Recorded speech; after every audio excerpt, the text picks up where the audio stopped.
from the Kiss 92.5 studios in Toronto. Ladies and gentlemen, This is Roz and Mocha.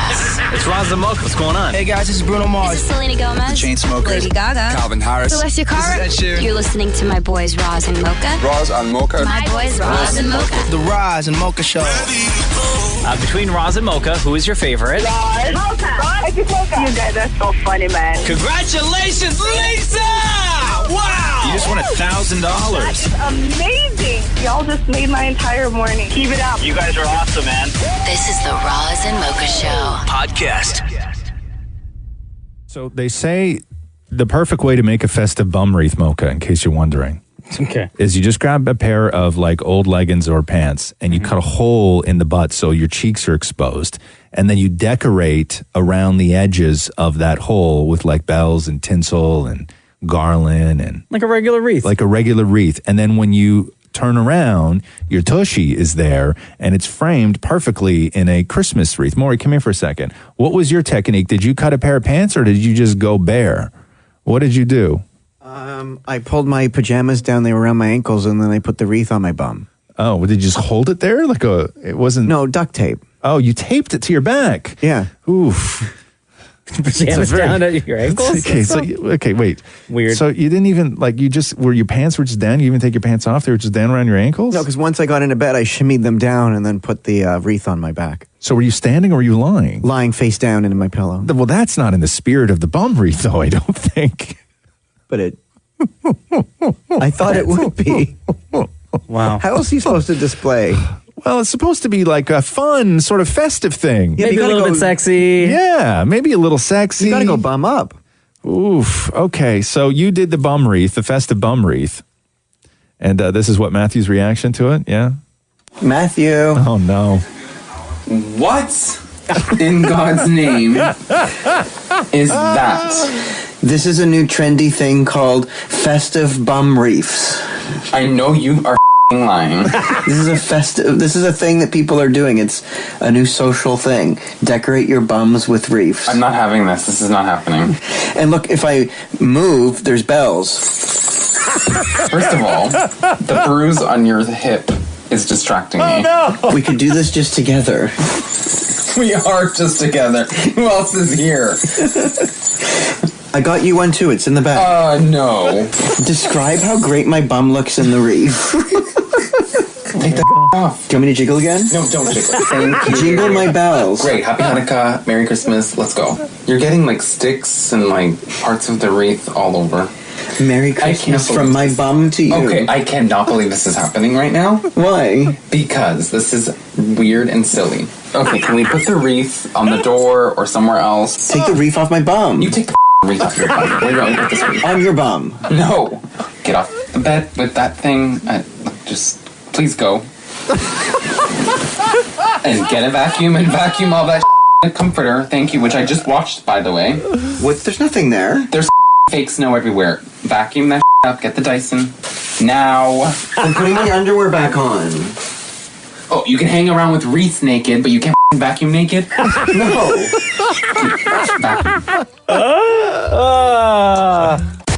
The Roz and Mocha Show podcast. So everybody's throwing around a term today called Scrooging. It's kind of like ghosting, but it's not. So Scrooging, they say, is when somebody dumps somebody right before the holidays to avoid having to buy them the gift. But I think it's much more deeper than that, because the holidays generally is when a lot of people will meet families for the first time.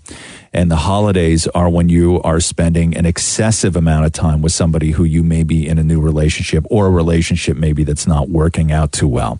Yeah. Now, I think now is too late. No, this is the question, though. That's the question. I personally think now is too late. Here we go. Are there people? We need to find somebody, and we will not give your name. We're not going to give your number. You can be completely anonymous. Oh, we're not? No. Oh. But we need to know if there's somebody who is feeling the panic right now because you realize that you're running very short on available dumping days. Is there anybody who still plans on doing the dumping so you don't have to spend the holidays with the person you're with? If you were gonna do the dumping situation, it should have been done 2 weeks ago. No, at least last week. But don't be so judgy. You don't know their situation. You don't know their life. You, of all people, telling me not to be judgy? Yeah, I know. It seems a little weird, right? Okay? It seems a little off. I know. Very much out of character for me. Oh, God. Could you imagine getting dumped this late? Oh, that would hurt. It would just be the worst. That would be the worst. That would be the worst. I know it would be. The Roz and Mocha Show podcast. Dump right before the holidays? I never have. No. I can't imagine that being a good feeling. People are panicking. And do you do it before and like possibly ruin the holiday, or do you wait and do it after? I don't know. There's a lot of questions going on with people who are running at a time who want to end things. And a lot of it is because you spend an excessive amount of time with somebody. And if you're really not that into them, that's uncomfortable. But also there's a lot of family involved. There's a lot of questions at a dinner table that you're going to have to answer about your relationship and status and future plans. And there's a lot of that going on, which is difficult for people to get through when you want to bounce. Yo, we got a text. Let me read this to you real quick. Hey, guys. Dumping someone before Christmas is as bad as firing them. Wait until Valentine's Day. Somebody else texted. My partner of 5 years broke up with me 6 years ago. 2 days before Christmas. Fun times. Let me read you one here. My boyfriend dumped me 2 weeks ago, but I'm going to jump on him that I'm pregnant on Christmas. Oh! No way! Oh my God, let me read you this one. Let me read you this one. Had a boyfriend break up with me 5 days before Christmas, the day before he was supposed to meet my family, and even told my parents what he wanted for dinner. Are you prepared to break up right before Christmas when we're like a week away? I don't know. Like, I would like to, but I'm feeling the pressure of the relationship and Christmas, so I'm just struggling. Like, I want to. How long have you been dating this person? Guy or girl, by the way? Guy, a while. Yeah. A couple of years. Have you met his family? Oh, so you know his family. Yeah. We're past, they're past that. It's just the fact of, like, I want to end it, and it's Christmas, and it's kind of like, oh, crap, I gotta wait, or do I? How long have you wanted to end it? Couple months now. We had the conversation, but it's just like, I know in my heart it's not working out, but, So now you're going to go through and do the whole thing with families over the holidays and exchange gifts and everything? I don't know. I'm just like, I bought his gift, but I'm just like, I don't know. I'm just, I'm struggling. Like, do I start the new year off fresh? Or do I start the new year off with a breakup? Okay, well, do you... Listen, new year, new you. Do it. Dump his ass. Yeah. This hurts. This sucks, man. Yeah. This sucks. This sucks. Yeah. Hi, it's Roz and Mocha. Are you prepared to dump somebody within the next 7 days? I'm not really dating anybody right now, but I do have a story. I had to dump somebody right before Valentine's Day, but I just didn't have the heart to do it, so I did it the day after. Oh, so I had to buy them. Yeah, I know. I had to buy them a really, really expensive gift. Oh, no. And then I had to dump them right after because I couldn't stay with them. See, I don't recommend doing it right after. I really don't. Yeah. As terrible as it would be to get dumped right before Christmas, I think that if you were to pull the trigger on Boxing Day, it sort of ruins everything that you just had. Like, it's not like you save them pain over the holidays. I think it makes it worse. It makes it worse because all the fun that you had was fake at that point. Right? Like, I don't recommend doing it right after Christmas if you don't have the guts to do it before. Yeah. Thanks for calling in. You're a terrible person. All right, Bye, love. Hey, Kiss, it's Roz and Mocha. So what about if you think you're gonna be dumped? Oh, yeah. What about that? Then you pull that trigger and dump them first. Do you think you're about to get dumped? Yeah, totally. I actually do. think I have been dumped. I just don't think he's gonna reach back out. I think he's just disappeared. Oh, like he just ghosted you? Yeah. No. How long ago? It's been a week. Oh, yeah, he ain't calling you. Okay, so we're 7 days out from Christmas, way. and your boyfriend hasn't called you in a week? Correct. Yeah, you got dumped. You're single, girl. Yeah, or he's dead. Is he dead? I don't know. Oh, wait, have you reached out to him? I have. Okay, yeah, you got dumped. Yeah. Oh, no. Did you buy him any Christmas presents? I assume you did. No. Oh, didn't. so you weren't Okay. even really into that relationship anyways. How What long? do you care? How long were you with him for? A year and a half. Oh, jeez. And where did it all go wrong? A year and a half? about a year ago. Yeah. Yeah. Oh, wow. Yeah, so you don't even care. So what was keeping you? Yeah. What was keeping you together for that year then? You know, he's a great guy. He just not around enough. So we've I think we've just been kind of doing the thing without really, you know, making it to the next level. Have you tried to stalk him on social media? You see what he's up to? Okay, you know, guys, you guys would have a field day with this story. So he doesn't have social media.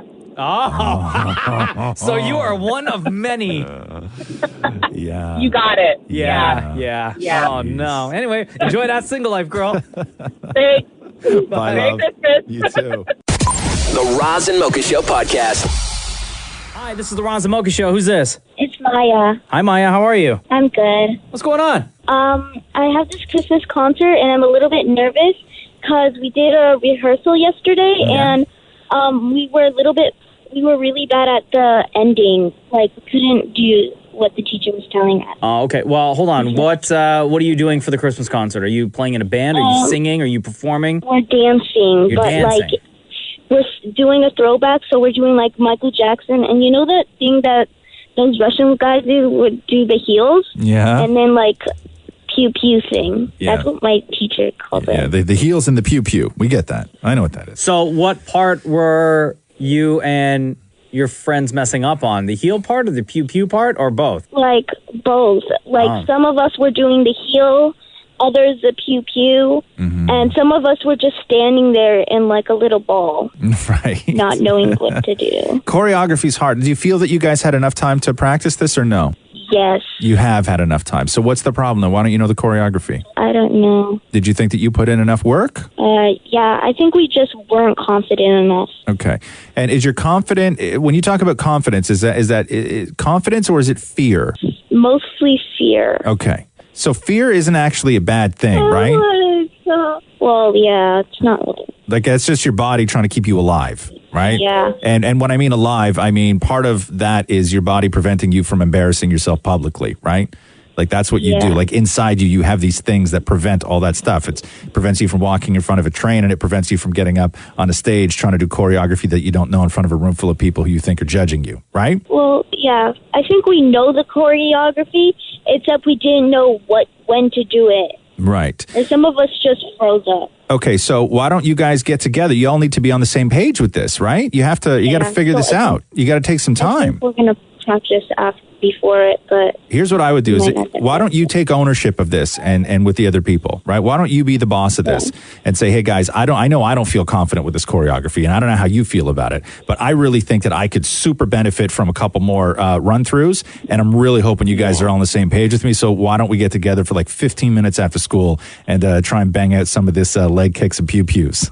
Okay. You know what I mean? Thanks. That's what Mocha and I do every morning. That's banging on them pew-pews.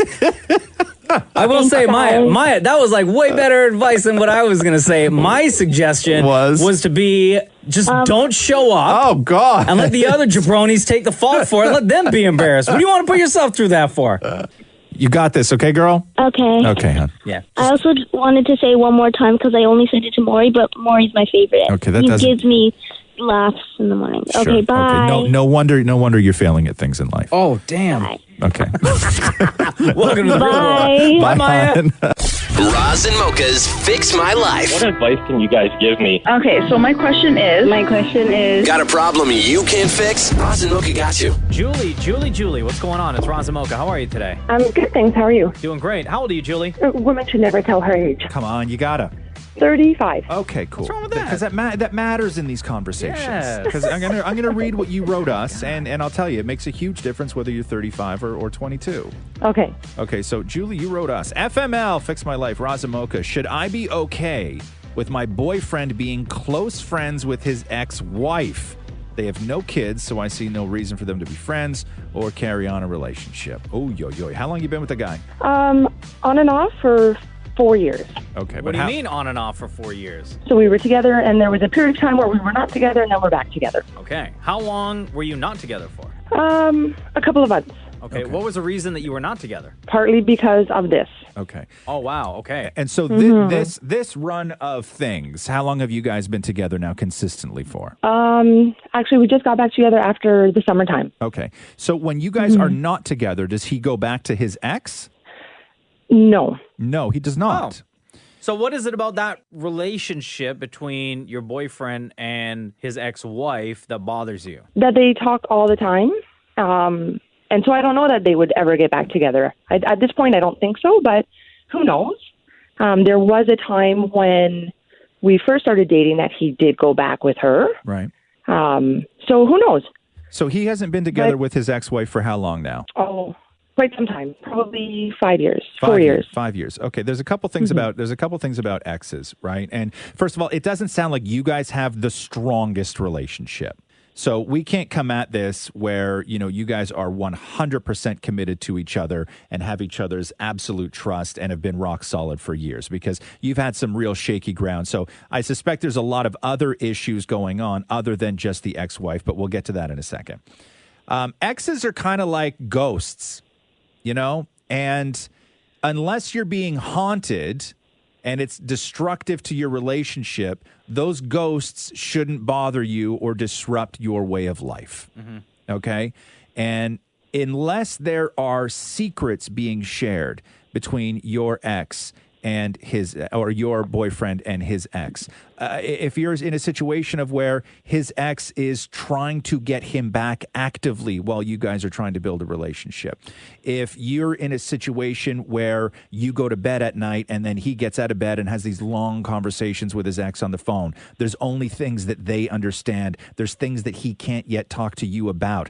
All those things are problematic. If it's just a ghost that's not haunting you, it's something that you're going to have to live with. Julie, do any of those things that Roz just mentioned happen right now between your boyfriend and his ex-wife? Occasionally.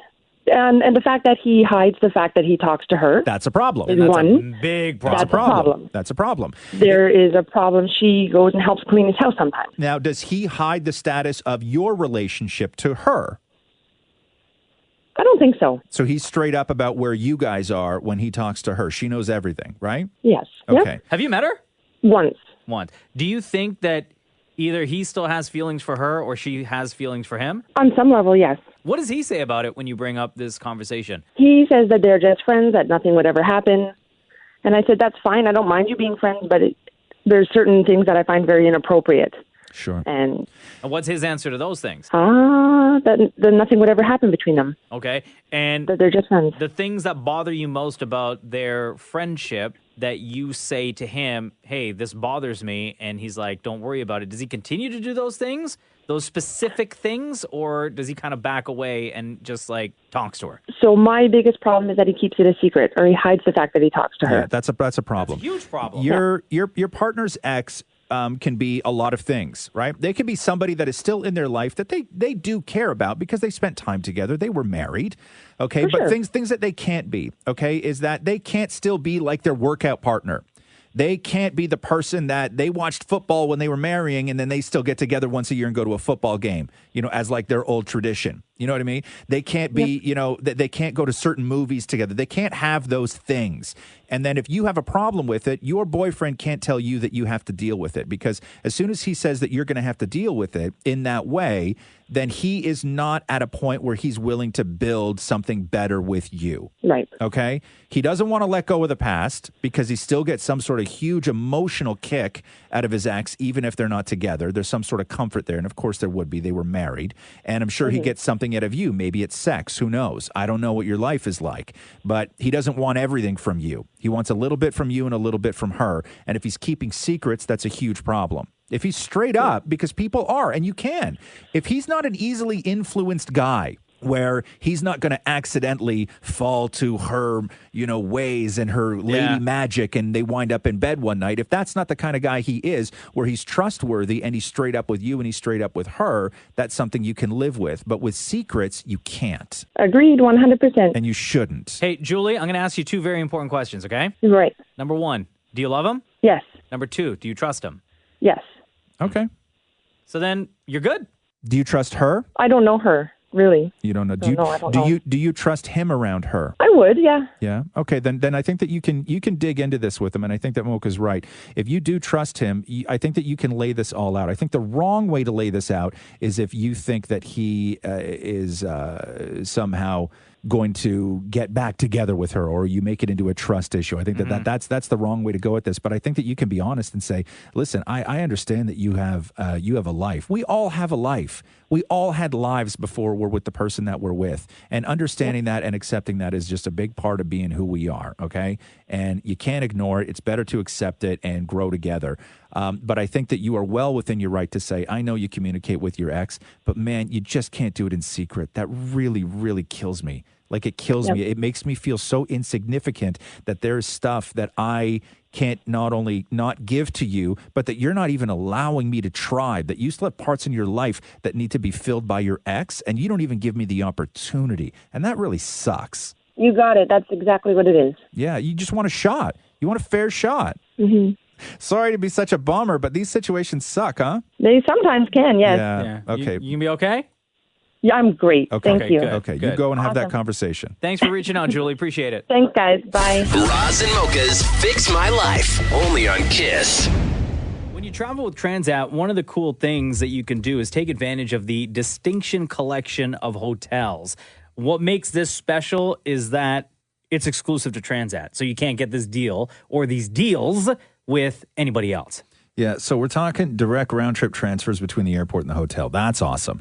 Also, you get guaranteed reservations at all the a la carte restaurants. These are the things that when you get to a resort, they tell you that you got to line up at 6 o'clock in the morning every day to go and just get your name on a list. These are guaranteed. Free Wi-Fi. How about that? Dude, let me tell you, free Wi-Fi is huge when I am booking a vacation. Yep. If I end up finding a hotel where it's like X amount per day for Wi-Fi, I'm like, nope. I'll find somewhere else. Thank you. Minibar restocked every single day. Unlimited select international drinks. We all love that. You get that in-room safe. You know, when I was younger, I never used the safe. No? No. And now I do. Now I'm like, I am a master at the safe. Dude. I'm in charge of the safe. Put your passport? Yeah. You put all your extra money? I never used to. I used to just chuck all the stuff on the bed and hope for the best. iPad. Are you serious? Yeah, man. All my electronics? I put everything in the safe. As much stuff as I can fit in there. Also, especially when you're on vacation, there is one thing for me that makes or breaks a hotel room for me when I'm on vacation. Okay.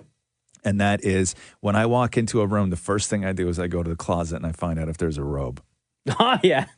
Really? Yeah. And if there's no robe, I'm really quite disappointed. And that's why the great thing with these hotels. Yeah, I want the robe, man.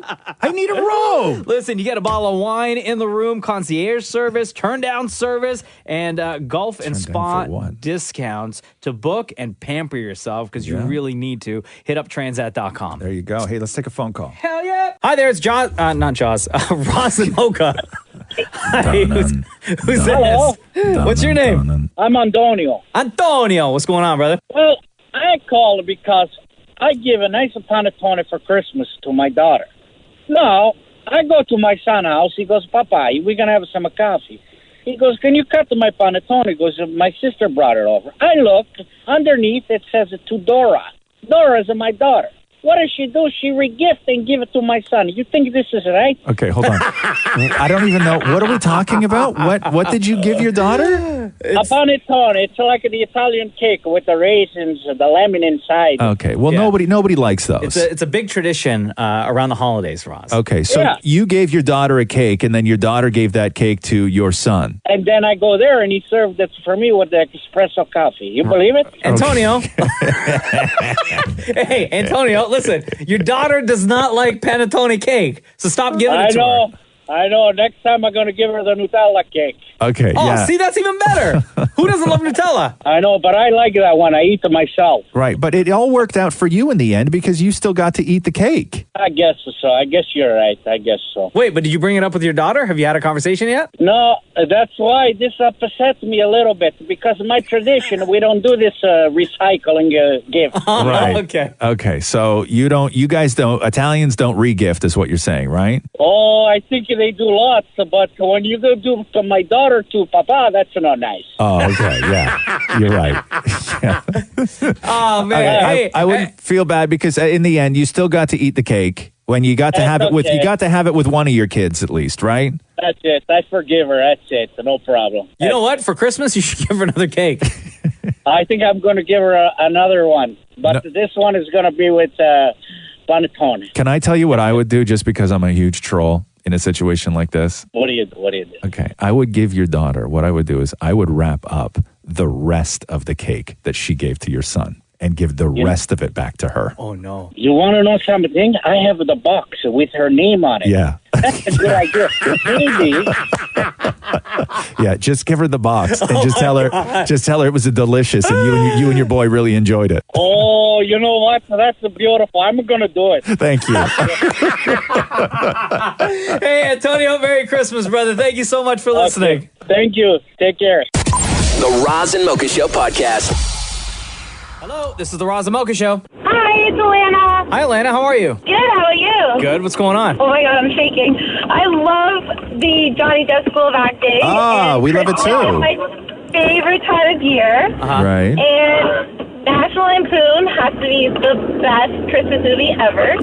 We did the Johnny Depp School of Acting Christmas edition a little bit early, and we had Maury do, was it The Grinch That Stole Christmas? Yeah, The because Grinch. it was Maury's number 10 favorite Christmas movie. And so if I remember Because the he can't list. do one that he knows where he could like rhyme off those quotes right away, right? So what do you want? For the, which one do you want? You want National Lampoon's Christmas Vacation? Yeah, Clark's Rant. Now, here's you know how hard that is? Right. Now, I see this movie. It's my dad and my tradition to watch this movie every Christmas, and my dad always falls asleep 5 minutes in with his head on Matthew's lap. So Right. this movie is special, and I like the rant because it's when he doesn't get his Christmas bonus, and it's pretty funny. Okay, so I guess. Wait, but do you know the rant? No, I my God. know what she's talking about, but I don't know the words. I just Right. know Oh, okay. that he says cotton picking. Like most things in your Yeah, life. that's right. true. Yeah, okay. I really don't think anyone can pull off the rant. Let's be real here.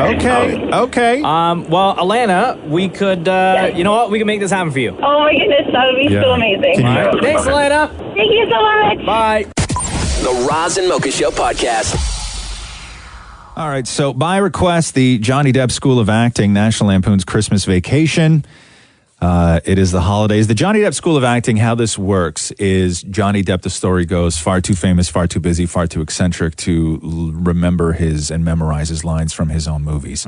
So they say, goes on set with an earpiece in his ear, and somebody offset has his script, and they just feed him his lines into his ear, and that's where the brilliance happens. Talent. And as we've discovered, it's very difficult.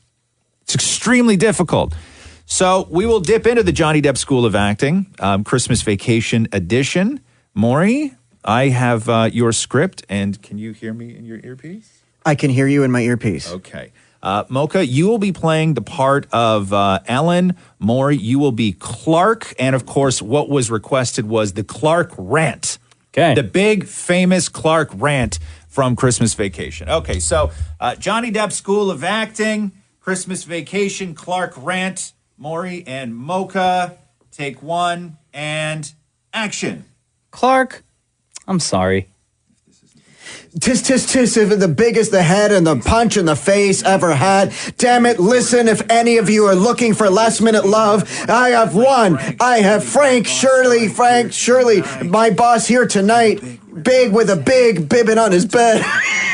Look him in the eye and tell him with a cheese or pause. For flushing, flush and low. Lick it, dirt, mitt, bed, oh, stuff. Ignorant, pause, oozing, pause, pocket dog. Drinking, heartless hoe. I can stop. You just called her a heartless hoe. I'm so sorry. I don't think Clark called somebody a heartless hoe. Yeah, I know. Listen, it was the 80s and everything, but I promise that line was not in that movie. Okay, hold on. We need to do this again. Okay, so National Lampoon's Christmas Vacation, Johnny Depp School of Acting, Maury and Mocha, take two, and action. Clark, I'm sorry. This is a bag of overheated punch in the face that I ever got. God damn it. Listen, if you ever want to come looking for a gift, ideas, I have Frank Sherman, my boss here right now, with this big ribbon on his head. I want to look him in the eye and tell him I want a piece of cheese. I don't want a piece of rotten, low life snake licking dirt off my bread. Silver stuff, ignorant pus, ooder putt, boost, dog kissing, fat ass, biff siff, spotty licking worms, stack of monkey-ish. Hallelujah, where's that tie? Where's the Tylenol? Where's the Tylenol?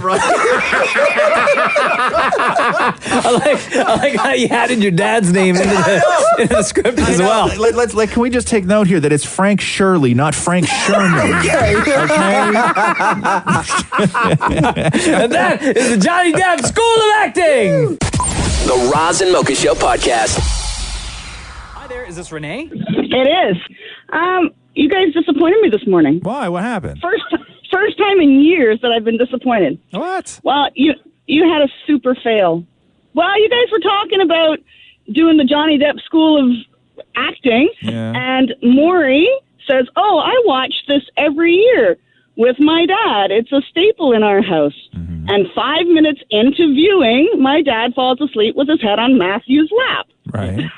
Why is Maurie's dad's head on Matthew's lap? Renee. And you guys missed it. You didn't even pick up on it. We heard it. We just didn't want to go down that road because we had other business to take care of. You have to go down that road. What are you talking You about? just have Oh, my God. Okay, Maury, come in here. Renee's interested in this story. But I don't want to make a big deal out of this because I love precious moments like that, okay? And I as much as I love and find it extremely interesting to goof on Maury and the weird eccentricities in his life and his relationship with his dad and his relationship with his husband, I don't want to take something that is like just a beautiful, perfect family, innocent moment and turn it into something that it's not. So we'll allow you to do that, Renee. Yeah. Go ahead. Maury, I got a question for you. Yeah.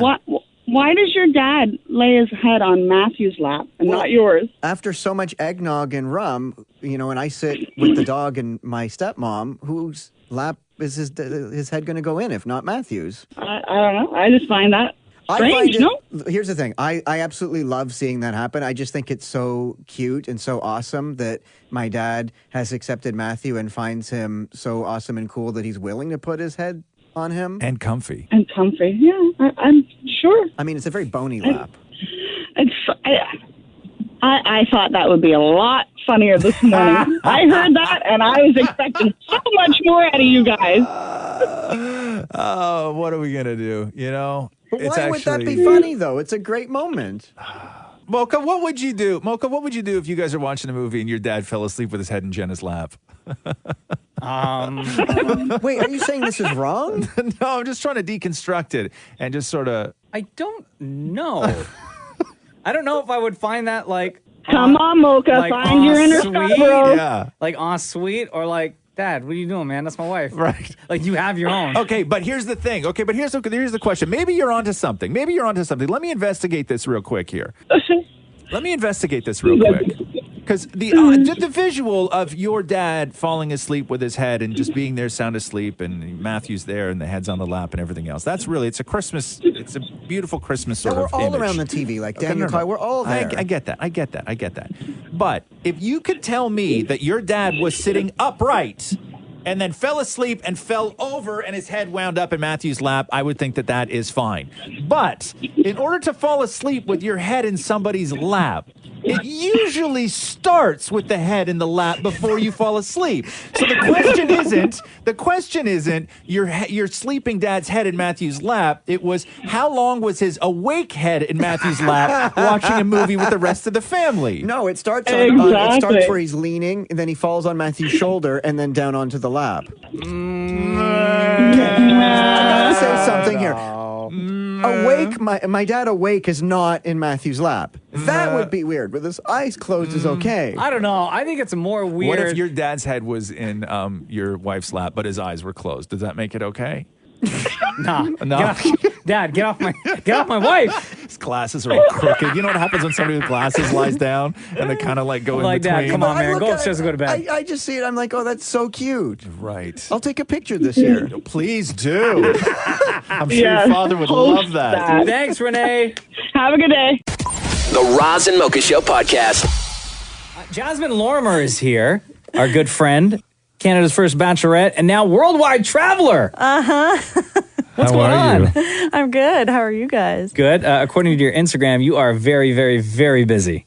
Well, not really. What are you talking about? Hold on, I can scroll through pictures and pictures and pictures, and you are in like far off places, like some of the most beautiful settings like that I've ever seen. Yeah. But that's just right in my backyard. And looking stunning. I wrote her last night saying it's so a shame that I'm gay. Oh. I didn't know how to respond to that, but I was just like, Maybe it's cold outside. So Jasmine hit us up and was like, listen, I traveled to, where was it, Japan, right? Yeah. And I brought back some food because the last time Jasmine was here, right. Damnit Maurie had made some of his most famous food dishes that Jasmine wanted to come in and try. Microwave French fries and my macaroni and cheese. Yeah. That has? Tuna, hard-boiled egg, ketchup, mayonnaise, corn. Yeah, and it was and the cheese that comes pretty from the disgusting, packet. right? It was pretty disgusting. Yeah, but now in fairness, I eat that. Okay, but okay. So Jasmine was like, listen, I went to Japan and I found all this awesome stuff that I would love to come visit you guys and have Damnit Maurie try out. Yeah. She's upping the ante. So here we go. What is in the bag of tricks you got, There's Jasmine? a lot. As I was going through Japan, I was there for about a month. Yeah. And every time I would find like a mystery item, Yeah. I would pick it up thinking of Maurie. Okay, so we're Isn't gonna. that awesome, Maurie, that somebody was thinking of you like the whole time? To get back at me, though. that they were in Japan. Like I am one of the most not eating exotic that. places What in the is world. that? Okay, well, I didn't know what this was. It looks like a bag of earlobes. I don't speak Japan. I asked someone when I bought it. I could tell you what I think this is. Okay.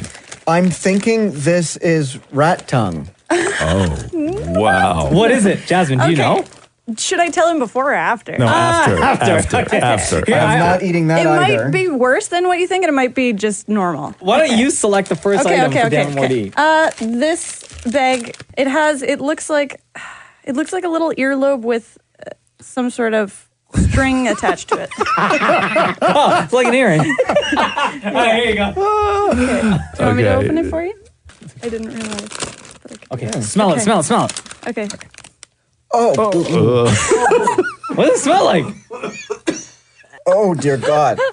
Okay, pick one up. Tell us what it feels like in your hand. Oh, my God. Okay, it sort of feels like hotel soap. Okay, it feels like hotel soap. Yeah. Okay, you can rip it apart. Okay. Yeah. And when you rip it apart, there's sort of like a casing, and then it looks like the inside of crayon. Okay. Okay, are we doing this? Yeah, go for it. What does it taste like? Oh, salty finger. Really? Oh, salty finger that was pushing something down the drain. Ew. So, Jasmine, do you know what that item is? Okay, so I asked when I was purchasing it, and she couldn't really explain it to me, so she Googled a picture The store clerk couldn't explain it to you. Well, because we could not communicate in the same language. So she Googled an image of a scallop, and it was kind of like the weird membrane around the scallop that they trim off. Oh, God. But I love scallops. So the part that they don't want. So you just ate the thing that people throw away? All right, what's next? Okay, so next we have... I got as far as putting it in my mouth. That counts. Yeah. We have crickets, which I actually did eat. Don't tell me that. Yeah. And we have some Use your inside voice. Small, tiny crabs that apparently you're just supposed to eat, and it has the shell and the claws, so... How about you take the cricket, sprinkle it on top of the crab? Yeah, we're going to make you just quickly try both at the same time. Good one. Combo. Oh, this is all vacuum sealed. Oh my God, they're kind of liquidy, so they... So you got to drink it. And they... So put the cricket on top of the crab. Yeah. Oh my God. I have to take my glasses off so I don't see it. Okay, so Mar, are you ready? So this is what it's 1, 2, 3. No. Oh. No. Oh. It looks like Maury's spitting out his own teeth. Oh, God. It really does. It really does. So dry. Oh, my God. What does that taste it like? It tastes like cat leg.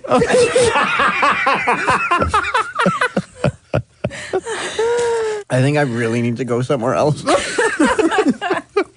But not Japan. No.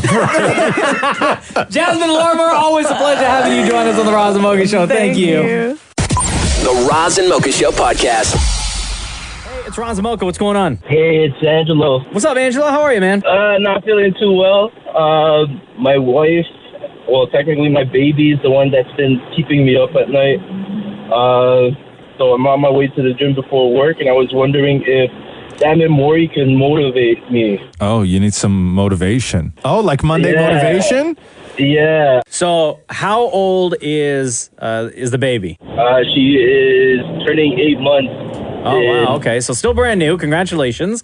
And she's keeping you up at night? I mean, she's waking all the time and stuff, and just you and your wife not getting any sleep? Yeah. So, you need some motivation to get you through the day today, courtesy of Damnit Maurie. Yes. Okay. All right. Do you want me to play some motivational music? I found some over here. I think that would help. Turn me up over here. Okay, try this. There we go, Maury. The floor is yours. Thank you once again for allowing me to take you on this journey. No, we're not doing meditation. It's motivation. I thought we were doing the meditation No, thing. he needs it's motivation. He doesn't need to relax. No, man, You the gotta hype guy's this going guy on his up. way to the gym. He's tired. He's been up all night. Why The are we baby's playing teething. the This is motivation. It's uplifting. That's uplifting? It's like you know when the coach is in there with the team. Oh, that's a whole different thing. I got to stand for that. Yes, man. I thought we were journeying. No, we're not journeying. I thought we were journeying. Okay. All right, everyone, it's Monday. No, be specific to him. Okay, what's your name? Angelo. Angelo, yeah. Okay, Angelo, you're going to the gym. You've already gotten your feet outside the door in your shoes. You've already made the step in the right direction by wanting to go to the gym. You've taken that journey. You've taken that step. You're almost there, buddy. You're almost there. Put your family behind you, and you got to think about yourself for once. You got to get to the gym, lift those weights, and use those weights as though each one of the weights was a goal of yours. Goal 1, goal 2, goal 1, goal 2. Right? So you want to lift those weights as though they're goals, and the only way you're going to reach your goal is by lifting the weights, man. You got to lift the weights, man. Make him feel good as a person. You are a very good-looking guy. You don't even need the gym. Why are you going to the gym? You're hot. You got a wife and kid. You're a, if I may say so, a Can I say that? No. Oh. Dude, you're so good that you're sick and you still want to go to the gym. People should be like you, man. They should be like you. You've already set an example for so many people around you. Take that sickness and push it outside your nose, sickness? man. He never said once that he was sick. Maury, he just said he's tired and stuff. I thought he said he was sick. Maury, No. you just talked for 45 seconds and you were wildly out of breath. I think you should go to the gym. Like, from one guy who needs cardio to another, maybe let's hit the gym together might help. I don't know. Angelo, do you feel any better? Somewhat, yeah. Yeah. It's chest day, so I think he did his thing. Oh, man, use those abs like washboards and wash the week away. Hope that helped, you Angelo. were just not in good health, man. You're really not. Whew, that took so much out of me. You're just not in good health, bro. Maury's ready to call it a day. Here we go. The Roz and Mocha Show podcast. They say that you have 27 seconds to make a good first impression. 27. 27 seconds to make a good first impression. That seems like a long time yet short time, if that makes sense. 27 seconds. Come in here for a second, Maury. Why did they... Just, like, according to a new survey, the 27 seconds. So you have to make the first impression. No, of course. Right? So you have that quick moment. Not a long impression, not a second impression. First. Not to be confused, Maury, with making the first move.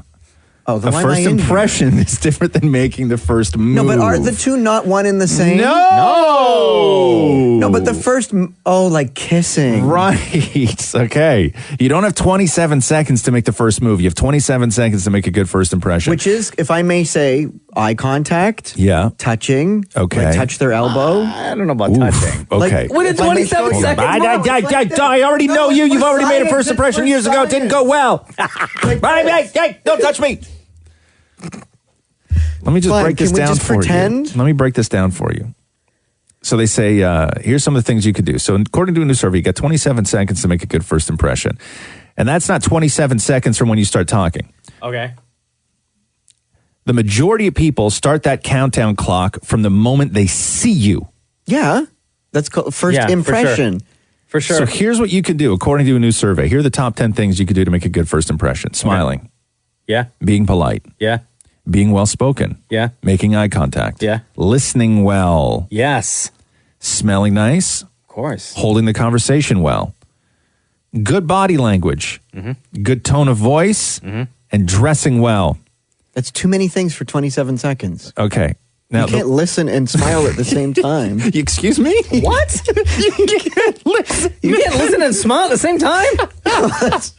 You know how weird That's not you that would difficult. look if you were listening but not smiling, and then all of a sudden you start smiling? If you're listening, you're sort of stoic. But if you're smiling You're and what? listening, it's like you can't do. You're concentrating so hard on smiling that you can't listen? No, because then you're not listening. Because you're focusing on your smile. Am I just smiling? said that. Did I not just say that? Listening. I said you don't listen well, bro. You did. Come on, man. But did you notice he was smiling just then too? And looking you in the eye. Hey, this All is that's incredible. missing is touching your elbow. Can you not listen and smile at the same time?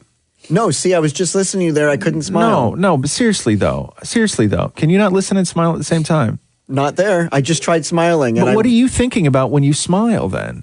My smile. How wonderful you look? Or no, what like, are you? am I smiling? Am I smiling too much? Is that a good smile? Is there anything in my teeth? Are my But then teeth how are you white? Did I brush listening? my teeth? Or my breath? Is But my then, breath okay? like, if you're thinking about all of that, That's then why how you are you don't listening? smile. That's why you don't smile. Smile again for me, Maury? It's so unusual on you to see you smile like that. Yeah, it's very. You smile like nobody It's I've ever very seen weird. before. So, okay, go straight face now. Now smile. You smile. You smile so weird. It looks like you learn how to smile from like like IKEA instructions.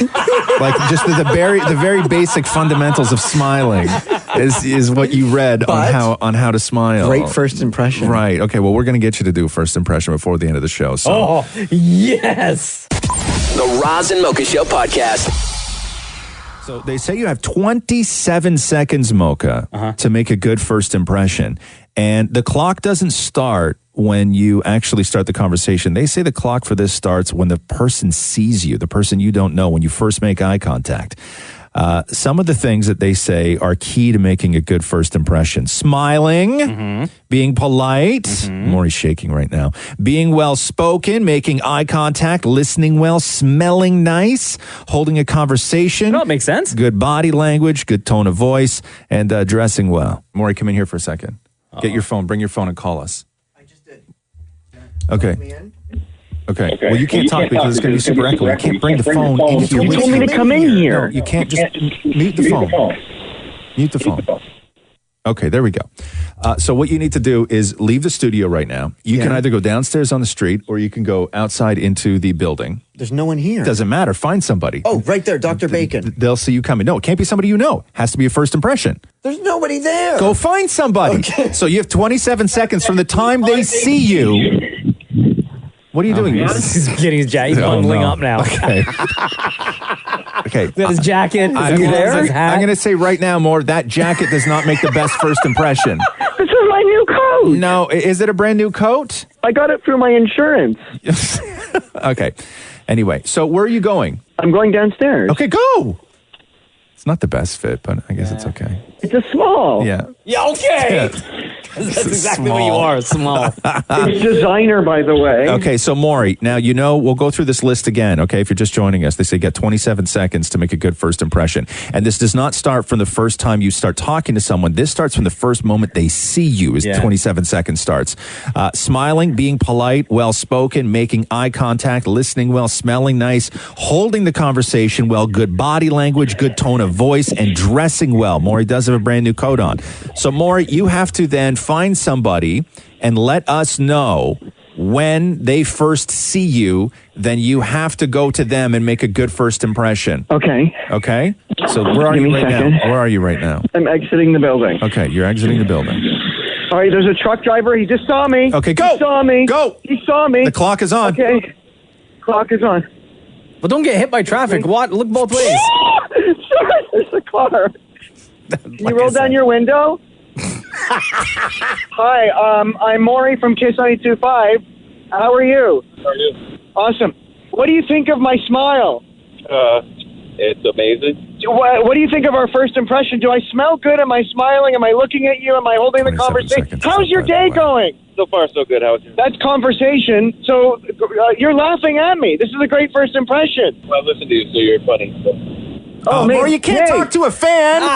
Go find somebody I didn't else. know he was a fan. He's in a truck. No, you can't talk to a fan. And don't tell them where you're from. Oh, okay. Hi, how are you? Hey, I noticed you're just looking at me right now. Are we good? Are you having a good day? No, I'm going to work, so no. Oh. That one failed miserably. Well, okay, terrible first impression. Damn. Well, because I threw my phone in her face. Find somebody else. Oh, there's someone crossing the street over there. Okay. Yeah, that's great. By the way, Maureen's new coat is like super long, all black with a giant hood. Oh, hi. I saw that you and I made eye contact. How's your day going? Good, thank you. What do you think of our conversation so far? Who am I speaking to? My name is Marcus. That's okay, Marcus. I have to go to work. Oh, well, that one didn't go well. Okay. See? Okay. Yeah, it's not. It's Hey, not going how well. are you? Oh, jeez. Here we go again. How are you? I'm good. Do I smell good? Or top of the morning? Look at my smile. You have a great smile. Look at that. First impression, right? Absolutely. Did I win? You did. Ah, that counts, no? Hello? Hello? Hello? Okay, I would say maybe in the world of trying to deliver the best first impression, hi, do I smell nice? May not be. That was my smile. Excuse me. Sorry to interrupt you. How's your day going? Good. Did you notice I was listening to you while smiling? Yes. That's a talent, right? First impression talent. Talent, yeah. Great. That's not a talent. Have a great day. Wow. That was Okay, more. Those are like brief. Those are brief greetings. I would not say that is a first impression. Yeah. That's like a quick Well, I encounter. only had 27 seconds. Yeah, but you're using 4. You're like, Hey, how's my smile? How do I smell? like more. I do have you to understand? count as well? More. Pause for 1 second. Just stop. Do you know what it would be like to be walking alone outside in your own world and have somebody run up to you and go, "Do I smell good? How's my smell?" Right? Yeah, well, I mean... Yeah, not you know, cool, you only man. have- Not you only have a cool. certain amount of time. No, not cool. Okay, that's how you make a good first impression, I guess. Yeah, I did really well. Yeah, you did great, More. You should be real proud of yourself. I really am. The Roz and Mocha Show podcast. Hi, this is Roz and Mocha. Who's this? Oh my God, it's Miriam. How are you guys? Good. How are you, Miriam? Good.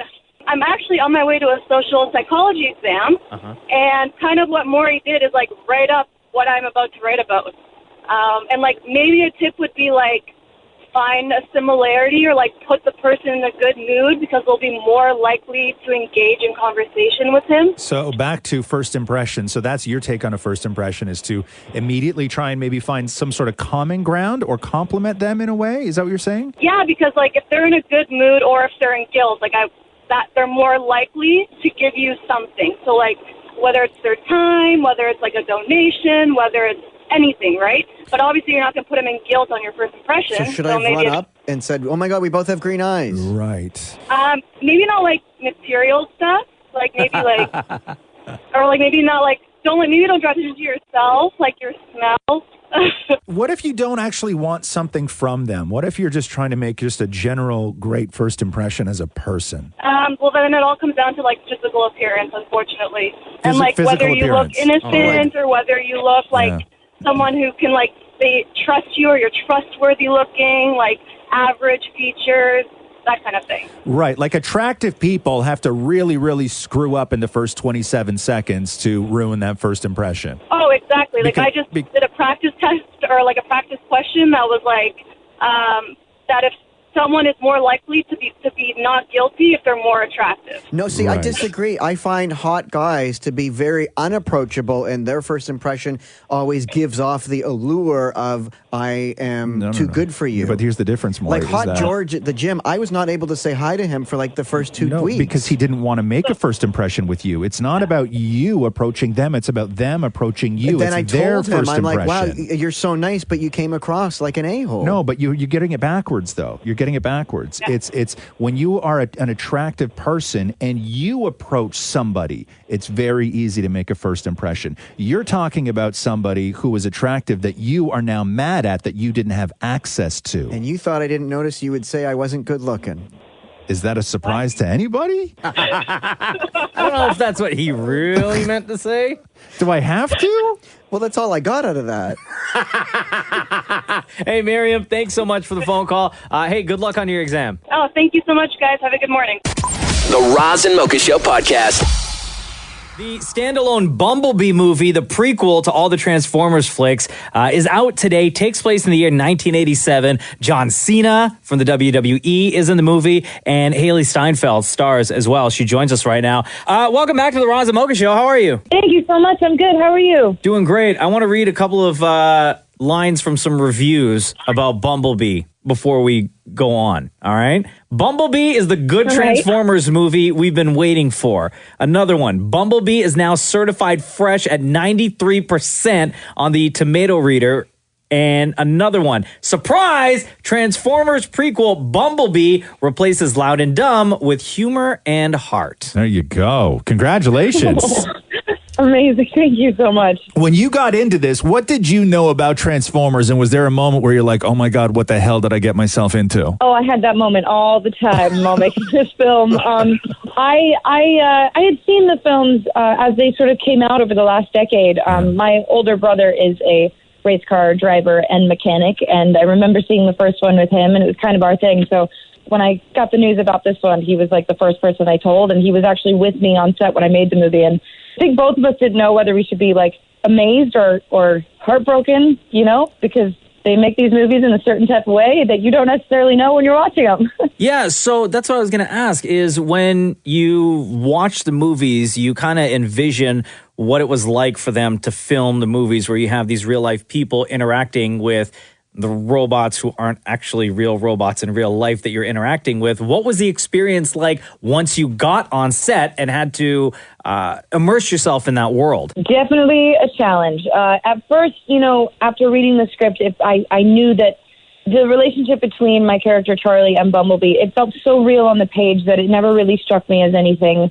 I knew it was going to be, you know, difficult and obviously unlike anything I've ever experienced, but I didn't think it was going to be so out of this world until I got to set and was told that a tennis ball on a stick was basically my co-star for the next 4 months. Was that exactly what it was? It wasn't like a cardboard cutout or like a replica of Bumblebee. It was just like legit a stick right there in front of you? That's what it was for the majority of the time. There was actually also you'll be happy to hear, a sort of head and shoulders of Bumblebee that they put on a mount so that anytime any physical contact needed to be made, if I had to hug him or touch his face, whatnot, then I had a hunk of metal in front of me. When you start dipping into these worlds and you see star after star after star, when you start getting into the sort of big action world franchises, these things are life-changing roles because you are now part of that for life. Has that realization hit you yet? Oh boy, it has just now in this moment. She's like, I haven't thought of that before. So it's so exciting to be a part of it. Hailee Steinfeld, we are so excited for you and excited for everybody to watch this new Bumblebee movie. Thank you so much. And thank you very much for taking time out of your day to join us on the Roz and Mocha Show. Absolutely. I can't wait to see you guys. Thanks for everything. The Roz and Mocha Show podcast. SNL on Saturday, Matt Damon is hosting. I believe it's the finale before the holidays. And Miley Cyrus is on there with Mark Ronson. Nice. And they released a Christmas song this morning. Oh, Miley Cyrus and Mark Ronson? Yeah, they did a cover of Happy Christmas, War is Over, which is a weird title for the song, but once you hear it, everybody knows what the song is. So this is Christmas.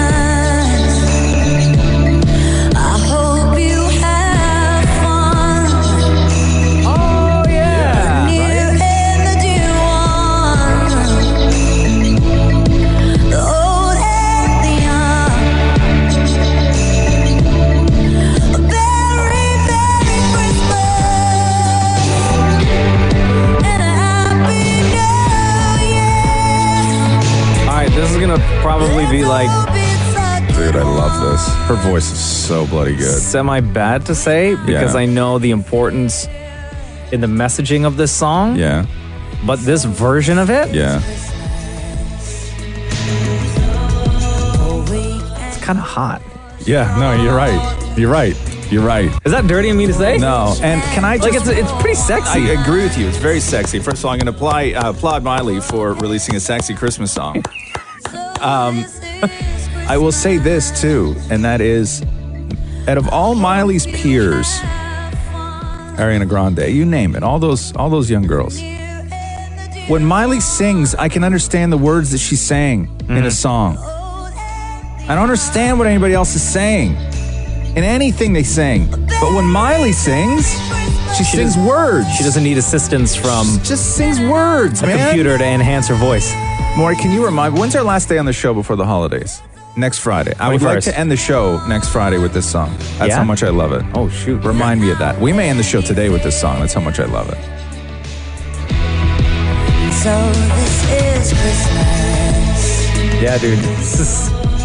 It's dope. I feel bad saying it, but it sounds sexy. It's kind of sexy. Yeah. Isn't that weird? Yeah. I know. But why can't a Christmas song be sexy? I guess it can. But I guess I guess they could be sexy with lyrical content, like sort of cheeky and sexy with lyrical content, but you're not supposed to find a song with the lyrical content of this song sexy. Exactly. That's why I kind of feel because of the way wrong she's singing it. Yeah, no, you're right. You feel dirty. You feel dirty. But I love this, man. I hope she does this on Saturday night. Oh, for sure. I think they will. Yeah? Yeah. She better. That's Miley Cyrus and Mark Ronson. Happy Christmas. The war is over. Hot, right? Hot. The Roz and Mocha Show podcast. Have yourself a merry little Christmas. We're 7 days away, people. Excuse me, I'm guessing today. I don't know if you heard that. 6 shopping days. FYI. From now on, everybody's working on their Christmas menus. Enjoying them nice, soothing Christmas tunes. In our house, we've been listening to a lot of Bublé. Yeah. And yesterday, we decided to switch it up and listen to the Pentatonics. That's a good one, too. Christmas album. It's interesting that you bring that up because I... normally around the holidays, as you know, I like to listen to a lot of reggae because I find it just happy and joyful. But I've been dipping into some actual Christmas playlists. Roxy seems to enjoy them, puts me in the mood. I've been in more of a Christmas mood this year than I think that I have in many years previous. And I don't know why. I'm a Christmas guy. Like, don't get me wrong. I'm the Scrooge. I don't know. You can tell by my green skin. But my skinny little legs and pot belly. I know I look like the Grinch. And the frown. Right? The forever frown. Yeah. But I on the enjoy flip it. side, what if you're one of those people that even at Christmas time, you want to turn up? Oh, yeah. Right. And you need something faster than this. You need something louder than this. But why, though? Because why not? Fair enough. And the answer is Lil Jon. Oh, no. And a song called All I Really Want for Christmas. Oh, no. Listen to this. It's that time of year again. Of course. Kool-Aid man, you ready for Christmas? Oh, yeah. Yeah. All I really want for Christmas. All I really want for Christmas. All I really want for Christmas is everything on my list, baby. Hey. All I really want for Christmas. Right? All I really want for Christmas.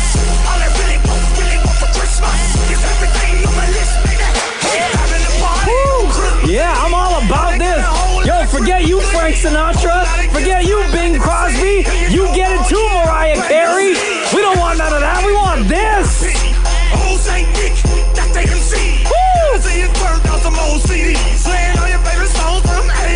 Wow. By the way, it's called All I Really Want for Christmas by Lil Jon and Kool-Aid Man. Christmas. All I really want for Christmas. Wow, the whole studio is shaking in here right now. All I really want for Christmas. This is the new anthem. Is this new for this year? This is the new anthem for this year and for years to follow. This has to be on your Christmas playlist this year. Listen, you play this on Christmas night at the family dinner. turn up. Turn up season. Here's what I want somebody in the city to do, or somebody listening right now. On Christmas morning, like 7 o'clock, have this blasting throughout the house to wake everybody up. 5 o'clock. Sure. Let's make it interesting. Please. I don't know. 5 a.m., you play this super loud. Feel free to record it on your phone and so we can see what the reaction is from your family. Oh, yeah. And then post it online and tag us, hashtag Roz and Mocha. I would like that. This would go well with that DMX song. Oh, Rudolph the Red-Nosed Reindeer, yeah. There you go. That's the new joint for you for Christmas 2018. Lil Jon, Kool-Aid I'm Man. exhausted. All I really want for Christmas. I'm exhausted. Are you? Yeah, I'm over the holidays. I'm done. The Roz and Mocha Show podcast. Question for you and for anybody else. Is there something that you used to love, but then after you hooked up with your wife, Jenna, she didn't like it, so you stopped doing it? I'll tell you why. Because Prince Harry and Meghan Markle, every day on Boxing Day, the sort of royal tradition is they go to Sandringham Cottage, I guess it is. Yeah. And on Boxing Day is the family pheasant hunt, the pheasant shoot. Oh, wow. And Prince Harry's been doing this happily for 20 years, loves hunting. But Meghan Markle, animal lover. Prince Harry, Meghan Markle, no longer doing Boxing Day with the family. No. There will be no pheasant hunt this year for Prince Harry. For the first time in his entire life. Yeah. I don't even know that he did it last year when Meghan Markle was just his girlfriend. I think he might have bailed on it last year as well. I'm trying to think if there's anything. But is there in my anything life. that you sort of used to love? And I don't mean something that would qualify as cheating if you continued to do it. More just walked out of the room. Yeah. I'm sure there's things that we all loved before we were with the people we're with that if we continued to do it, it would be considered cheating. But we're not talking about those things. We're talking about, like, did you have a hobby? Yeah. Did you have something that then you stopped doing because your partner was just so against it? No, I don't have anything in my life like that. Do you? 925-555, Maurie? Yeah, comic book collecting. I used to, I was an avid comic book collector. I didn't read them. I collected them. Right. How many do you have in your possession? All I have left is my Ren and Stimpy's and I have the Ren and Stimpy. I have the full set of Ren and Stimpy comics and Get Smart comics, and some Batman ones. But he says it's very unsexy. Wow. So I had to so lock it wasn't them about up. the money. It was about that he no, not about the money. He just thought it was incredibly unsexy to Really? collect comic That's books. interesting to me. And my action figures, also unsexy. Right. So What I could action put those figures o- did you have? I had Family Guy action figures and 80s band action figures. Wait, but you still buy some of that crap now. Yeah, but I have to hide it down in the cage where he can't see in the it. condo, yeah. Yeah. So, okay, so for him, it wasn't even a matter of money, though. That's interesting, Mocha. 925-555 is what you text. Somebody just sent us this. I worked out 6 days a week until I met my ex.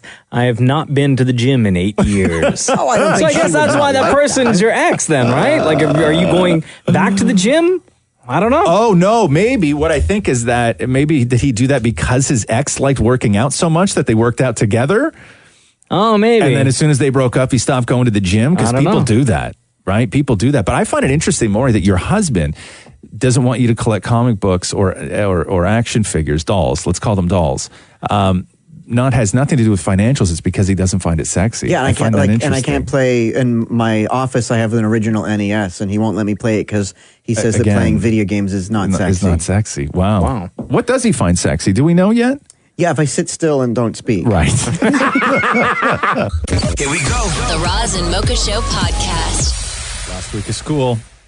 Oh, yeah. Last week of school. You kind of got This is it. You kind of just phone it in, right? You can, because my brothers, they do Ugly Sweater Day, Yeah. Civvies Day, which is like they don't really do much. There's no homework, I was told by them. So whatever. Oh, really? Yeah. I thought maybe this would be the time where you kind of like amp up a little bit the homework and. No, the Right before teachers- the holidays? the teachers no, don't care. amp it up like for Monday, Tuesday, Yeah. Wednesday maybe, and then you kind of On ugly Christmas sweater day? Thursday, Yeah. Friday, downhill, just like movies. Yeah. I think Roxy School is doing Christmas sweater day today. My favorite thing around this time of year is when the teacher would wheel in the movie machine and the TV. You knew it was just going to be People an have easy no day. idea what you're talking about. So back when I was in school, I know, but I'm just there was saying that this you can't just say that like it's still a thing. So when I was in school, they used to have this, I guess, tray on wheels that had a TV and a VCR attached to it. Yeah. They would wheel it in and just play movies for this. Why don't they just put it up on the iPad? Stop it. It's just like streaming on the I asked my brother if they have chalkboards. He had no idea what I was talking about. What's a chalkboard? Exactly. Yeah, no, schools, it's just like a whiteboard now, right? It's a smart board. Yeah. But I had to ask him, I'm like, what's that? What's a smart board? Where you can send your homework to the cloud or something, and the teacher can download it from the cloud and put work up on the screen. Like Minority Report? Yeah, they're old. I would, man, I'm trying to think in my head, if I had to go to school for one day. Yeah. Right? Like if I had to go to school for one day, I wonder, or let's say a week, I wonder just with the tech and what you need to know and going back and all the things in life you forgot. I'm trying to think right now what grade I would be able to survive an entire week of school where I got everything right. Like I did very well on all the work. I'm thinking like grade 4 for me. Grade 4 for you. I'm thinking grade 4 or 3 Not or 4. even high school? Are you kidding? That's tough. I don't know if I could do high school, man. I don't know if I could survive it. You could survive a week in grade 9 doing all that work? Just to go like back, that like- math? The math you have to do, grade 9 math? Do you remember? I don't Trying even to remember all those rules to Bed those, maths. those like maths. Sorry, what? Okay, here, Maury. And geography? Ugh. Here, Maury, I have some grade 3 words that because you had said that you don't think you could survive grade 4. Let's see if That's you right. can survive grade 3. And remember, no pens, everyone. No pens, Okay. everyone. Okay. 3 words, quick. 3 words, quick. Cheddar. CHEEDER. Cheater. Cheater. Word number 2. Okay, enormous. Okay, ENOMOUROUF. Enormous. No, okay. Enormous. Okay, you're enormous. Well, You're last over word. 2. Last word. Maury, invitation.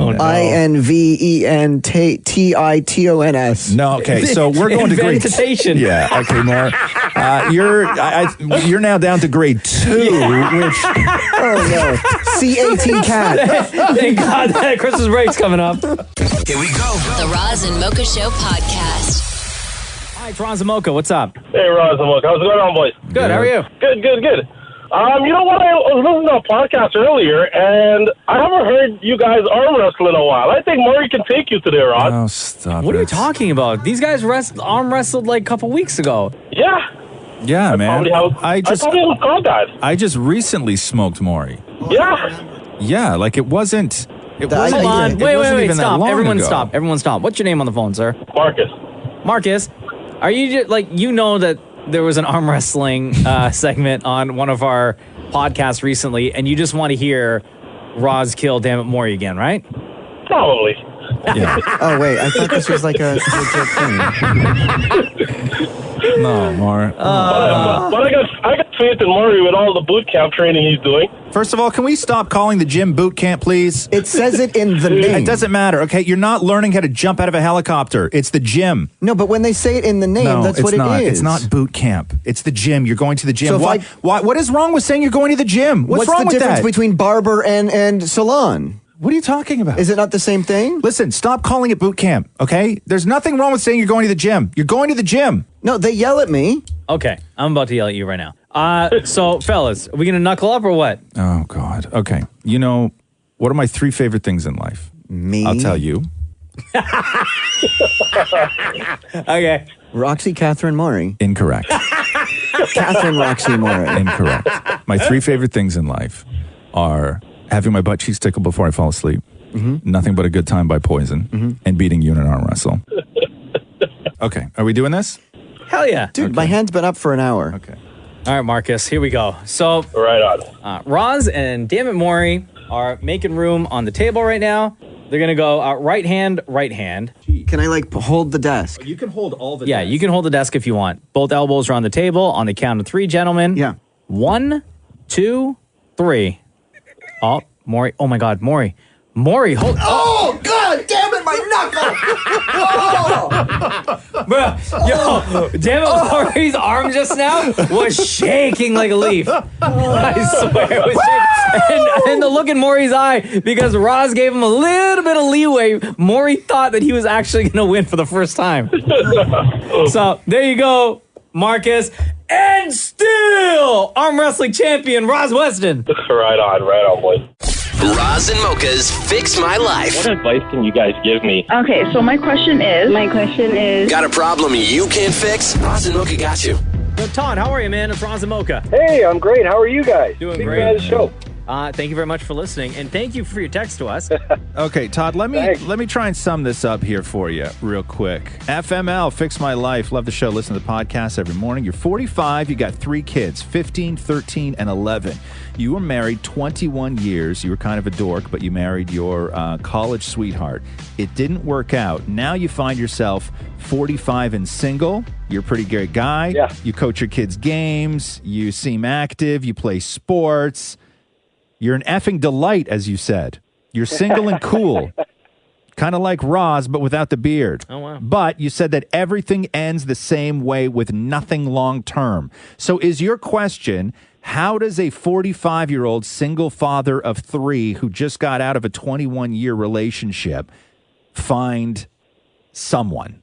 Yeah, looking for that long term, and I'm at that precipice of, just giving up or, getting advice as to how to find that. Yeah. How to First date of all, in your 40s. don't friggin' give up, dude. Whatever you do not give up.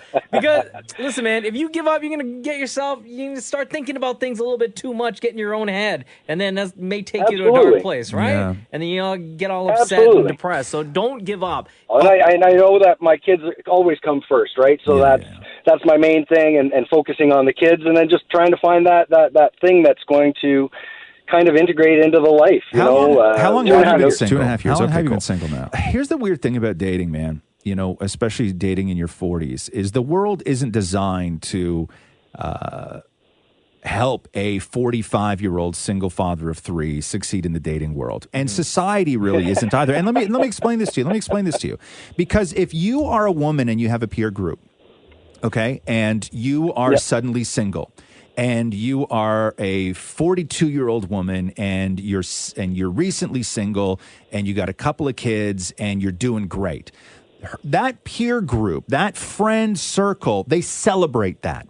They celebrate their 40-year-old single friend who's kicking ass. Yeah. Okay? Women do that. And they support. Men don't. Yeah. Okay? Men, you don't hear groups of guys going on and on and on to people that they've just met about their fantastic, fabulous single friend Mitch, who's 45 and has 3 kids. Right? Guys don't do that. Women do that for their friends. Guys don't. So even as our circles and the people that we live with in this world, we don't celebrate people like you the same way women do. And that's a fault of ours. That's a fault. That's a guy fault. That's a guy problem. Because we value things differently in these situations. Sorry, Todd, did you say you have tried online dating? Yeah. Met some really nice people and had some pretty epic fails. Fake profile pictures of their friends, and then they show up and it's a different person. Yeah. Oh man, I've been a few scenarios where one actually the person and I were texting for about a day and a half, and then out of nowhere starts hitting me up for iTunes gift cards. It's a dirty world. It's a dirty world. It is a quagmire of just sometimes you just got to pull back. I don't know how much time you have, but I would say when you're 45, you get off the dating apps first of all. Do that later, okay? Do that after you get a handle on things. I don't think you can't jump in after being married for 21 years where you had no experience with all of this stuff and then just go right to it. Like you're going to fight a war where you don't even know how to use the equipment. Okay, like you got to baby steps, man. The first thing I would say that you have to do is define what you want. Like, are you looking for something long term? Absolutely. You are looking for something long term. But have you had a little bit of fun yet? Like, have you even just got to know somebody? Have you dated? Have you had things that ended, amicably with somebody else? Like, have you been through all that? Absolutely, yeah. As I said, I've met some really nice people, and as you can imagine, like when you first meet somebody, you're either both on the same plane or one person's into it and the other person isn't into it. Right. And I really feel that I've been able to gain some skills, know what it is that I'm looking for, and one of the things, obviously, you're looking for the red flags. So 3 red flags, and that's it, sort of thing. We always say, Mocha and I always say, this, which is you got to, at this point when you're dating, and this is for guys and women, regardless whether you're 22 or 45 like you, Todd, you have to be real honest with yourself and ask what you have to offer. Absolutely. And you have to know the sort of limitations that a life has. And I'm sure you got 3 awesome kids and you love your kids, but you're not childless. Absolutely. Right? And so you got to go through all the things of what you have to offer somebody else. And then I think that you need to be clear with people. And it's tough to say that you're looking for something long term when you're playing in a world where people literally want to come to your house at 2:00 in the morning and leave by 2:25. Right? Like, or they're hitting you up for iTunes gift cards. Right. After they leave at 2:25. Yeah. By the way, I think that you have to look at your skills and look at the game and try and figure out if there's an area where you can succeed. Yeah. Okay. And keep at it, Todd. Don't let this be any type of discouragement for you to not put yourself out there. And you got to adapt, man. You got to adapt to the new world. Where do people get together? Where are the women? I don't know. Well, everyone's saying grocery stores and the gym. Don't be that guy, you jackass. No. Todd, that's how you get kicked out of a grocery store, bro. Don't be the guy. Don't be that guy. Okay. No, but where are the women? I don't know. And maybe somebody can help us out. Right? And we don't have all the answers, and we've never looked for outside help or anything like that, but I don't know where the women are, right? I know where one woman is, and I love her to death, and she's at home or wherever she is. I don't actually know where she is. Know what you want and find the game that you can win. And I say game, I don't mean game as in you got to gain people, okay? But find the game, find the area, find where real people hang out. Absolutely. Does that help, I'm going Todd? to give it a shot. Absolutely. Okay, good. Okay, brother. By the way, fellas, side note. Yes. Roz, you wanted to know where Catherine is? Yes. She's at that place up the street grabbing breakfast. Stop it. I just texted her and she got back to me You're ASAP. such a jerk. All right. Me and Todd now, okay? Yeah, absolutely. Well, Roz, you got to be my favorite, middle-aged, cranky white guy. Shut up. Shut up. It's the last time I help anybody. Roz and Mocha's Fix My Life, only on KISS. New Aquaman drops on Friday, but already it has made $196 million after 11 days in the theater in China. And the hype surrounding this movie... I told you, man. I told you. I started seeing reviews and people who had seen it even before reviews were allowed to come out where they said that it was bonkers. Like, nobody's calling it the greatest movie of all time, but they're using words like it's the most epic superhero movie of all time, or it's the most bonkers it's the most over the top, but all in a super positive way. Like, nobody is hating on Aquaman. It's crazy. So out of all these DC movies, it seems like DC has finally come out with a winner. Yeah. Yeah. When everything else sucked. Yeah. Minus Wonder Woman. And it needed guys riding seahorses and an octopus playing the drums. And fighting on seahorses, right? Patrick Wilson was in town. Yahya Abdul-Mateen II was in town as well. They're both in Aquaman, sat down with Damnit Maurie. And one of the first things he brought up was the fact that, as you mentioned, Roz, that people are calling it the most epic superhero movie ever. The headline was, Aquaman is the most epic superhero movie of all time. Would you agree with that, or do you think that that's a great statement? If someone wants to say that, I'm definitely not going to argue against them.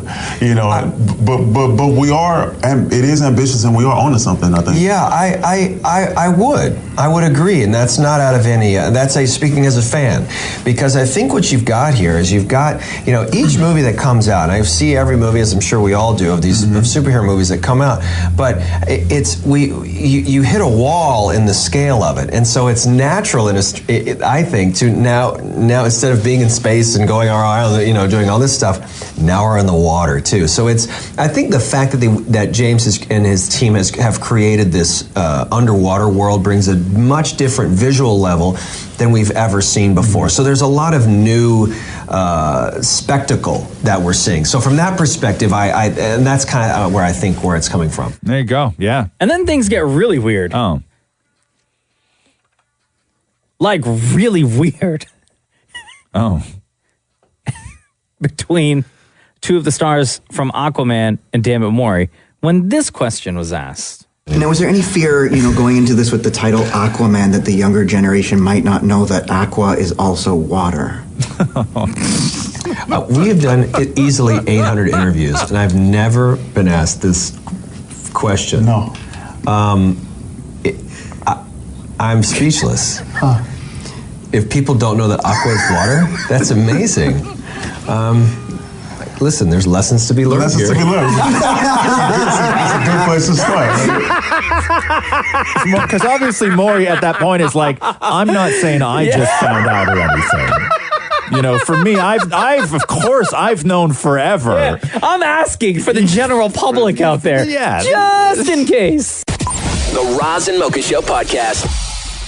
Roz, we have Mackenzie on the phone. Hi, Mackenzie. Hey, how are you? Doing great. And Mackenzie texted us. And here's what the text reads. Okay. Watched the national anthem episode of Black Mirror last night.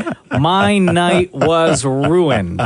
Now, this is the episode of Black Mirror that messed me up. And to this day, I still think about it, and it just ruins everything in my life for those minutes that I'm thinking about it until I think of something else, and that escapes my brain. It was the first episode of the first season of Black Mirror. And Black Mirror, if you haven't seen Black Mirror, it's not a show where like the whole season, everything sort of ties together. It's just different episodes, different stories, different actors, different everything. Yes. Each episode is a different story, beginning, middle, and end. And National Anthem is what kicked off the show. And it messed Mocha up so bad. And it messed you up too? Yeah, and it was even better because we actually watched it at my family Christmas dinner. Oh, no! So my whole family was like, let's watch Black Mirror. Everyone is obsessed with that show, and I've never watched it. So I was like, okay, Roz and Mocha said the national anthem will ruin my night. Let's watch that. Merry Christmas. So wait. what we watched. Mackenzie, so had your family members seen that episode already, and you were the only one that never saw it? No, nobody saw it. No, none of them had seen it. They all just watched random episodes. So we watched it as a family. My brother was pretty upset after. I was okay with it. I was a little traumatized, but I still watched more episodes. So, I guess it was intriguing enough for me to watch more. Yeah. Okay, so what other family members were there? Are we talking aunts and uncles, cousins, or are we talking like mom and dad as well, and grandparents? So my dad was there as well. My boyfriend was there, a couple of my cousins, and my aunt and uncle. Okay. So it was we decided to end the night off with Black Mirror. I don't know if that was the best idea, but... What did your dad say about it, or your aunts and uncles? So I would say it was half and half. My dad was definitely intrigued to watch more. So that was a little concerning. But the rest of my family was like, no, this just sucks. We're not watching this again. Wow. Oh, my God. You learn something about people when you watch that episode with them. Yeah, like your dad's a perv. Yeah. But you know what? There's another episode that I find actually is worse. I watched it last night because I was like, I got to keep going. Yeah. And there's another one that's even worse. It's called Shut Up and Dance. Oh, yeah. I don't want to know. I won't tell you, but that one to me stuck with me. I didn't sleep well last night. I was like, the show messes up with your head. Yeah, Shut Up and Dance is another one that is that season 1 as well? Yeah. It's the beginning of season 2, I think. Beginning of season 2. Yeah. I watched them all out of order, so I have a hard time no with thanks. season 1, season Definitely 2. not. Not the best show to watch around Christmas time. Oh, God, hold on here. Give me 1 second.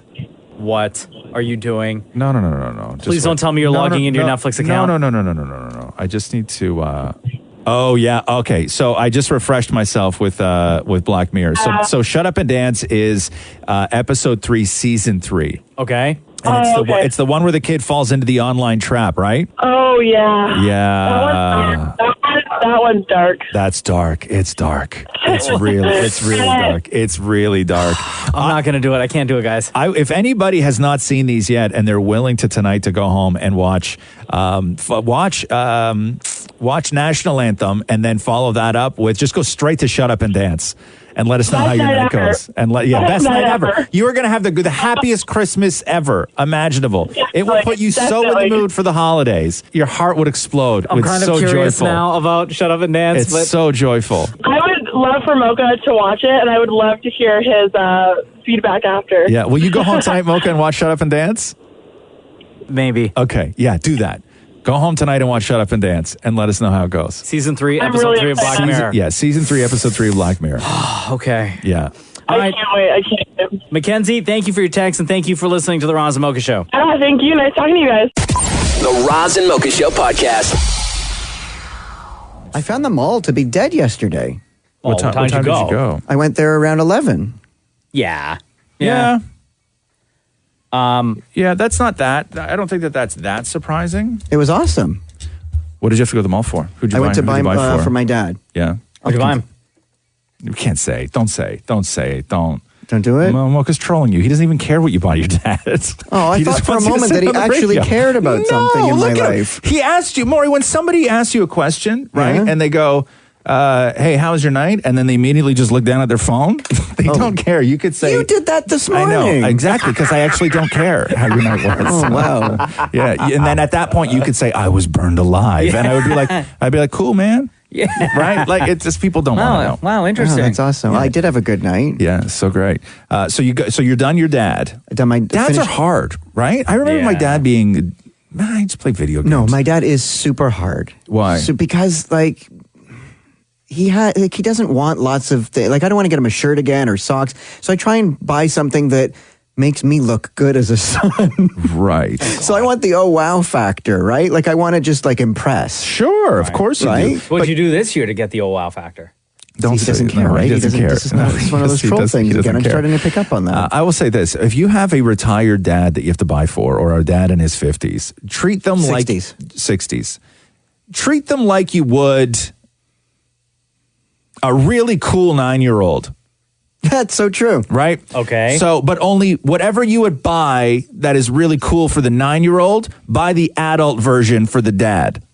Okay. It's right. He's 100% right. That's how you treat a retired dad. Okay. So when you start So like looking, an adult coloring book? No, like whatever the toy is that the 9-year-old desperately wants, find out what sort of the adult version of that thing is. Okay. And you get it for the dad. The dads like things. Last year we bought him a sign that had his name on it for the tiki bar. It was great. Right. Yeah, sure. Yeah. But dads want things, right? They don't want a shirt. My dad has literally everything. That's why there is nothing difficult. I can't buy him electronics. I can't buy him tools. He has every tool imaginable. Right.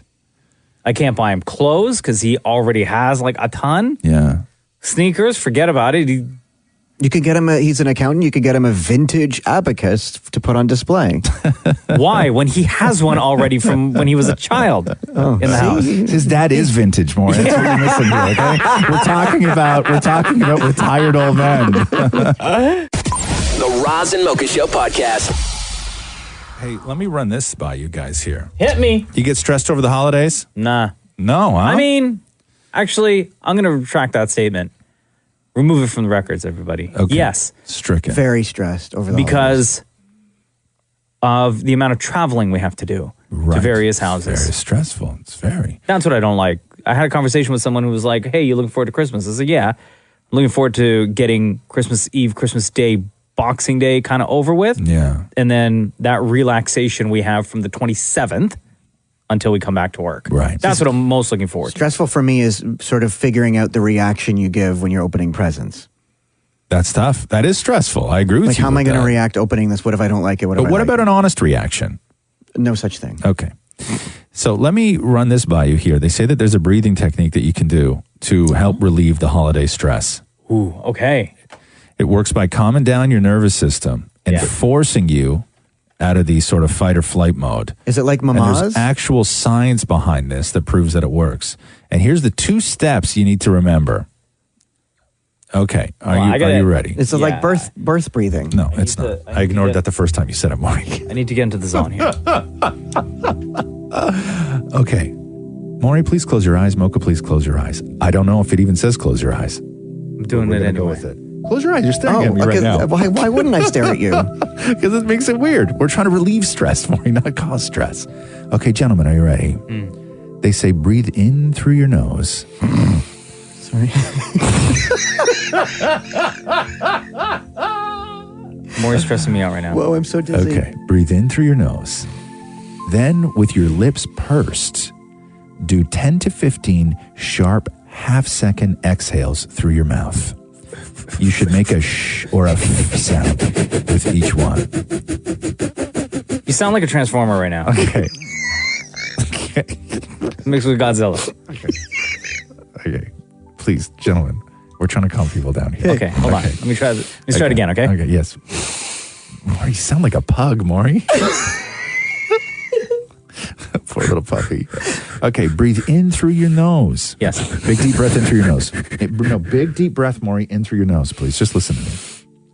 Then with your lips pursed, do 10 to 15 sharp half-second exhales through your mouth. Close your eyes and take a series now of slow breaths.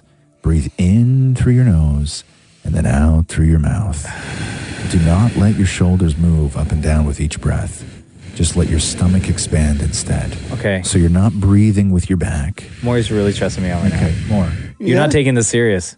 Yes, I am. I was in a whole nother world. No. That's how you breathe. Okay. I would like you to... He said 10 sharp breaths. Okay. No, he didn't. Because you're not listening. You're not listening. We're on I to can't step hear 2. through a breath. But we're on step number 2. Oh, I missed that. Okay. Everybody else was on step number 2. So strange. Everybody. I couldn't hear through my breathing. I really want to yell right now, but I know I can't. Thank God. Because we're trying to calm people down. Okay, so again, step 1. Breathe in through your nose. Then purse your lips and do 10 to 15 sharp half-second exhales out through your mouth. Get out. You're not taking this serious. Get out. I'm turning your microphone off. Okay, Your wait. microphone's off. Let's at least get to step 2. Can we try step 2? Okay. Okay, now close your eyes and take a series of slow breaths. Breathe in deep through your nose and then out through your mouth slowly. Do not let your shoulders move up and down. Okay? You want your stomach to expand instead. So have your upper body, your neck, and your shoulders perfectly still. Yo. And then whistle for a cab. Where did that come from? I'm not one to Where did promote that come violence, but like... No, listen, this is supposed to be the exact antithesis of violence. We're supposed to be relaxed. We're not supposed to. I'm going to beat the hell out of Maury right now. The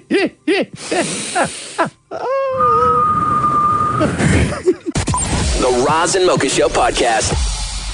Stefan James, welcome to the Roz and Mocha Show. Welcome back home. Oh, man. Thank you for having me. If Beale Street could talk, let me say I love the fact that Toronto, Vancouver, and Montreal gets this movie first, Christmas Day, and then everybody else on January 4th. Yeah, I made a special request. And how good of a feeling is it right now going into award season where this movie hasn't even hit theaters yet and you've already got all these nominations?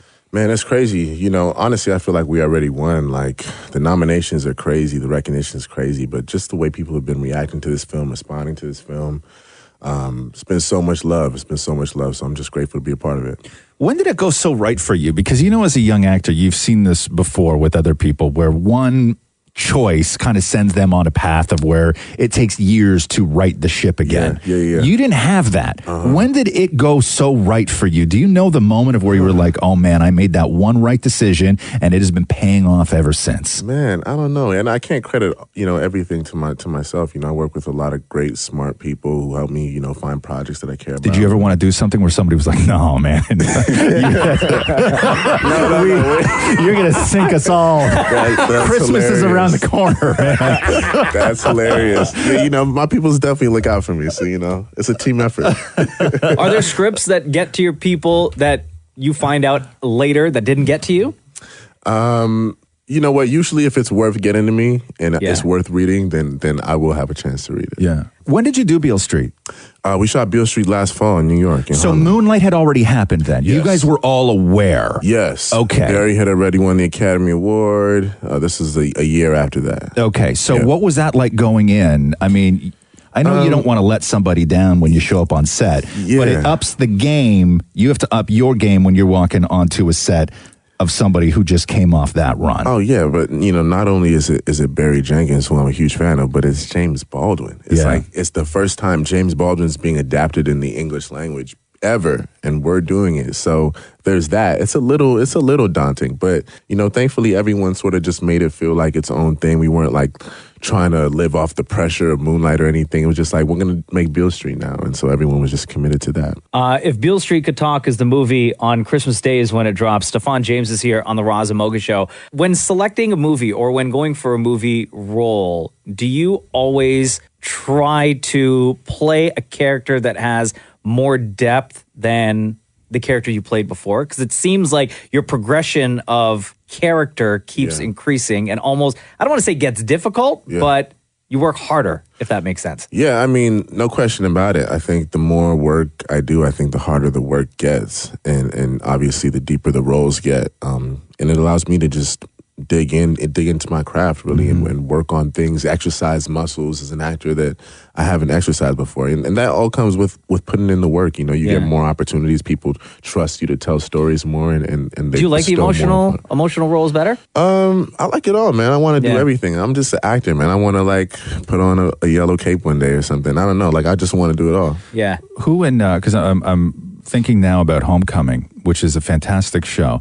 but who in your life freaked out? Like you have to have like a parent or an aunt or somebody. Oh, yeah. Who freaked out when they heard Julia Roberts say the things about you that Julia Roberts has said about you? I mean, my mom freaks out on a daily basis. Just pretty much just waking up, she freaks out. You know, she even got to do nothing.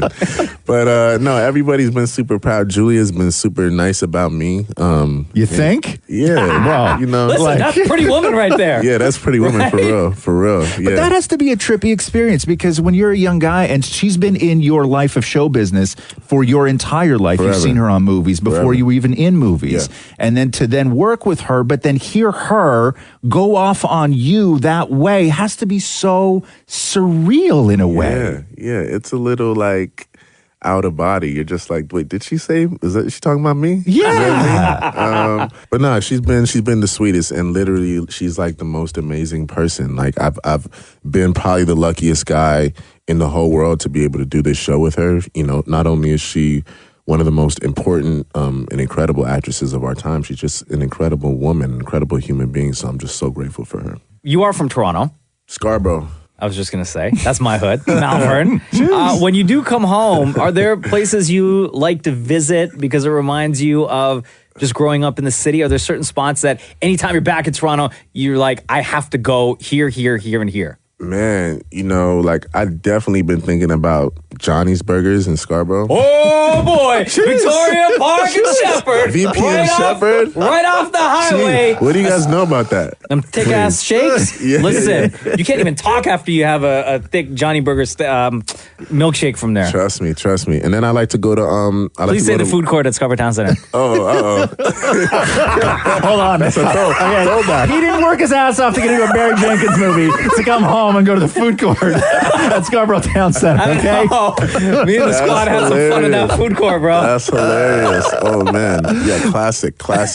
You know we used to hang out at the food court back in the day? Right? Everybody did. Do you know what you're wearing on the red carpet yet for the Globes? Are people sending you stuff? I think I may have found one. People have sent me a whole bunch of stuff, and I just had a fitting the other day. But I think we circled in on one. Yeah. Yeah. Are you allowed to say? Can you say? Do you want to say? I don't know. I don't know if my stylist has done the whole. What color is it? What color is it? So- But it's black. When people send you stuff, and if you choose not to wear it, do you send it back? Yeah, we You send have it to? back. Yeah, you got to Oh, send okay. it back. Yeah, you can't just keep it. What if you keep it though? Like they charge you? I mean, I'm pretty sure they're gonna find you. You know, they'll find you. Somehow, They'll know where you are. Yeah, it's not that easy. You know, to hide anymore. If three Sundays from now, you're not a hard guy to find. Yeah, exactly. Food court, Discover Town Center. Yeah. If Beale Street could talk in theaters Christmas Day, Stefan James, always a pleasure having you join us, man. Thank Congratulations you guys so much. I on appreciate everything. you guys. Roz and Mocha's Fix My Life. What advice can you guys give me? Okay, so my question is. Got a problem you can't fix? Roz and Mocha got you. Hi, Arlene. How's it going? It's Roz and Mocha. I'm good. How are you guys? Good. Thank you for sending in your note to us. So let me read this for everybody so we can all get a handle on this. Fix My Life, Roz and Mocha. I've been dating someone for 3.5 years, known them for 5. Had many ups and downs as well as all relationships do, but here's my issue. I've never met anyone in his family. Now I need to know your opinion. Is this normal? I don't know. I just find it odd. And as time passes, it feels more strange. This has been my first serious long-term relationship, so this whole family thing I've never really done. I've dated, but it's never got as far as meet the family serious, quote unquote. Okay, so your relationship, would you describe the relationship as good? Yeah, definitely. It's really good. Have you met any of his friends? I've met one.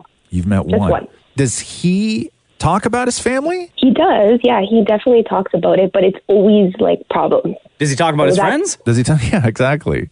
He does, but he like only has like 2 or 3 close friends, and one of them lives really far.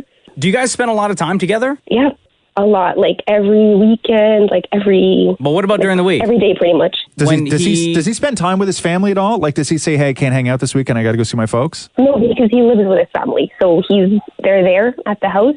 They're So always arguing, and there's always problems. So Does his family ever call him on the phone whenever, like, the two of you are just hanging out? no, it's usually just texting. Like just text, like, oh, my texting. brother texted me or whatever. And what happens when you say, "I'm real curious as to why you haven't introduced me to your family yet"? Especially after 3 years. What does he say? Usually that he explains that his family has problems, and he doesn't want to bring me into that environment. And What kind of problems? it's like money problems, family problems, like. Do you get the sense that maybe he's like a little bit embarrassed of his family and he doesn't want you Yes, to see it? definitely. Yeah, Okay, well 100%. that's understandable because it's either that Yeah. there's a whole bunch of different things here. One, usually when somebody avoids introducing their partner to their friends or their family, it's because they want to keep that relationship in a place of where it's not 100% real. Where it's a very difficult thing to integrate somebody into friends and family if you're not 100% sure about that person, because when you break it off, there's a lot of feelings going on. When you keep somebody separated from your friends and your family, it makes it very easy to dump them. Very easy to dump them because there's no blowback from anywhere else in your life.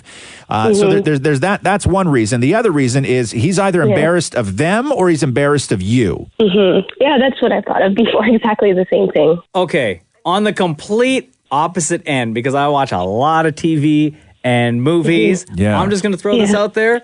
But is there a chance that this guy that you've been dating for 3.5 years and you've only met one of his friends and nobody in his family, is there a chance that this guy is already married and has a family, you're his side piece, or he's dating somebody else that has already been integrated into his family and again, you are his side piece?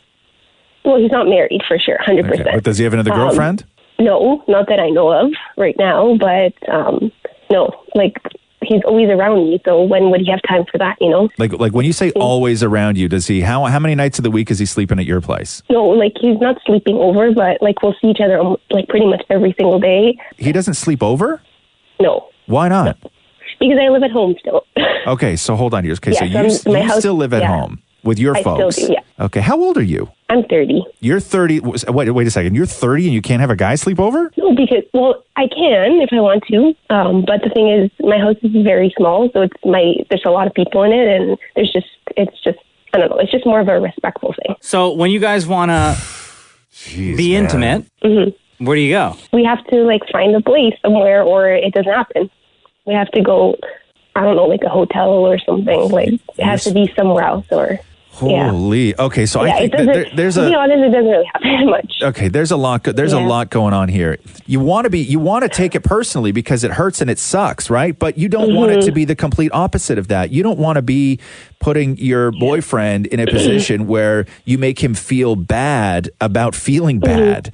You know, like if he truly is embarrassed of his family, which is really unfortunate and extremely sad. That has nothing to do with you. The only thing that you can do at that point is support. Now, on the flip side, if he's got another girlfriend already integrated into that family and is embarrassed of you, that is a horrific situation. The problem is we don't know which one it is. Exactly, yeah. Have you guys talked about marriage? Yeah, we have. Yeah, so and we how have, would talked you about moving out and stuff. do Like, we're that, gonna move like, out soon. guest list? Like, how would the wedding go down if you've never met his family, but it's expected that his family would be at his wedding? I would obviously have to meet the family before that. He says it's coming soon. I just don't know when soon is. Okay, I got to go back to something.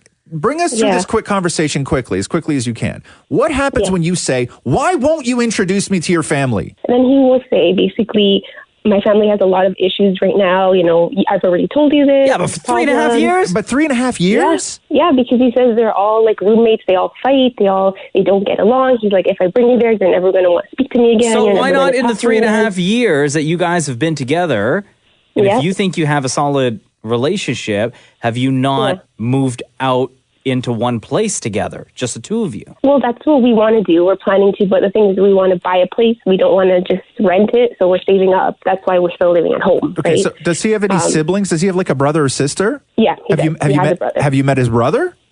Nope. Oh, Jesus. Oh, my God. Arlene. I haven't met anybody.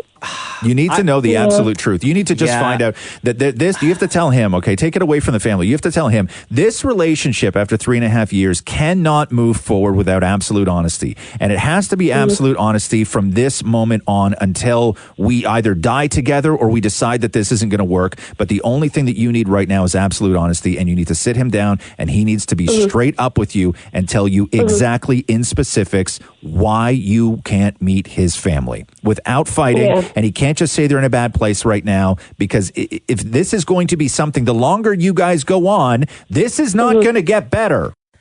Listen, this all sounds like bad news. And again, I watch way too many movies and TV shows to know that you need to get out of this relationship. Wow. But I don't know.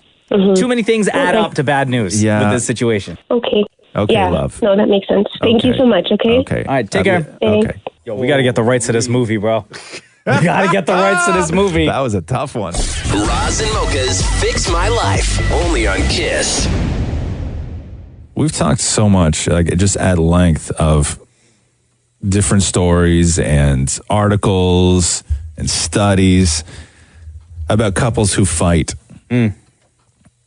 Because I don't fight with Catherine. Like, we'll have disagreements. Like, we disagree about things because we're grown humans.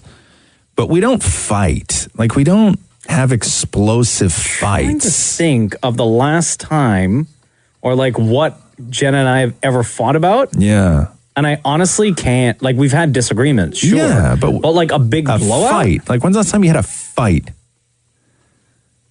I mean, Catherine and I, we've fought in the past.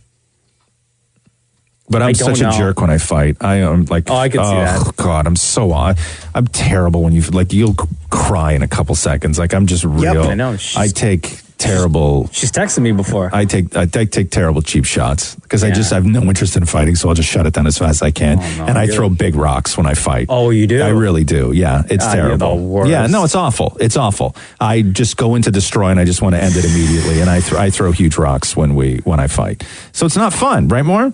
No, it's not when you and I fight. Right. So they say this because Maury and his husband Matthew, they fight a lot. We just fought yesterday about goat cheese on the floor. I said I didn't put the goat cheese on the floor. I said it fell off his cracker, not my cracker. Right? Fight. Where in any other house, it's be like, man, let me just go get you a paper towel, clean the goat cheese right up. No, I was in the office going, I didn't drop the goat cheese. Right. A couple of crackers just fighting about crackers. So the good news, they say, Damnit Maurie, and everybody else who fights with their significant other. If you fight, by the way, give us a text right now. 925-555.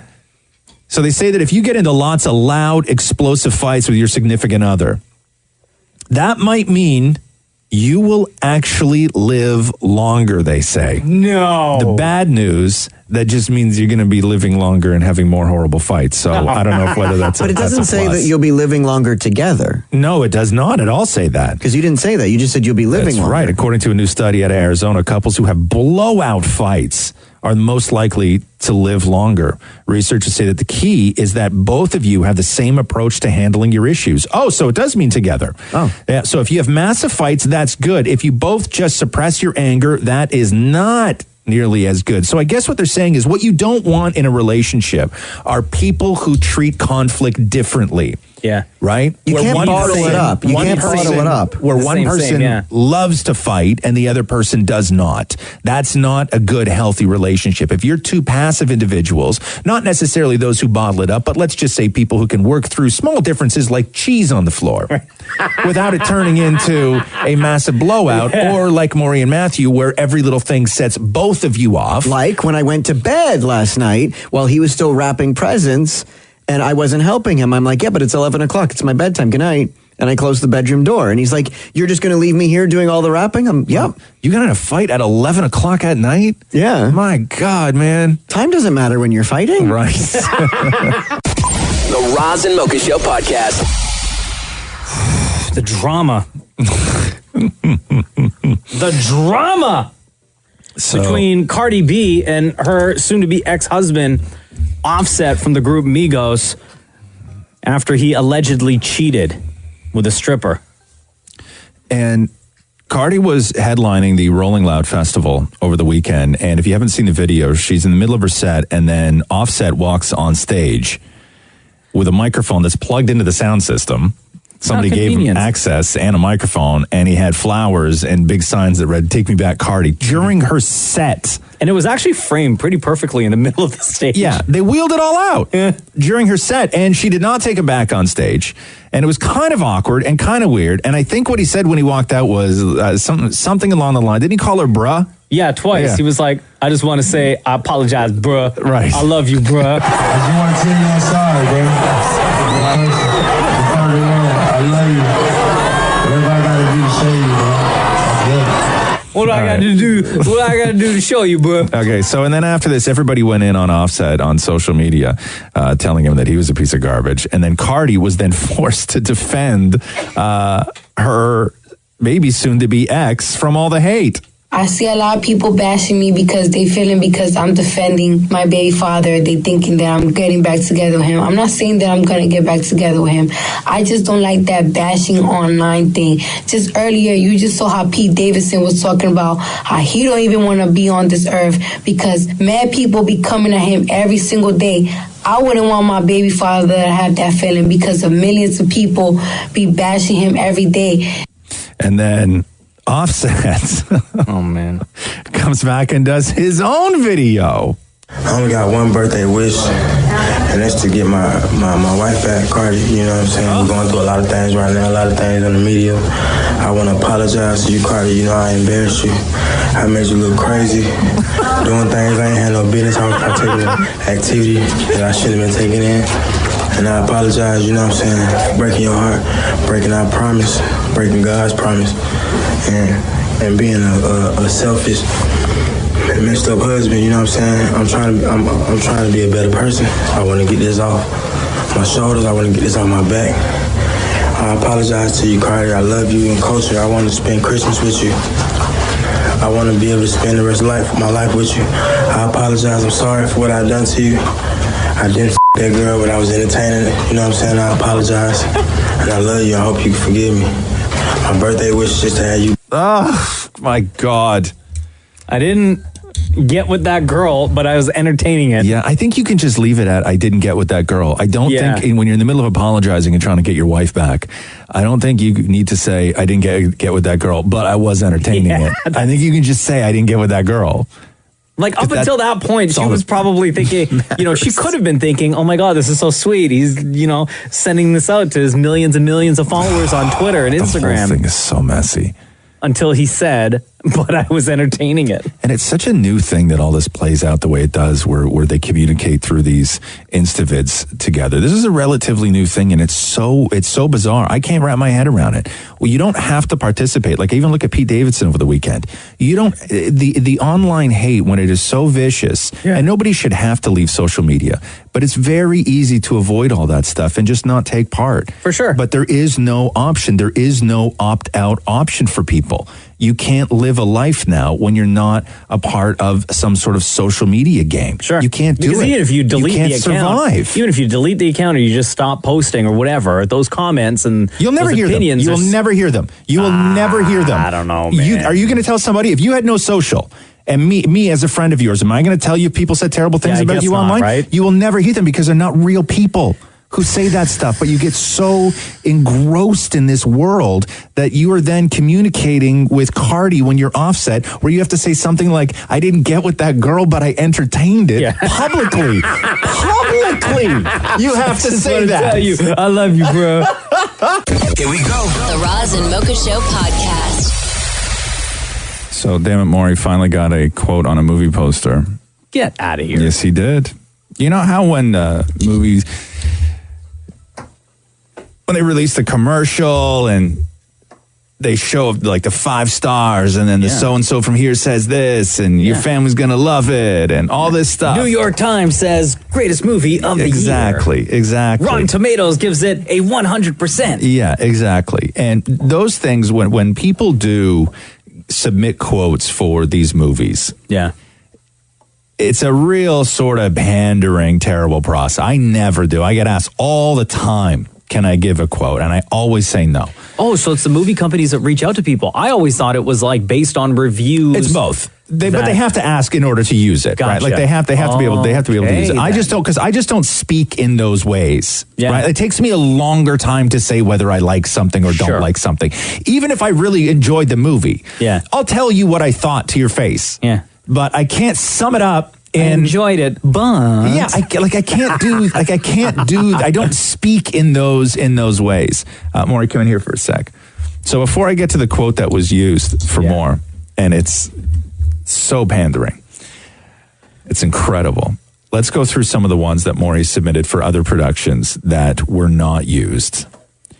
So Maurie, you submitted, this was for Come From Away, the musical that everyone loved. Maurie submitted Come From Away and Leave Proud. Was not used. Okay. It should be mandatory to see this play. Wow, I wonder why they didn't use that one. Oh my God. It should be mandatory. Proof Canadians are amazing, but you already knew that. See what I mean? See what I mean by pandering? You know what I mean? Like pandering. Flexing a little too hard. Like, people don't speak like that. I do. No, you don't. No, you don't. What about Bad Out of Hell? This was not used by Damnit Maurie. Hot as hell. Okay. Yep, let me run out and get some tickets. Okay, this was the Carole King musical. They're all musicals, huh? Played. Fabulous. I love them. Yeah, Maurie wrote Carol is King. Spectacular. Brilliant. Come on. That's good. Not used. And then he followed that up with, when they didn't use Carol is King, was Beautiful is Beautiful. Whatever that means. Okay. What does that mean? What does that mean? Beautiful is beautiful. Because then it's called Beautiful. Oh, you didn't write that here. Yeah. Okay, so beautiful is beautiful. Ay, ay, ay. Speed is speed. Oh my God, he even submitted for Cars 3. I forgot that there was a Cars 3. Okay, Cars 3. These were not used. Okay. Wheel, all love it. Oh, God. Come on, that's great. Wheel, all love it. Also not used, because you submitted 2 for this. A race to all the feels. Oh, so good. Please. Nobody talks like that. These are meaningless, right? Like, it's meaningless. If I see a poster for Cars 3 and the quote on the poster is a race to all the feels, it means nothing. The whole thing means nothing. It's a funny quote. It's not funny. It means nothing. Nothing. We'll all love it. Okay. I'm surprised they didn't use that one. That one's brilliant. Thank you. I actually like that. I'm just joking. And then the latest one here, more, was you submitted for Mary Poppins. Yes, several. Yeah. Several. Okay, Wow. let me go through these here. Okay. Not used. Wait. Yes. How about you go through them? Yeah. And I'm going to guess which one was used. Oh, okay. Okay? Yeah. Let's go. Okay. Simply magical. To be blunt, Emily was epic. Okay, that one for sure, no. But great. Okay. An instant classic. Ooh. And finally, this holiday, Poppins are welcome. What does that mean? Like you can pop in.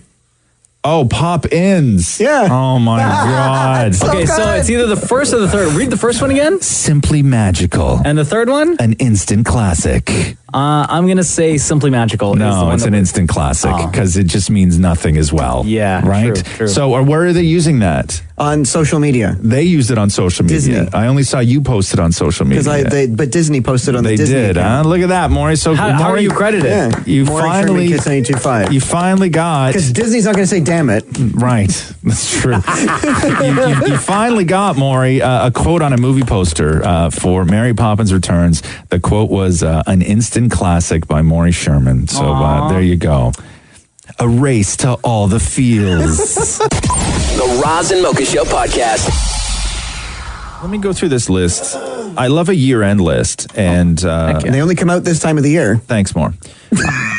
But I'm going through this all-time list here, and Ranker has put together or finally released what is currently their list of the top 20 worst movies of all time. Glitter. Okay, you don't need to start with that. Glitter's number 4. No, it's not bad. Okay. Okay, Glitter. Yes. Okay. So some of the ones, something called Epic Movie, I don't know. I remember that one. Showgirls is on there at number 19. Superman 4, The Quest for Peace from 1987 is on there. Terrible. Howard the Duck is on there. The Last Airbender is on there. Is Batman with the nipples on there?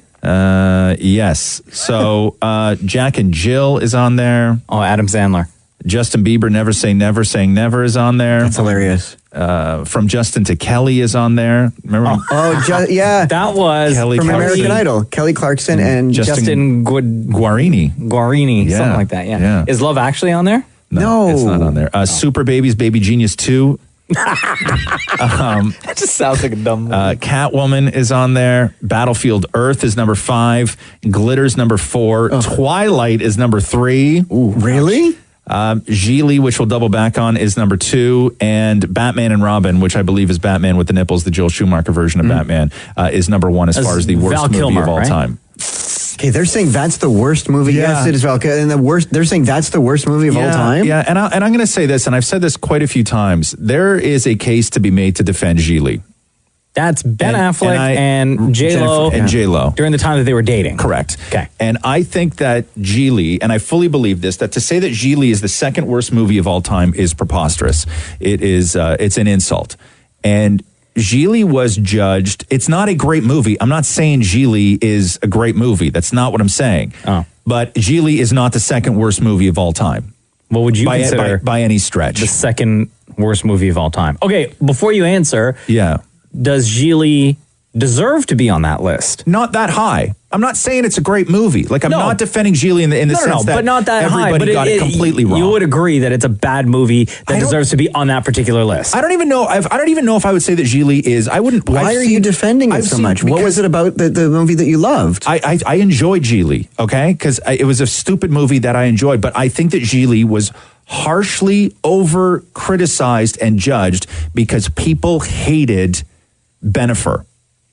And it hit at a time where there was just backlash over Bennifer, and people were so over the two of them that the movie itself wasn't judged on the movie alone. It was judged because they didn't like them and they were sick of them. And so if you're saying if it was two other actors, then it would have maybe been better? No. I'm saying that if it was Jennifer Lopez and somebody else that weren't dating. Okay. Or if Ben Affleck and Jennifer Aniston or Jennifer Lopez weren't dating. Right. It wouldn't have even been Jennifer Lopez's worst movie.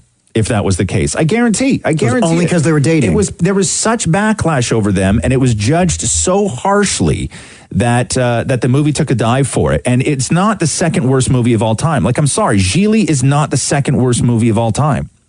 It's just not.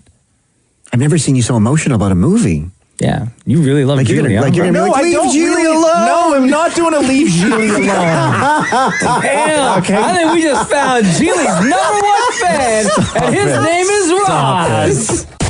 The Roz and Mocha Show podcast. There's no secret that Kawhi Leonard may not be a Toronto Raptor by the end of the season. Which is really which is just the biggest kick in the face ever because he's just killing it for the Raps right now, right? Yes, They're number one in the league, and this came out. ESPN has been traveling, following the Raptors, spending time in this city to learn about the city and really learn about the Raptors because they're just so hot, right? Mm-hmm. And one thing that they noticed is that I don't think it's a scout, but somebody from the Clippers, LA Clippers organization, has been to a lot. Oh, I know. They've made it perfectly clear they want it. The Raptor games, yes, but like on the road, at home, Scotiabank Arena. They want Kawhi Leonard and Kevin Durant. But Kawhi Leonard was hanging out with Drake at Drake's restaurant. Doesn't matter. Kawhi Leonard is, listen, okay, we're on vacation right now, okay? No, we're at camp. Okay. I don't know where we are. We're at a cottage with our family. Okay. Okay, and you're like 17 years old, and we're going to be there for the summer. And down the road, there's a rental cottage that this family from Missouri has rented, and their daughter is just like incredible. She's everything. She's the thing you dream about. She's wonderful. She's sweet. She's talented. She makes you laugh. She makes you feel good about yourself. And because you're the only dude around, she's hanging around you all summer, and she makes you better. Like, that is the summer that you remember for your entire life. She makes you so much better. And you will like always have this thing where you remember that summer you had with her. But while it's going on, you know that after Labor Day, she's going back to Missouri to her super hot boyfriend. That's Kawhi Leonard. We're on the clock with Kawhi Leonard. I know. Before he goes back to a super hot boyfriend. Before he goes back to LA to his super hot boyfriend. That's what Kevin Durant. I know. Right? Yeah, that's so true. That's what's going to happen. It's like he's only playing with us. We're a fling. You know what? Like, we're just this thing. Like, I'm okay with it right now because the Raps are just red hot. Yes. And I'm okay with it because the city is amped, but I'm also in the back of my mind trying to prepare myself for when he says, see ya. Yeah, because I told you. Yeah. And it's not like he didn't say, no, I'm not going to, make Toronto my home. No. I'll pay the lease on this place for 6 months. Yeah. Like every couple weeks he goes and buys a new toothbrush. Like, he didn't even bring his toothbrush. How long did he sign for? He's only on for a year. Oh, He's a free agent. That's the summer. That's it. This is it. We get him for now until April. Yeah. And then whatever happens after April. So it's like a super awesome rental car where you rent a convertible and then go back home to your Yaris. Roz already gave the analogy. Yeah. He's a super hot girl at camp that has to go back to Missouri to her I'm hot just boyfriend. trying to give an analogy that I would understand. Yeah. Okay. Substitute girl with dude. Thank you. The Roz and Mocha Show podcast. Post Malone loves Crocs. We all know that. He did a collab with them twice. Sure do. Both times sold out. $60 Crocs been going on eBay for like $60 Crocs. $1,000. What do Crocs normally cost? I shouldn't make like a big fuss $60? about that. Yo, there are people out there who love Crocs. Hold on. Crocs normally aren't $60. Come on. Crocs. Because I've hit a couple of Roxy's with the lawnmower. Yeah, They better not be $60. $60.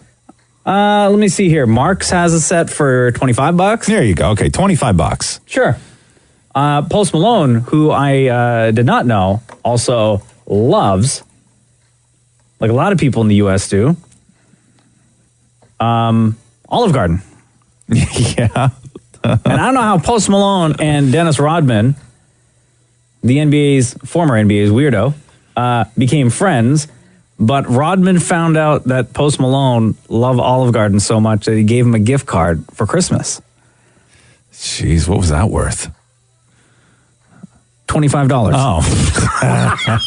So just like a regular gift Just card. a regular gift card. Oh. I thought when I read the headline that Dennis Rodman gave Post Malone a gift card for Olive Garden. Yeah. I'm thinking Post Malone just hit the jackpot. yeah. Like $100,000 or like just a ridiculous amount, like in the thousands. Yeah. But Dennis Rodman presented Post Malone with just like a regular guy amount. Oh, like one supper. One supper. Yeah. I mean, No if drinks. you really wanted to, you could maybe stretch it out to 2 if you don't get a dessert. It's true. It's right? true. You just Yeah. load up on some of the free salad. Yeah, I've been to Olive Garden once. I went one time on a date when I was in college. And? Oh, I was the greatest restaurant I've ever They been used to be at the everywhere time. out Yeah, there, right? It was, They don't exist out here no more. No, and it was the fanciest place I'd ever been. It was the fanciest. Olive Garden? It was at that time. It was the fanciest place okay. I'd ever been in my Did you wear a life. tie? No, I didn't wear a tie, but I remember I had to borrow shoes. The Roz and Mocha Show podcast. I was listening to these tracks that an AI company put together. What? So, an artificial intelligence company took all these Christmas classics, the most popular Christmas songs that you can imagine, and I guess they fed them all into a machine. They analyzed the hell out of them. And then they had the machine come up with their own. Okay. Now, there's no singing in these. Maybe we can create some lyrics to these. But there's no singing in these. But they say that based on what is popular, the information they had on like what makes a good Christmas song? On what makes a good Christmas song, they've come up with, I have 3 examples here of what they've come up with. So do they give them like names and stuff? Yeah. Do you want to go with Coco Jolly Puff or Coco Jolly Fluff? Yes. Okay.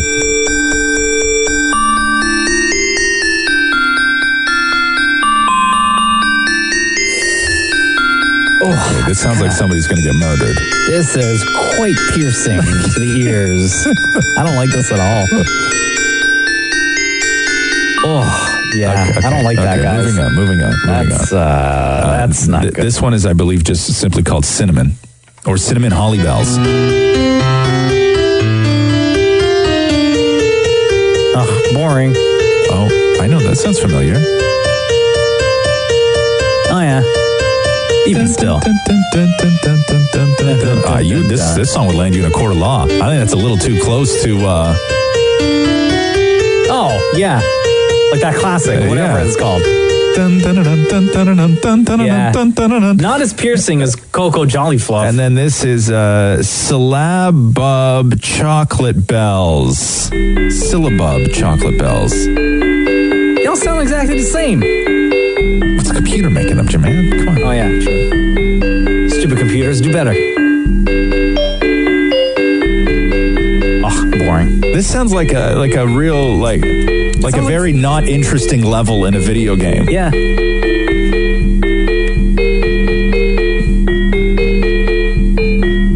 Oh. See, computers aren't smart as you think. Well, that's not true. Like, I mean, when it comes This to computer's not as smart as you think. The Roz and Mocha Show podcast. Rolling Stone has released their list of the best songs of the year. Okay. Woo! What do you want? Number 5? Start Yes. 5. Do the top 5. Okay. Was Nice for What by Drake. Okay. Number 4, Never Be the Same by Camila Cabello. Number 3. Number 3, I Like It, Cardi B. Number 2. Shallow, Lady Gaga and Bradley Cooper. What? Yep. No, that song is not as good as people think it is. I did my top 3 last week, and I put Shallow on it in the top 3. Okay, hold on. Yeah. Wait, let me think about this. Number 1. Don't. Okay, it's either going to be Drake in My Feelings. Right. Ed Sheeran Perfect. You can stop there. It's Drake in My Feelings. Oh. Yeah. Like, what else is it going to be? I knew it. I knew it. That's my number 1 as well. It's everybody's number 1. Yeah. And then other songs on the list. I'm just kind of going through this here. Taylor Swift with Delicate at number 12. High Horse, Casey Musgraves was 15. That's pretty high up. That's a good Sicko song. Mode was number 10. Travis Scott. That's a great record. I'm trying to. There was a Lana Del Rey track at number 6. Yeah, so there you go. Nice. Decent list. The Roz and Mocha Show podcast. I'm going to play for you real quick, Roz. So, Breathin' from Ariana Grande. Our good friend Alessia Cara, we played for you last week when she was doing a cover of a bunch of Destiny's Child songs, right? She's out in the UK, and she did another one of these sessions with BBC Radio 1. They called piano sessions. So it's just her, 3 backup singers, and somebody on the piano.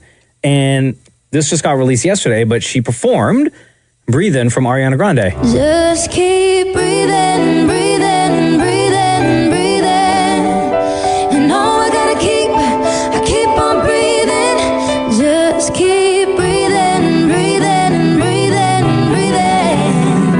And all I gotta I keep on breathing.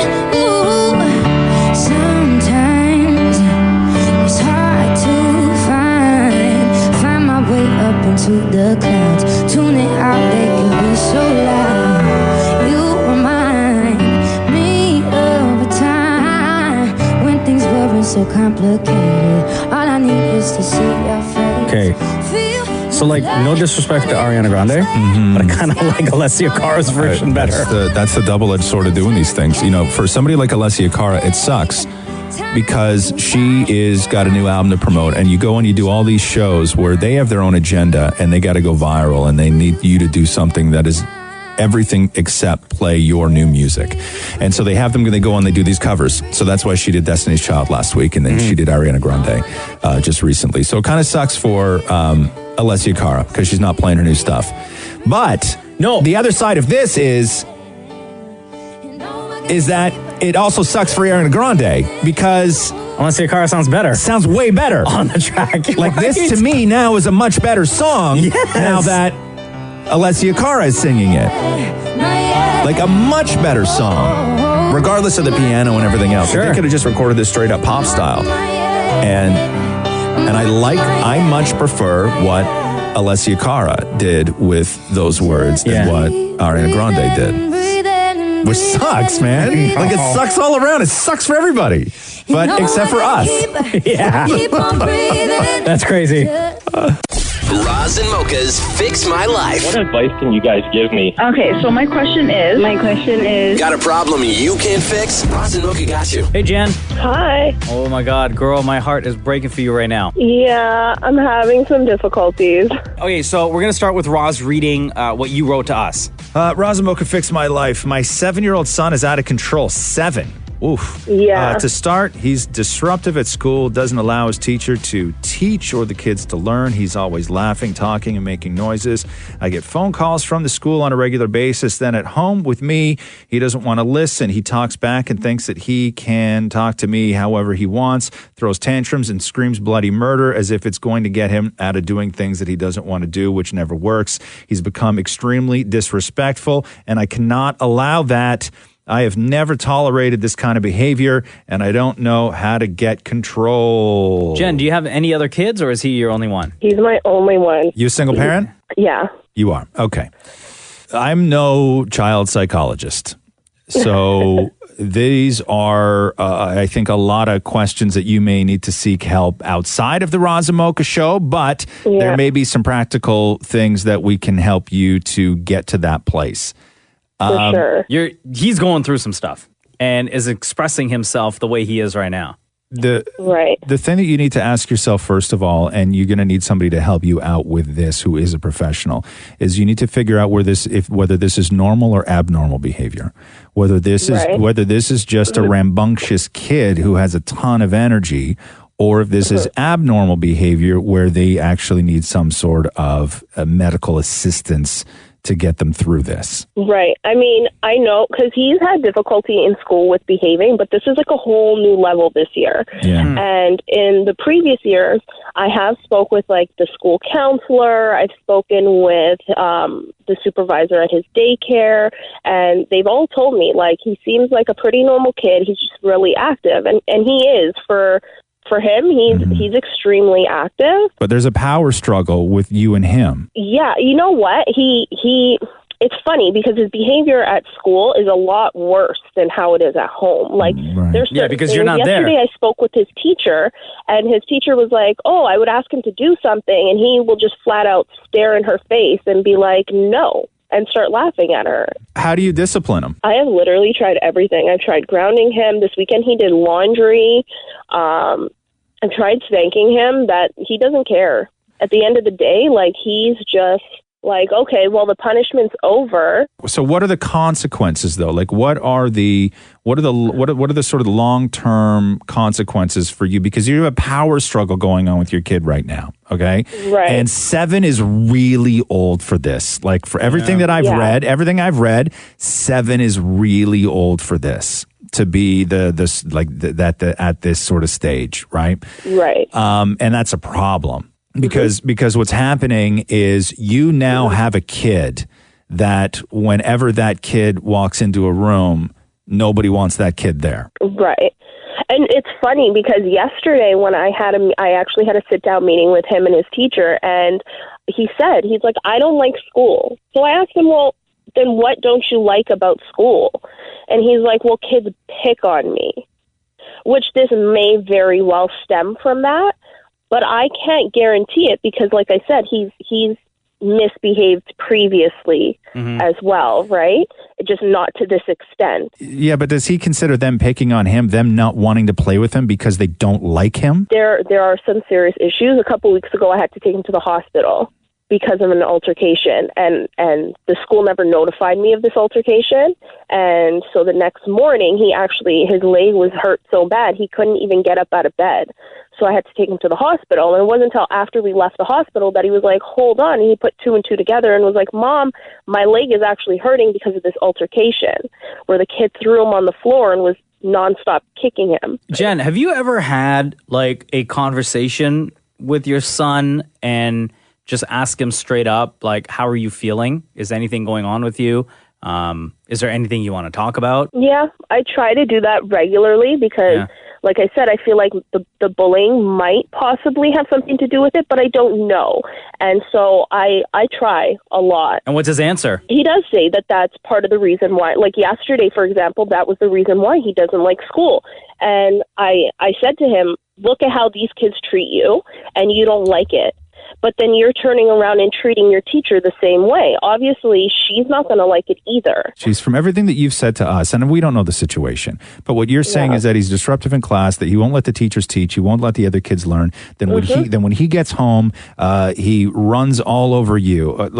There may be a moment where you have to realize that you have that kid. Right. Okay? And it may not be other kids' faults, because parents love to do that. They love to say, I know, and that's why I'm like, I don't know. It's all the other kids. Possibly may have nothing to do with that. Disciplining your kid in the right way is such a hard thing for parents to do. And you got to get good at that. You have to figure out a way that works. Now, does he have remorse when he acts out? Like, is he physically violent at all? Not. What about towards you? No, absolutely not. Okay, he knows. when he does when he does something wrong and somebody tells him no, right? Does he understand why that's wrong? Honestly, I'm not sure. I mean, I explain it to him. We have conversations about it. And I explain at to 7, him. you shouldn't have to explain these things. That's very true. They should understand this stuff already. Where's his dad? He's nowhere. Does he have a relationship with his dad? No. That's a problem. That's a problem. It's a problem for boys. It's a problem. And you can, we can spin this any way you want, but it's real tough for a single mom who's got a rambunctious boy at home. It's real tough. Dealing with boys is a real specific thing, and it's tough. And you're in a situation that is, you got a lot of stuff stacked against you. You need to sit him down with somebody that's not you and not a teacher that can sit and talk to this kid, because it's not about, at this point, it's not about self-esteem. At this point, it's not about bullying. At this point, it may be something larger. You may have to make some other phone calls, Jen. I hear you. You got to start reading up on discipline and reward versus punishments, and I think you got to sit this kid down with somebody who's way smarter than us and way smarter than you, and have them talk to your kid. Yeah, I agree. Yeah. All right, Jen? All right, thank you. Okay, hon. Thank you. Take care. Okay, bye-bye. Roz and Mocha's Fix My Life, only on KISS. You see people freaking out over Forever 21 today? Every day, it's like you wake up and you're like, okay, what are we mad at today? Okay, hold on. What is the world mad at today? Let me think. They are mad that Forever 21 isn't selling an article of clothing that is sized right for... You went down, you were on the right road, but you took a left when you should have went right. It's not about size, it's about race. Oh. Forever 21 has a Wakanda Forever sweater, and in the ad online, they put the white guy in the sweater. Oh. And, are we supposed to be offended? Oh, are you not? No, that's what it like. Is the internet saying that?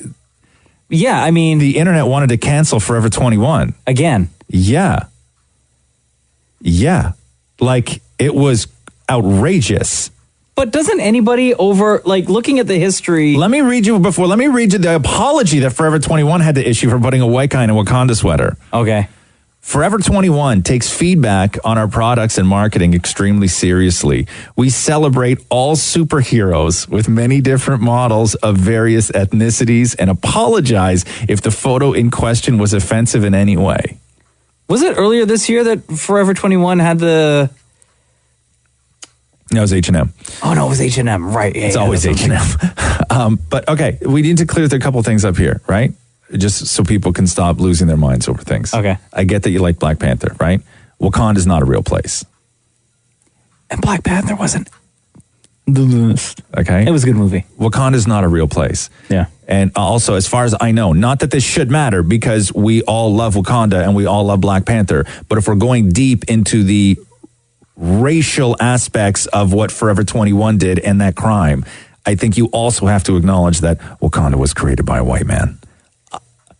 Now, not that matters and it shouldn't matter. Wait, but we're talking about a fictional place. I have a question, though. It doesn't exist. Does that mean that as a white guy, you're not allowed to buy and wear that sweater? Exactly. But here's the problem. Like, but you can't say that. You can't go and... No, like, Forever 21 can't say... Black people only. No, but I know. But the problem now is guys like my brother who have been a Black Panther fan for 30 years, I don't even know, right? Has a Black Panther t-shirt. Has always had a Black Panther t-shirt. Because he loves Black Panther. To have a Black Panther t-shirt. Now you can't wear that because somehow a non-Black person wearing a Wakanda t-shirt is suddenly cultural appropriation in some weird way based on a culture that is fictional in a superhero movie. In a place that doesn't exist. In a place that doesn't exist. So Forever 21 was forced to apologize because everybody today woke up mad at them.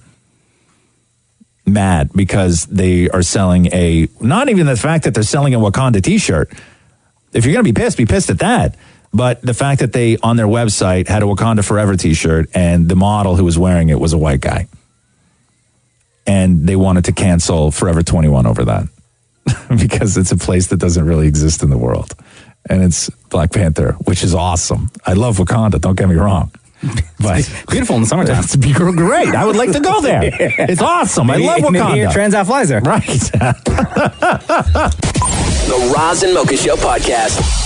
Hi, it's Roz and Mocha. What's going on? Hi, just want to call and say I love your show. I listen to you every day, and today's my birthday. Oh, happy birthday. What's your name? Thank you, Diane. Diane, this close to Christmas, how do you celebrate? Well, I'm going to my daughter's this afternoon with my family and celebrating it there. Oh, okay. How old are you today? 64. 64. Beautiful. No, 54. Oh, 54. Yeah. Sorry.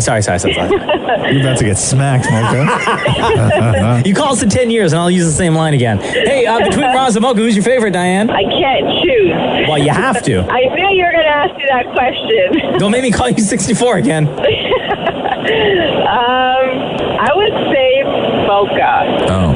Yeah, girl. Great. 54, but you sound like 34. Thank you. Yeah, great. And thanks. you probably look 24. Well, I'm actually a grandma of three grandkids. Just take a compliment, damn it.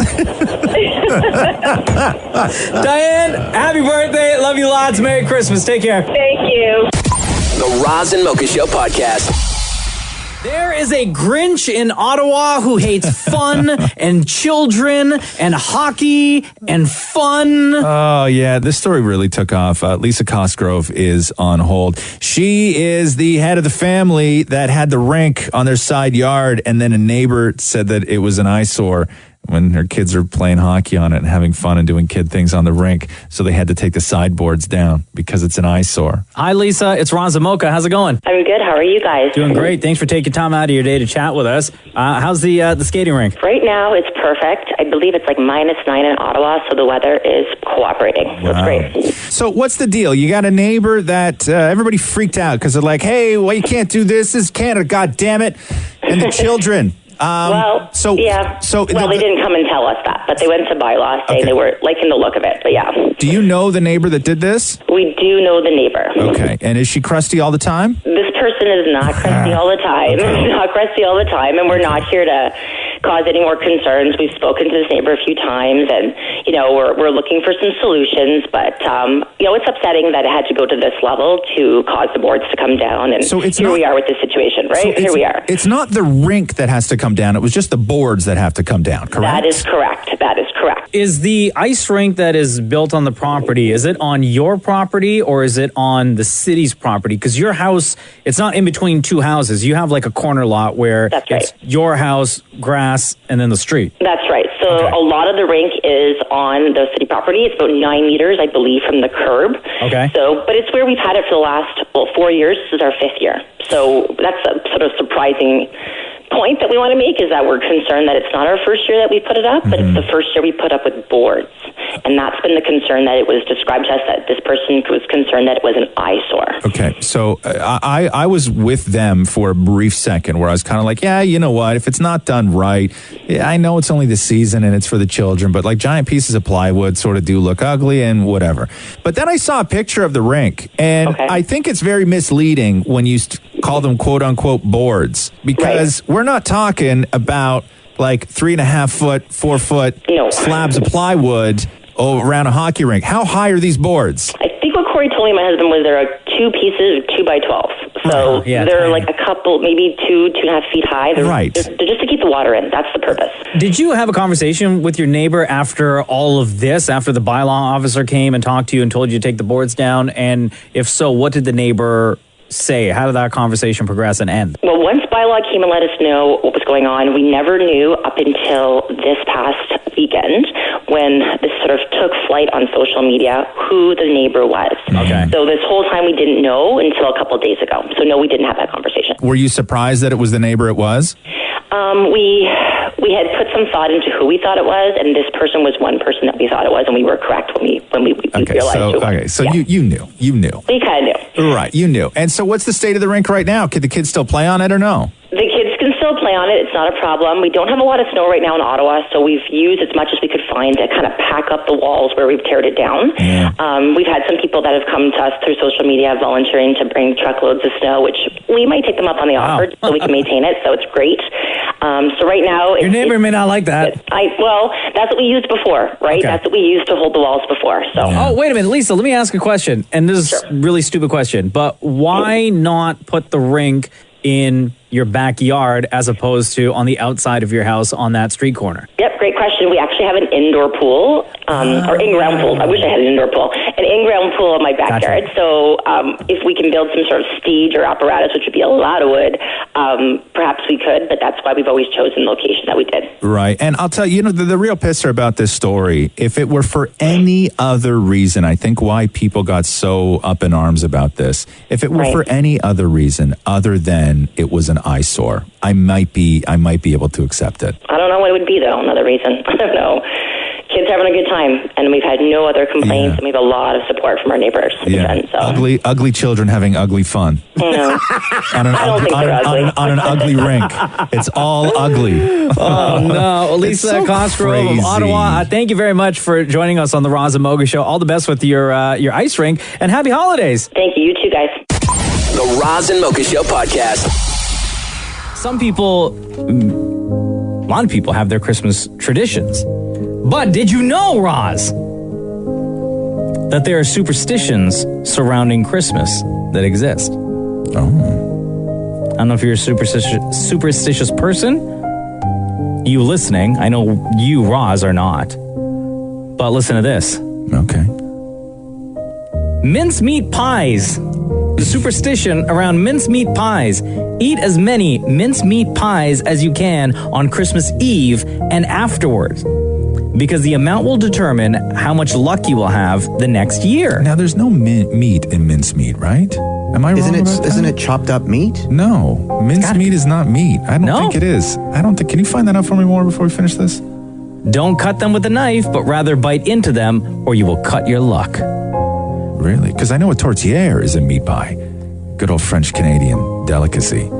The next superstition surrounding Christmas seems very dangerous to me. Keep the candle burning. It is vital that Christmas candles are kept burning and undisturbed from the time that they are lit on Christmas Eve until they are put out on Christmas Day. Wow. Okay. What's mincemeat? Is made up of dried up fruits and stuff, and sometimes you can put beef in it. No, but there's no beef in mincemeat. It's fruit. Yeah. And this final superstition I'm going to read for you surrounding Christmas is around mistletoe.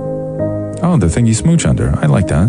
In the original superstition, the one who avoids a kiss under the mistletoe will have bad luck. Oh. But, and you can tell this is old, but the man is meant to present the kiss with a mistletoe berry. Interesting. Don't get rid of that mistletoe, though. Bad luck to remove it from the house until it is replaced next year. Have you ever done the mistletoe thing, Roz? Of course I have. You like it? Oh, I've had a lot of action under mistletoe in my life. Yeah. What, like you and Catherine? Me and everybody. I see. Listen, man, I'm all about them Christmas traditions. It could be your mom. Run to the mistletoe, sweetheart. Roz, look You know up. the rule. Look There's up. no mistletoe. Stop there it, is. Maurie. I put one there. Yeah? I'm not No, I'm looking serious. up. Look I'm up. not looking up. Just look up. I'm not looking up. Why? It doesn't matter. It's still there. Doesn't matter. I'm not looking up. I put a mistletoe That's right fine. above you. I'm not looking up. You don't have to look at it for it to be real. Listen, I know Mocha just read it. There's a lot of rules for mistletoe, but there's even more rules for work. Dude, Okay. bad luck. Bad luck. HR manual. Okay. Yeah, check your HR manual, okay? Those mistletoe rules do not apply in the office, Maury. Don't be that guy. Look right there. Maury, listen, nobody needs to be fired with cause this close to Christmas. Ask Les Moonves, all right? There's no cause if we don't do anything. The Roz and Mocha Show podcast. Richest, I love all these lists, the year-end list, man. Richest celebrity in the world right now. Oh, easy. Who's that? Jay-Z. Incorrect. Jay-Z is... Jay-Z and Beyonce. Together, combined. Jay-Z's tied for 5th on the list with Kylie Jenner. Lady Gaga's not on the list, is she? Whoa, No. hold on. Stop. What? Jay-Z, Yeah. biggest rapper in the universe, the GOAT, Yeah. is tied at 5th place with Kylie Jenner? Kylie Jenner made $1 billion off her makeup last year. And she gets paid, I guess, for the show as well, right? That doesn't even matter. Yo, The show money doesn't matter. that show money is peanuts for Kylie Jenner. Yeah, that's charity work. Good for you, Okay, Kylie. so let's continue. They're tied at number 5 with 900 mil. Oh, Oprah. Each. Oprah's 3. If it's not Oprah and it's not Jay-Z. Oh, that Judge Judy woman. No, not even on the list. So number 10 is Tiger Woods at 800 million. Oh, LeBron James. Number 8 is Diddy at 825 million. Number 7 is David Copperfield, the magician. But he doesn't tour. Yes, he just lives in Vegas. He still does shows in Vegas. Like 7 nights a week. David Copperfield, $875 million. Oh my God. And then we had number 5, Kylie Jenner, tied with Jay-Z for 900 million. Then you got Michael Jordan at 1.7 billion. Hell yeah. Then Oprah at number 3 at 2.8 billion. At number 2, Steven Spielberg. Okay. At 3.7 billion. It has to be LeBron James. LeBron has to be number 1. At number 1, George Lucas. You think LeBron James is worth more than Steven Spielberg? LeBron James signed a lifetime $1 billion+ deal with Nike. Yeah, but his it's not basketball like money. they don't give him all that money at once. I guess. And George Lucas, number 1, with $5.4 billion is what he's worth. George Lucas is worth $2 billion more than Steven Spielberg at number 2. He's got $2 billion. on the second guy in second place. In your face, Spielberg. Right? And $5.5 billion. That's crazy. And all man. George Lucas did was just directed a couple movies years ago and then sold the rights to everything. Okay, I have a question about George Lucas then. Yeah. And Star Wars and that whole empire, Yes. right? With Disney building the theme park, like the Star Wars land, Galaxy's Edge at the Disney parks, right? Would George Lucas see any of that money? Nope. No, he sold it. Because he sold the rights, everything to Disney, so they can do whatever they want. Correct. And they've already paid him. So he doesn't get anything from all of that. Okay. Right. Now, if there may be some sort of, he may be still have a cut of licensing or a cut of what, I don't know the details, but when Disney paid, I don't even know how much they paid for it. It was like a couple $2 billion for Star Wars. Yeah. Right? Like that's how he made the majority of his money. When you pay a couple $2 billion for something, you don't then have to shoot the dude who sold it to you a couple bucks every now and then. Like that's pretty much case closed. Look at us just throwing the word billion around like it's no big deal. The Roz and Mocha Show podcast. Jacket off. You always are hot. Jeez, jacket or no jacket. Sweating. I've been sweating a lot lately. You okay? I don't know. I mean, going through the change. Oh, that Is it because you eat a lot of meat? What, you think the man got meat sweats today? I don't know. Maybe. Maybe. It depends on what you ate last night. Do I look like I eat a lot of meat? What does that mean? Do I eat a lot of meat? No, but if that explains the sweats, maybe you're having meat sweats. Meat sweats? No, I'm just What did you have last night for dinner? Oh, last night's not a good example. Let's go. Was it a lot of meat? I had like a 1.5 pound burrito at about 10:45 last night. Yeah, you got the meat sweats. Like it's still going through me. Oh, right? Oh no. Like I'm sweaty. My back is sweaty right now. Oh no. Yeah, don't touch me more, please. I don't need you to come over here and look. I just wanted to confirm. Okay. Yeah, a man can tell, and a man can say when he's sweating, he doesn't need another man to look at him and go, "Yeah, guys, he's sweating." You look sweaty. Thank you. You look like you were on the treadmill for like 15 minutes. 15 minutes at like a high What am I going speed. to war? Who does 15 minutes on a treadmill? At a high speed at like an incline of 8. Stop it. That's exactly what. First of all, you might as well have just been speaking French to me because I have no idea what you just said. You know how many times in my life I've been on a treadmill? How many? 3. That's it? Yep. No, Really? walking sidewalk doesn't count. No, like on a treadmill. No, an actual At a treadmill. gym. Yeah. At a gym. times. 3 times. How old are you? Like 8, 9, and 10? Okay, first of all, thank you so much. It really warms my heart that you think the treadmills existed when I was 8, 9, and 10. that like actual humans had access to. Treadmills were the kind of things that you saw, like, in Rocky IV when Drago had the greatest technology on the face of the earth to train this ultimate fighting machine. And you're like, there's no way in hell and that he had machine one. would ever exist. No, we didn't have access to treadmills when I was 10 years old. That was like sci-fi tech. Okay. Like what they trained people for in movies before they went off to kill like the big bad. Okay, so the treadmill was invented in 1913. So yeah, it was around when you were a but kid. what I'm saying is that people didn't have access to it. People didn't have treadmills in their home. My mom had an exocycle, but like this thing was it was belt technology, and it was the worst. Like it was the worst. And everybody was trying to get fit, and it was all about the home gym. And we had this universal home gym in my basement that my dad bought us, where it like on one side was the bench press, and then on the other side was like the pull down bar, and on the other side was the other thing, and it had the plate weights in the middle of it. And we started training because of Rocky IV. Yeah, of course. That was it. We started training. My brother and I started training. Beat them Russians. You never know. But my God, the idea of a treadmill down there. What are we working for, NASA? You're just trying to fight the Russians. You're not trying to make it to space. Thank you. I want to fight them on the ground. We're trying to beat the Russians on the ground. The Roz and Mocha Show podcast.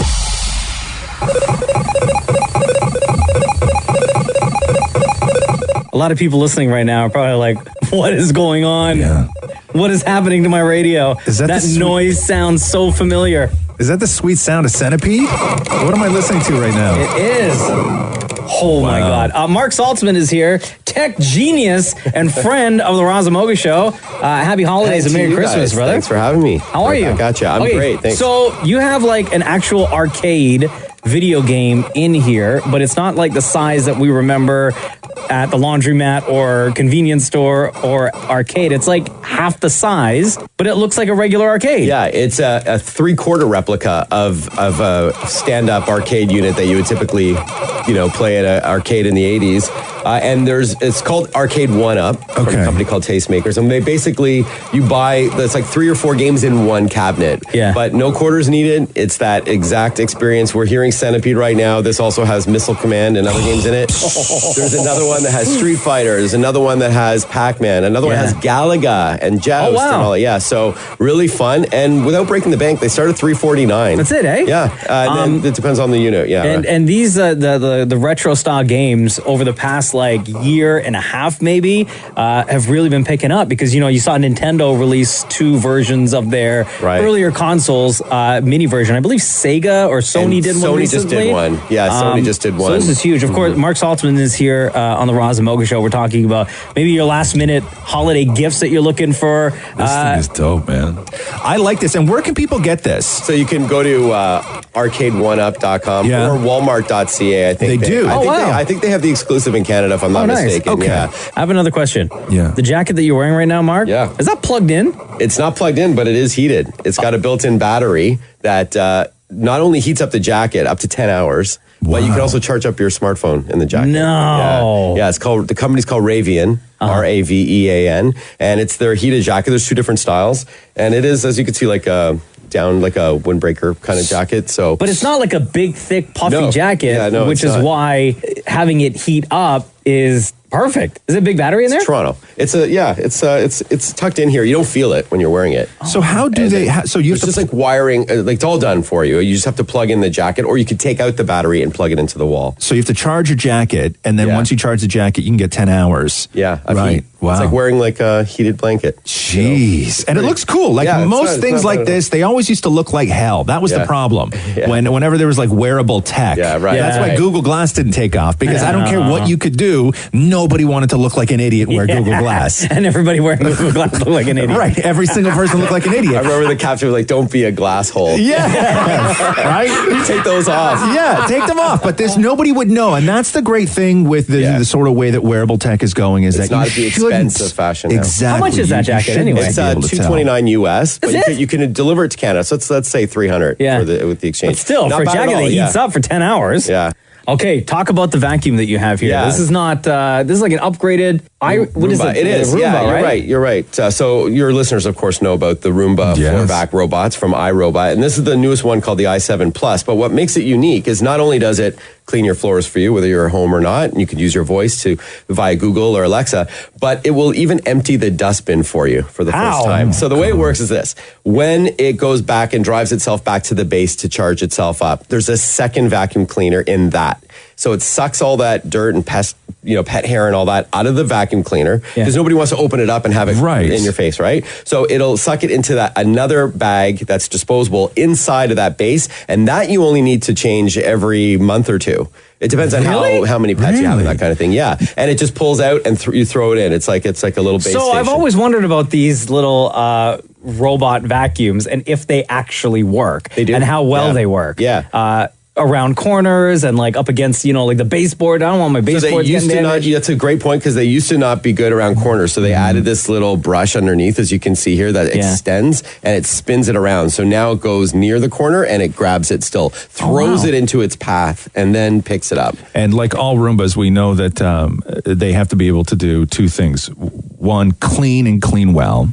And 2, they have to be still sturdy enough that babies and cats can ride them so we can film them and put them on the internet. And baby cats. Right? Yes, that's right. Mark Saltzman, always a pleasure having you join us on the Roz and Mocha Show. Happy holidays. Merry Christmas, brother. To you guys. Oh, by the way, if people want to get info on any of these items, we're going to post them on our site, kiss925.com. The Roz and Mocha Show podcast.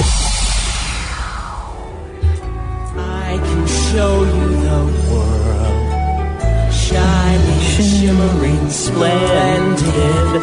Tell me, princess, now when did what is this? let your heart decide?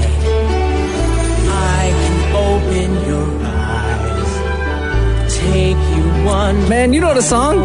No, what is this from? Over sideways. Keep listening. On a magic carpet ride. Okay, now you know. I know the song. I don't know where it's from. Are you serious? Movie, right? Where's it from? I know the track. It's Are you beautiful. being serious right now? Yeah. You don't know where this song is from? No, I can't place it. I know it's from like a kid's movie. I don't know which one.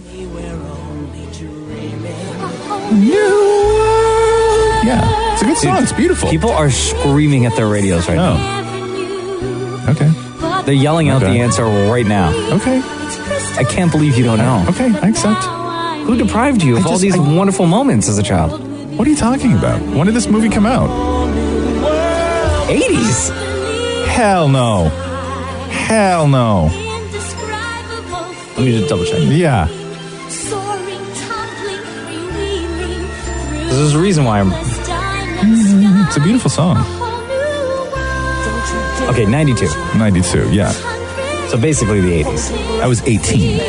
It's from Aladdin, man. Okay, I was 18 when Aladdin came out. Oh, were you? Yes. I wasn't rushing to the theater with my dad to see Aladdin.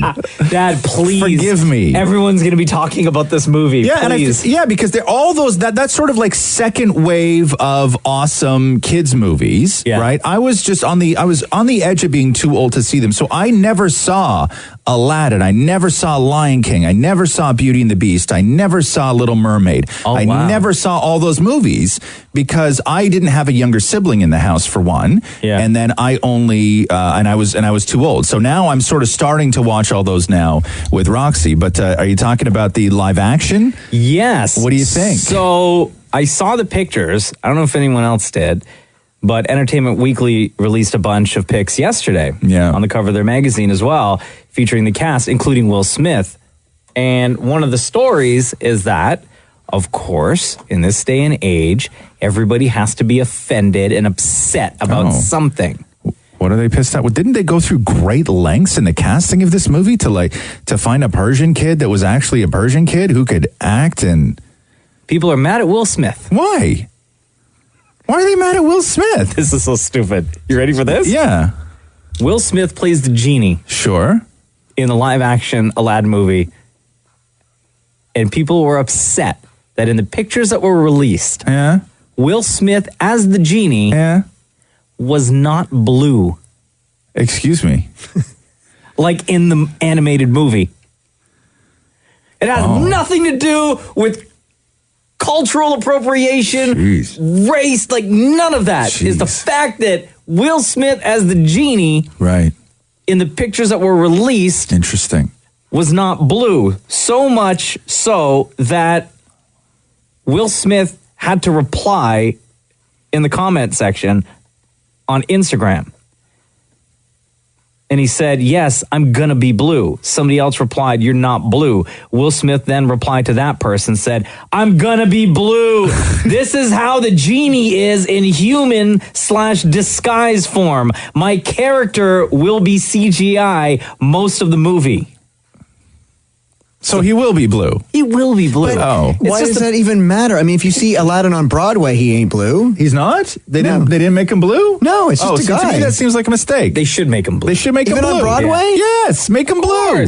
Genie's blue. Did you not see the movie in 92? Of course I did. But so what? Yeah, make him blue. I get that. I'm 100% for that. Make him blue. But everybody jumped to the conclusion that based on 3 pictures that were released yesterday, that Will Smith as Genie in Aladdin would not be blue. But then I guess if you did make him blue, you'd get another set of people saying, why did you make Will Smith make his skin blue? Well, make a black guy blue? You make a black guy blue. You know what I mean? Like you would get that set too. You can't win. Listen, you can't win. I'm sure by the time this movie drops, there's going to be another bit of controversy where people or a group of people are going to be complaining about something. And they really went out of their way to cast this perfectly too. I remember those stories of them casting this where they really, really wanted to be the ones that finally got it right. Yeah. Where there was no sort of stone left unturned, nothing. Nobody could complain about anything about this, and it comes down to the fact that Will Smith isn't bloody blue. Stupid. The Roz and Mocha Show podcast. Felt like crap all night last night. Why? I don't know. I just Something you ate, I bet. No, What'd you eat over the weekend? Nothing, man. I really didn't. I made tacos last night. Yeah. And I made tacos on Saturday. Okay. Yeah. And Friday? I might have had tacos again. I can't be. Tacos, yeah, huh? I can't be 100%. Well, because I started making my own tortillas. No, you haven't. Yeah. Yeah? I make my own tortillas now. Corn? Corn. Yeah. Corn masa is what you buy. How do you do it? It's super easy. Okay. Like, it's incredibly easy. And so, corn masa, you buy it you can get it at the grocery store. Like, you can buy it at Metro or Sobeys or anything like It was that. like powder. It's flour. Like flour. It looks like flour, but Yeah. it's corn masa, so it's good. It's ground up corn. Okay. And it is corn masa, water, and if you want a little tiny bit of salt, and then you put the right ratio together, you make little balls, and then you buy a tortilla press. Oh. Right? Which is super easy. Buy them anywhere you want. Where'd you get it? Amazon. Amazon, yeah. And then you cut 2 little pieces of plastic, you put it in the tortilla press, you press them down, you throw it on a cast iron skillet until they start to bubble up, like explode, and then you stick them in like a little thing. I use paper towel in a plastic bag, but you can do whatever. Yeah. And they're the best. They're the best. And so I'm obsessed now with making homemade tortillas. So do you make like quote unquote regular size that we all know? No, I use the little ones. You make little ones. I make little ones. I use almost like a giant cookie cutter kind of thing. It's round. It's round. It's about the size of smaller than a CD. I guess I need to use something more relevant than a CD for people to understand. I would say only half the people know. What's a CD? I would say only half the people know what a CD is. Smaller than. Hey, Maury, what's round, but nobody would be shocked that it's large? Like a Tupperware container? You know, but I need something but I have like multiple sizes of Tupperware. So I'm trying to think of something round that's about this big. Give me something that's about this big. Tube of cookie dough. I don't know what that looks like either. Something that's about this big. A teacup saucer. A hockey puck. A little bit bigger than a hockey puck. Okay. Okay, so wait, no. An Apple TV. That's square. Yeah. But it's that size. Right, but it's square. Give me something that's round. What's round this big?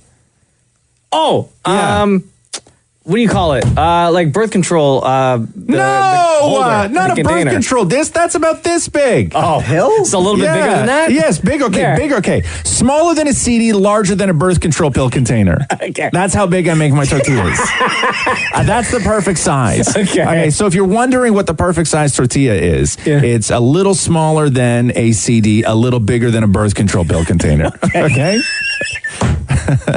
That's the key. That's the trick to the perfect size tortilla. So I make them myself. Yeah, and it's glorious. I would go the opposite way. I would make a massive tortilla. But you don't have the size of the press though. So then that way I could just like fill it basically like a burrito. What? No, that's different though. Making a burrito shell is different than making a tortilla using corn. It's way different because it doesn't bend the same way as flour does. Oh, right? Gotcha. Yeah, So when you make those small ones, you can probably eat like 10 in one sitting. Yeah, that's why I make them 30 at a time. These little 30? things. Yeah, and I just keep them in the fridge and they just heat them up on a pan. God, no wonder you got a bellyache today. Right? Or I'm pregnant. The Roz and Mocha Show podcast. Hi, it's Roz and Mocha. What's going on? Not too much. How are you guys? Good, buddy. How are you? Pretty good. I just wanted to say I got much love for Roz. You're in my books, buddy. Oh, yeah? Why is that? I don't know if it's the sense of humor or anything like that, but, you know, Mocha seems to be getting love, so I thought I'd call it and not leave him hanging. Oh, thank you. Get the pity vote. I got the pity vote, Maury says. Thanks, Maury, for pointing that out. Man, I was feeling real great for a quick hot second there. What's your name, sir? My name's Mike. Mike. So what is it about Roz that you like? You know what? Honest to God, I listen to you guys every morning too, but the way you guys bicker back and forth, I think you guys don't really clash too much, I find, and I listen to a lot of other radio stations too because my job allows me to be on the road, and I always find myself just on 92.5, and I don't know, your personalities, your humor, your topics.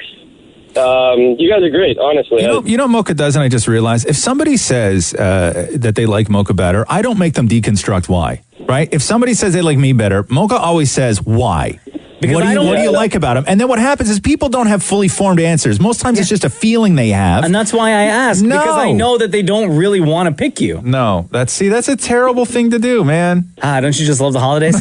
It's not nice. Do you guys get together for the holidays? Do we what? Do you guys get together, or do you guys do your own thing with on the holidays? Do we get together for the holidays? Come on. We don't get together for the holidays. We don't get together for spring break.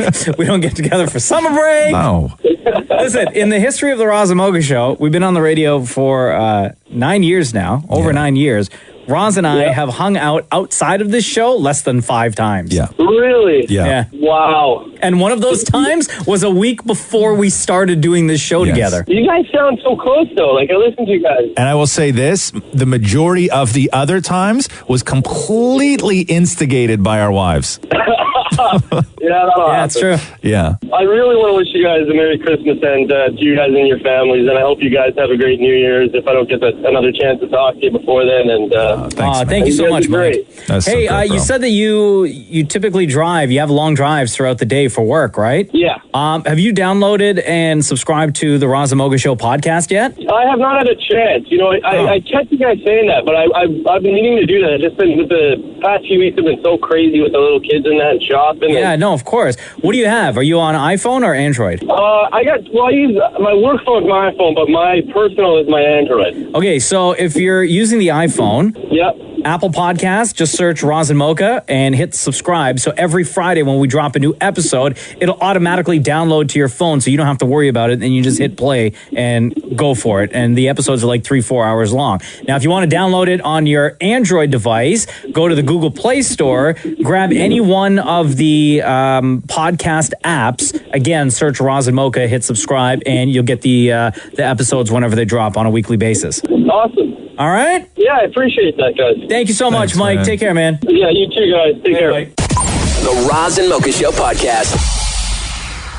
Roz? Damnit Maurie asked for some time on the show. Oh, yeah. Okay. I have no idea what he's going to do or what he's going to say. So, Well, Roz is a hard person to buy a gift for, so I thought this year I would do something, a kind of a gift that just keeps on giving. Okay. So what I've done is I've created for you a coupon book. So what you could do, there's 13 coupons here. So basically Is that a homemade coupon book? Yeah. That's the kind of thing you give to your husband, bro. No, or somebody you like. No. No. That's like, you know when people like roll up little things and stick them in a jar, like free back rub? Yeah. You're entitled to one free back rub, baby. Yeah. That's like what you give to your husband. Well, this is your coupon book that you will exchange one per month. I don't want that. oh, ouch. I don't want this. Hold Why on. not? Did he make them like what did you I put thought into this. Did he draw them? Are they like with crayon or marker or pencil? God. First of all, none of it's pieces of paper that are crudely cut together. Let me see. None of the pieces of paper are cut to the same size. You can't flip through it. Oh, let me see. You want me to? What does it look like? Like hell. Oh, it looks like hell. God. It looks like somebody put no work into this at all. No, there's a lot of work because you're going to be able to exchange Did you make this that? every Looks like a month. template that you found online. Good Is for it? one free. Yeah, it is. Yeah. God. I cut out the part at the bottom where it said Valentine's Day. Oh, God. I can't even read your terrible handwriting. Why didn't you type this? Because I want it to be homemade. But it's not. It's a template that you printed from online. wrote it. Let me give the people some payoff here and let me actually go through and read some of these coupons. I'm sorry, guys. I should have asked Maury what he wanted You to gotta talk about. vet this stuff, bro. I know. This is on me. I apologize. Maury just said, "Hey, can I have some time on the air? I got to say something." I was like, "Cool." Let me just play along here, okay? Here's my gift from Maury. It's a coupon good for one free an hour of your day narrated. What does that So even like I would mean? narrate everything he's doing. Sort of like, and now he's flipping the pages of the coupon book, ready? Just what I always wanted. Good for one free barbecue recipe read to you in a sensual voice. Listen, man, we're supposed to one free hand rub. One free slow motion hug. Bro. I almost said tug. No, that's the next one. Better not be. One free day laughing at everything you say. This sounds like the Harvey Weinstein. Right? I think did they find this coupon book. Did they find this in Les Moonvez's desk? Malhauer. I think they did. One free moment of role playing of your choice. Dude, this is going too far. No way. One free hour of compliments. An hour of Oh, here we go. I'm going to tear this one out right now. One free truth. Nope, that one's for later in the year. That's for later in the year. One free truth. One free acting lesson. Can't wait for that day. By the way, Maury made me a coupon book, like what for lovers do. This one is good for one free day with no calls or texts. I can have that day any day I want. I just don't respond. Ooh, same. Ouch. One free argument win. One free song of your choice. Oh, sorry, choice. Sung to you? Sung to you. One free song of your choice sung to you. That's on there. And then finally, at the end of the coupon book, is one free arm tickle.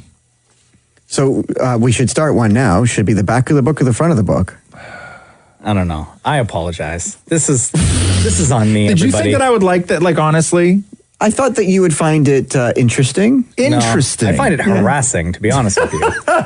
Are you just jealous that you didn't get one? Mocha, anyone you want. You tell me which one you want. I got, why don't we do, we'll do like a couples thing. You can get the hand rub and I'll get the arm tickle. Okay? The Roz and Mocha Show podcast. It's time. It's rubbing time.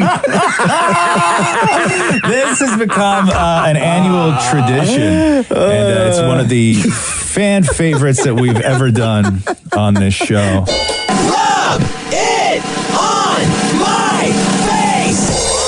A Roz and Mocha original game. Okay, so how Rub It On My Face works is I have the tickle trunk beside me here on the floor, where we will take everyday sort of household items. Yeah. Damnit Maurie will be blindfolded and with nose plugs on your nose, not to give anything away. And we will rub regular household things on Maurie's face, and he will just simply try and guess what they are. Yes. You're so close to me right now. Okay, Damnit Maurie, are you ready? Yeah, nose plug. So he has headphones on that will pump in music so he can't hear when we reveal what the mystery item is. Okay, so Damnit Maurie, headphones of solitude on. Wait, I gotta get the tickle trunk ready here. Okay, are you ready? Yes. The mystery item is a huge cucumber, shaved. It looks cold. Yeah. A huge shaved cucumber. Okay. Okay, Damnit Maurie. Okay. If you would, I'm going to rub this on your face, and you do your best first to describe it, whether it's a nice feeling, you like it, and then, of course, give a guess as to what you think it might be. Okay. Are you ready? Yeah. Oh, okay. It's right around my mouth area. Yeah. Is it a side? Oh, is it? Is it a side of a fish? Like a carp? A side of a fish. Oh no, that feels familiar right there. Is it rough? Is it No, it's not. It's very, very smooth. Okay. In your ear now? Ear now. Yeah. It's very smooth. I'm going to still go with side of a fish. Side of a fish? Okay. Does it feel like familiar at all? Or is No, it it's just a very, new... very smooth and slightly wet. Okay. All right. Okay, Damnit Smooth and Maurie, slightly wet. mask off. Ew! What is that? What does it look like? Oh, now I know. Cucumber, but the top part looked like wood. All right, Damnit Maurie, headphones of solitude back on. the mystery item is A wax strip that I used on a part below the belt. No. So it's a wax strip that is full of my hair. No. I don't know if you can see that, but it's all sticking off on Bro, the side. I can see all that hair from here. Okay. I'm sitting like far away from It's a lot. That's a lot. That's Oh a my lot of hair. God, dude. There's no way. Okay, so that's Come a on, wax man. strip. Okay, here we go. Okay. Shh. Okay, Damnit Maurie. Yes. Headphones of solitude off. Okay, I'm going to start rubbing this on your face. Of course. And you tell us how it feels. Okay. Oh, I already feel it coming towards me. It's like static electricity. Uh-huh. Is it a nice feeling? Ooh, it's tickly. You like it? It's not horrible, but it's just kind of like I'm rubbing balloons together. Yeah. The balloons are my God. causing the static electricity. All up on your lips and everything? But it feels like I got something in my mouth. I wonder what that could be. Okay. I'm almost going to, I'm going to say balloon with static electricity. Okay, Is Maury's- that a thing? Can I yeah, say that? yes, of course. So Okay. balloony static. Okay, Maury went with the static electricity off a balloon. Yeah. Yeah. Okay, Yeah. Maury, blindfold off for the big Okay. reveal. Ew, what? Is that from the carpet? No. Is that what, like... You get 2 more guesses. What do you think? Feminine product? One more guess. Okay, I'm going to say lint from the dryer. No, that's a wax strip. From? Below the belt. Of? Me. Oh, no, you didn't. It was on my mouth. Ew, it's still on me. I feel it. Oh, my God. Okay, hold also, on. that much hair? Hold on. Here's what we're going to do, okay? Yeah. We're going to... Okay, Maury looks like he's going to throw up. Listen. And then when we come back, we're going to continue with rub it on my face. Just get yourself together, Maury. What are you, a bear? The Roz and Mocha Show podcast. Rub it on my face. It's a Roz and Mocha original game. So far, we have rubbed a cucumber. Yes. A shaved cucumber. Yeah. On Damnit Maurie's face. And what was the second item? It was the second a item wax was strip. a wax strip that I used on a part of my body below the belt. So Yeah, it from was, your body. Yeah, it was covered in hair. Like you could pet this. I don't want to pet that. Okay. Okay, we got more items. Your We got mouth more says items. differently, by the way. Okay, damn it, Maury, if you want to throw the blindfold back on and we'll get your headphones of solitude on so you cannot hear what Mocha and I are discussing.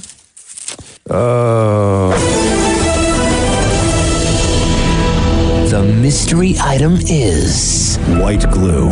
Oh, that seems White glue. really sticky. Okay, so what I'm going to do is I'm going to put the glue Yeah. on a popsicle stick here. That glue looks thick. Okay. Oh my gosh. Okay, damn it, Maury. Yes. Headphones off. So what I'm going to do now, Maury, is I'm just going to lightly rub this on your face. Okay. You tell me if it feels familiar, how it feels. Oh, it's cold. Ooh, Is it cold? it's very cold But and slimy. does it feel like anything you've had? Yeah, like when, like almost feels like cream, like a creamy feeling. Is it almost. nice? It's very nice. It's a very creamy feeling. Yeah. Almost feels like cookie dough. Oh, interesting. Cookie dough? Like it feels almost like, you know, when you have cookie dough. Yeah. Yeah, rubbing up against your cheek. Uh-huh. Yeah, all those times that somebody rubs cookie dough on your face. Yeah. Yeah, a cookie dough, but I'm not quite sold on that just yet. Okay. Rub a little bit more. Okay. Yeah, hold on. You want more? You want more? Like it feels that nice, huh? Oh, it's cold. You're putting more. Okay. No, it's not cookie dough. No. Oh man, what is that? If only you knew. That's the point of the game. Oh, I know it. Okay, say it then. Plastic wrap. Plastic wrap. That feels like plastic wrap. No. Okay, Maury, take your blindfold off. Elmer's glue. Oh my god. Yeah, the brand name Is and that on my everything. face? Yeah. Ew. Okay. Oh my god. One more item. Damn, Maury, headphones of solitude back on. Oh, the next item better not be feathers. Blindfold back on. Nose plugs back on. Okay. Okay. Ew. Oh my god, it's on my thumb and now it's in my eye. I'm going to tell you, it's a real shame that I only can do one more item. Maybe two more. I got some real doozies in here. Okay, hold on. Yeah. Is there a possibility Yeah. of doing a 2-in-1? Is there a possibility? No, because that would be impossible. Okay. Can I get your opinion on something? Yes. Should we do something hurty, something burny, or something hairy? Oh, well, we already did Harry. Okay. So- but keep in mind, he's got glue all over his face. Okay. Right? Something burny, something hurty, or something hairy. I don't want to hurt the guy, so let's say Bernie. Okay, something Bernie. Okay, cool. No problem. Okay, are you ready? Okay, yeah. The mystery item is a white onion. Oh, no. Cut in half. Sliced in half and everything. Okay. Dude, he is going to stink so bad. Okay, here we go. Oh. Damn it, Maurie, please turn around. You still got that glue on your face. Okay, okay. Damn it, Maurie, we're going to rub this item on your face. You do your best to describe it, whether it's a nice feeling. Okay. And then, of course, give a guess as to what you think the mystery item is. Are you ready? Yes. Okay, here we go. Yeah. Oh, wow. Okay, that's so smooth yet not. Right. Oh, okay. Oh, and a bit cold. Yeah. And a bit cold. Right. No, it's not ice. No. It's not ice. It's Make sure you not get his ice. neck. Okay, it's not ice. Yeah. Okay. Glass from a picture frame. Right. Could be glass from a picture No, frame. but then it gets a little roughly. Right. Yeah. Oh, interesting. I am going to say, oh, wow. Okay, the backside of a watermelon. Yeah. Backside of a watermelon? Backside of a, you know what I mean? Not the inside. Oh, yeah, totally. Yeah. How does it feel though? Like, is it a nice feeling? Does it? No, it's not. No, not really. It just feels as not though you're nice. rubbing. No, wait a minute. I know what this is. What is it? Wood. It's wood now. I think it's. But So the it's not- coolness is though wood from outside. Okay, outside wood. Outside wood. Okay, outside wood. Maurie, take your blindfold off. And onions on my face. Oh, ew. Yeah, on your face, Now take your on nose your plugs off. ear, on your neck. Oh, it smells like onion and glue. No, Maurie. No, Maurie. You smell like onion my and God. glue. And that is how you play. Rub it on my face. the Roz and Mocha Show podcast. Today's my kid's last day at school. Oh, nice. Yeah, she's done after today.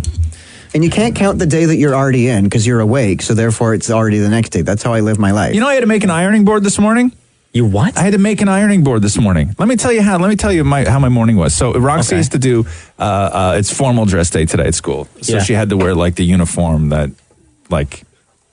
She looks like Harry Potter. Right? Yeah. Okay. Special occasion uniform. Sure. And her shirt was a mess, and so I had to iron it this morning. And That's I had to make an ironing board. Let me tell you how I made an ironing board. So I took a piece of, because it's the holidays and I got a lot of stuff coming from Amazon. Yeah. Because I don't have an ironing board anymore. I don't know what happened to it. I used to iron everything. I used to iron my jeans. Dude, I used to iron my jeans. Thank you. If you weren't so far away, I'd high five you right now. So there you go, brother. Yeah, boom.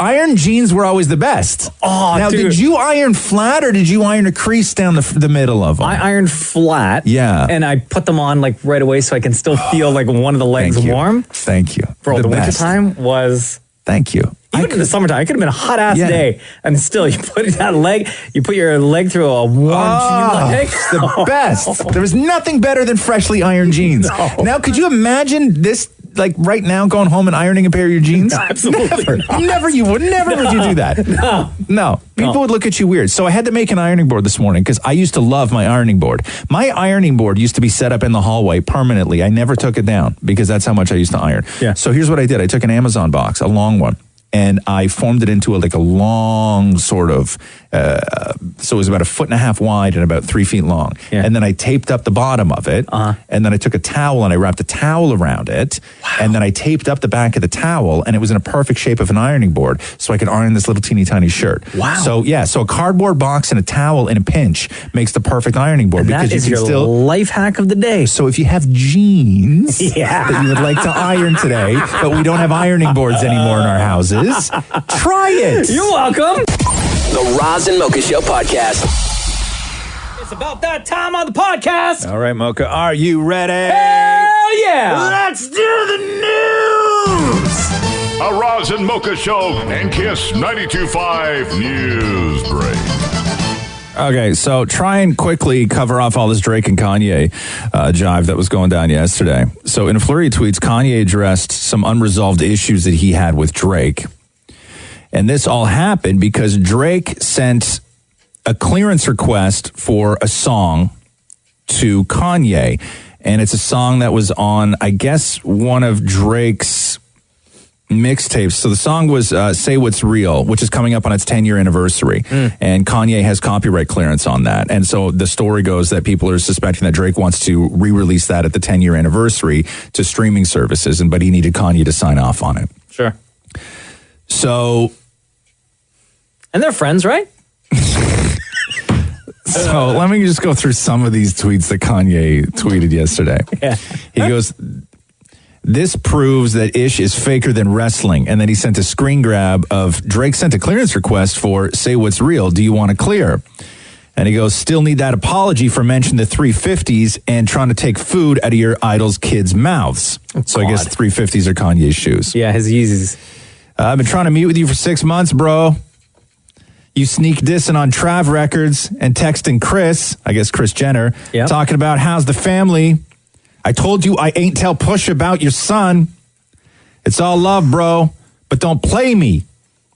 You stay too close to be playing all these industry games, bro. Send a purple emojis when I'm dealing with mental stuff. And I need my apologies now and not through Scooter either. Not through Travis. Scooter Braun. I would never intentionally try to hurt you, bro. I never even heard one of those diss records. Yeah, okay. That ain't my MO. Never did a diss record. No tough talk either. This ain't about who could pay to have something done to somebody. This man to man, bro. This been bothering me for a long time. Just call him. Buying first 2 rows at Pusha show. Ooh. Got me hot, bro. Stop this already, bro. You getting people hurt out there. Over what? And then Kanye tweets, Drake finally called. Then he tweets again, mission accomplished. Then he tweets again, oh, by the way, not cleared. Then he says, Drake called trying to threaten me. Hell yeah. The kid he had run on stage at Push's concert is in critical condition. And then remember that line when Drake said that he had a bigger pool than Kanye West? Yep. Since the pool line, he's been trying to poke at me and F with me. So Drake, if anything happens to me or anyone from my family, you are the first suspect. Or my pool. Or my pool. My small ass pool. You are disrespectful to all people with mental health conditions. Shut up, So this is an opportunity for growth. Whatever, man. And he goes, I'm up for talking though. Are you though? I will never make a diss record. Only positive energy. And then Kim Kardashian tweeted, at Drake, never threaten my husband or our family. He paved the way for there to be a Drake. She goes on to say, my husband is the most brilliant person, the most genius person that I know. He has broken so many boundaries, everything from music, stage design, fashion, and culture, and will continue to change the world. And then Ariana Grande tweeted, guys, I know there are grown men arguing online right now, but Miley and I are dropping our beautiful new songs tonight. So if you could all please just behave for like a few hours so the girls can shine, that would be sick. Thank you. but let me tell you where Kanye really went wrong in all this. It's not the Drake stuff. It's not the Pusha stuff. It's not about a guy in critical condition that Kanye says Drake paid to run up on stage. Kanye's big mistake is when he said that this stuff is faker than wrestling. Because wrestling is fake? When you go through the comment section, the replies to that one tweet, there's very little about the Drake-Kanye beef. It's all stuff like this. Wrestling isn't fake, dude. And then somebody else writes, find a new slant, Yee. And somebody goes, agree, you can do better. My favorite comment, this is actually a common misconception. Wrestling is predetermined, but the consequences are real. His mentions after that one tweet, everything is about how wrestling ain't fake. Candy ass jabroni. The Roz and Mocha Show podcast. Splash Data released a list of the worst passwords that people have used for 2018. It's a long list. I love these. 25 worst passwords. Here we go. Hold on. Okay. Okay, go ahead. Okay, so at the bottom of the list is QWERTY123. Yeah. And then password 1 is on there. Charlie's on there. Charlie? Yeah. 654321. 123123. ABC 123. Yeah. 6666666. Okay. Welcome is number 13. Yeah. Admin is number 12. Okay. I Love You is number 10. Just straight up QWERTY at number 9. Yeah. Sunshine at number 8. Then we get into the real tough ones, the ones that are impossible to crack. Okay, here we go. Okay. 1, 2, 3, 4, 5, 6, 7. Yeah. Hold on. Okay. Wait. Okay. Now we're in what? Top 4? We're in the top 7 right now. Okay, here we go. The 7 most impossible passwords that people used in 2018. 1, 2, 3, 4, 5, 6, 7.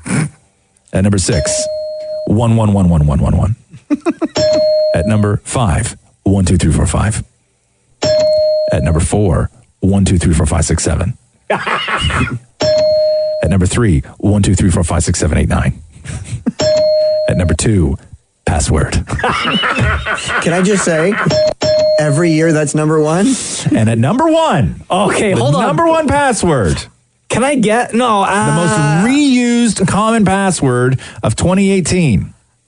So let's just recap here. We've already had 1, 2, 3, 4, 5. Yeah. 1, 2, 3, 4, 5, 6, 7, 8. Yeah. 1, 2, 3, 4, 5, 6, 7, 8, 9.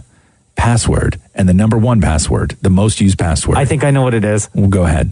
Is it password 1, 2, 3, 4, 5? No, it's just simply 1, 2, 3, 4, 5, 6. Oh. Yeah. The Roz and Mocha Show podcast. Orange is the New Black star Yale Stone makes explosive allegations against Jeffrey Rush. Yale Stone, by the way, and I had no idea that she was Australian. She played, what's the girl's name in Orange is the New Black? Morano, the girl who drives the bus with the super red lipstick. Okay. On Orange is the New Black. She was doing a show with Jeffrey Rush, a stage show, and she, in an interview, said that Jeffrey Rush allegedly exposed himself to her backstage, sent her sexually suggestive text messages, and attempted to spy on her while she was showering. And said that she was too scared to come forward with any allegations at the time when she was working with him. Jeffrey Rush maintains that they did share correspondence, but everything was, quote, always contained a mutual respect and admiration. Lorna Morello, thank you, Morello. That was her name. Great character on that show. I didn't know she was Australian. She did the accent so well on that show. Les Moonves, the ousted president and CEO of CBS, will not receive his $120 million severance after they $120 mil? Yeah, that's what was negotiated in his contract. They announced that Les Moonves will not receive $120 million exit payout because he misled the network about multiple allegations of sexual misconduct and tried to hide evidence in an attempt to protect his reputation, saying, quote, "We have determined that there are grounds to terminate for cause, including his willful and material misfeasance, violation of company policies, and breach of his employment contract, as well as his willful failure to cooperate fully with the company's investigation." Damn. Jesus. A college student who was taking a flight from Colorado to fly home to San Diego on Southwest Airlines tried to bring her fish. Huh? Because you can travel with a dog and you can travel with a cat.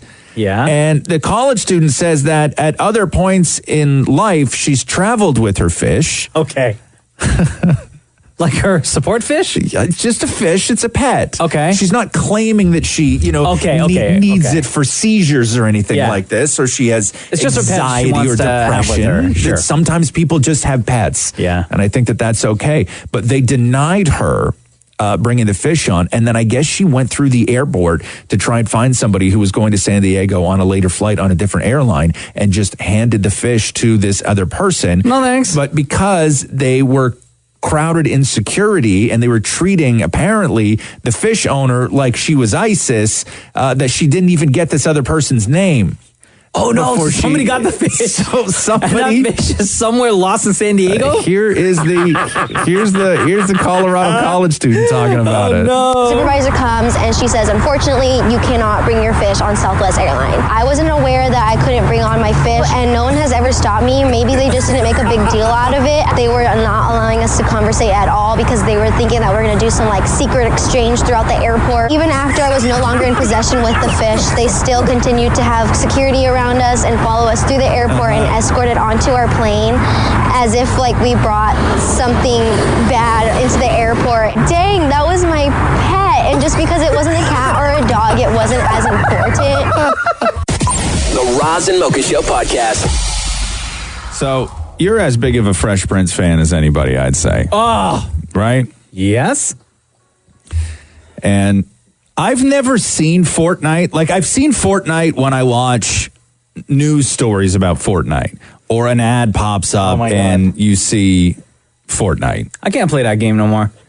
I've played it a couple times. Fortnite? I've tried it, and the thing about Fortnite is, so I play on the PS4. Yeah.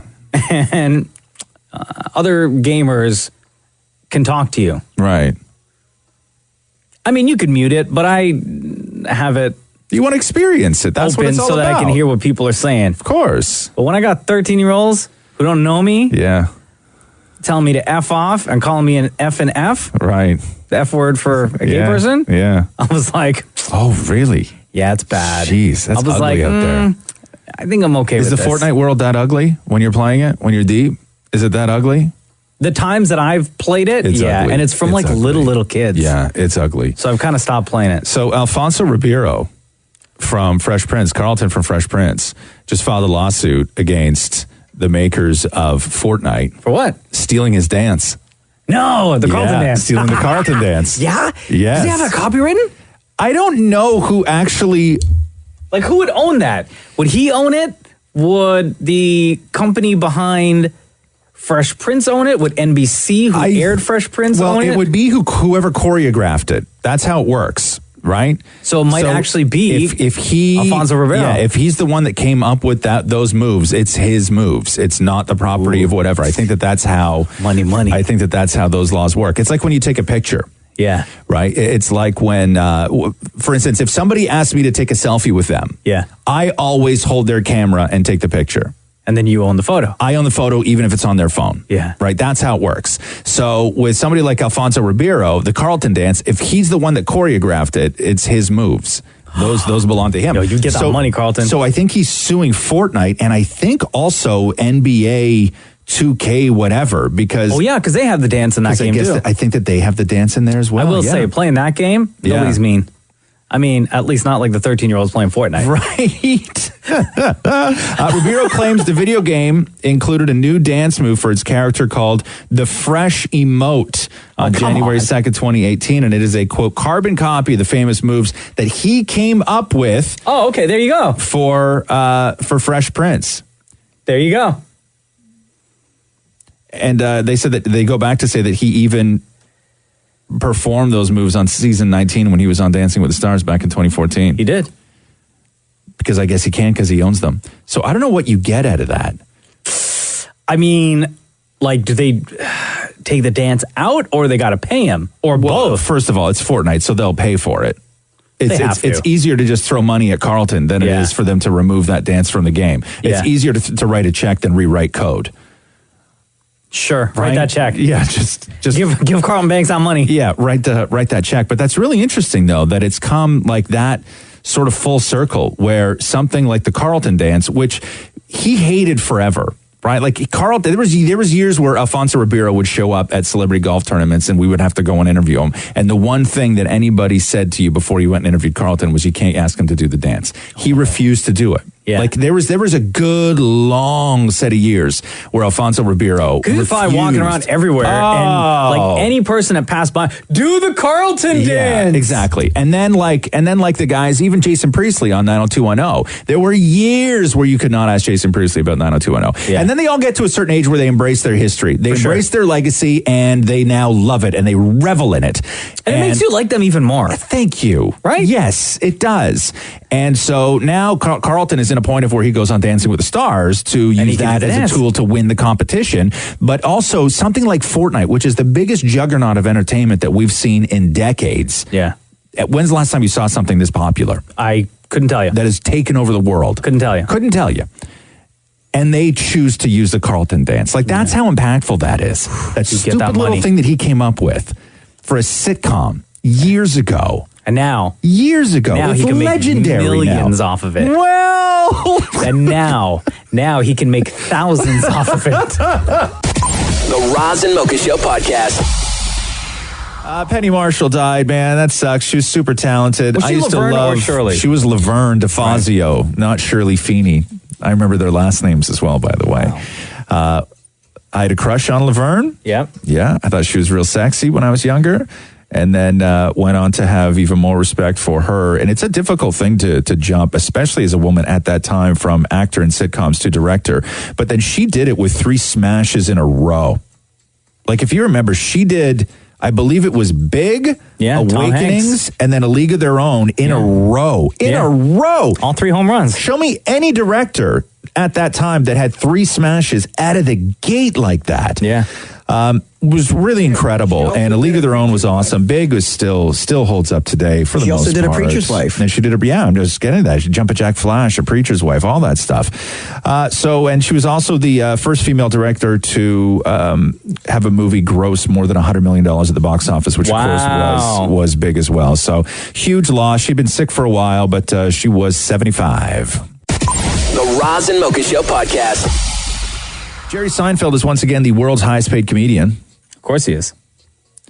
$57.5 million last year. Wait, off of what though? It's got to be syndication, right? Yeah, yeah. Because he sold a bunch of the Seinfeld rights again. And he's also touring. And he's got that Netflix stuff and everything else. Oh yeah, of course. But not far behind is Kevin Hart, only $500,000 less than Jerry Seinfeld. Jerry Seinfeld 57.5, Kevin Hart 57, Dave Chappelle 35, Chris Rock 30, Ricky Gervais 25, Gabriel Iglesias 20.5, ventriloquist Terry Fader $18 million last year at number 7 on the list. You don't see ventriloquists much anymore, right? Jim like maybe on like Gaffigan. America's Got Talent and stuff like that. But Jeff Dunham at number 9 and Sebastian Maniscalco. what about that redneck guy? What's his name? The redneck guy. When you know you're a redneck? Yeah. This is how you know you're a redneck? Jeff Foxworthy. Yeah, You where's think that he's guy? still on here? I don't know. Is he where's he at? What's he up to these days? Just rolling And the in it, other man. guy, He's just rolling in it. what's the other, the Get Her Done guy? What's his name? The guy with the trucker hat and the sleeveless. Oh, Larry the Cable Guy. That guy, yeah. That guy? What about No, that man, guy? you gotta understand, these guys all made their money and they dipped. They did. Really? They're living large right now. Yeah, Larry Jeff Foxworthy is currently on tour performing tonight in Arizona. Oh, there you go. See? He's still in the game, baby. All right, just making sure these guys are still safe. The Roz and Mocha Show podcast. How much would you pay? Maury, come in here for a second. How much would you pay for the perfect night's sleep? How much would you pay for the perfect night's sleep? Now, the perfect night's sleep is sort of subjective. So you could say the perfect night's sleep would be a sleep alone in a hotel room where you have 8 hours of uninterrupted sleep on sheets that you didn't wash and don't have to take care of afterwards in a perfectly pitch black room where the temperature is just right. Or it could be at home, the perfect amount of sleep. Say it's 6 hours, say it's 8 hours, say it's 12 hours. Whatever the perfect night's sleep is, what would you be willing to pay for the perfect night's sleep? Okay, it would have to be 8 hours. Okay. For me. Yeah. $500. Wow. Maury? 12 hours. Oof. 12? Like a good weekend sleep where you wake up feeling hold on. rejuvenated. Pause.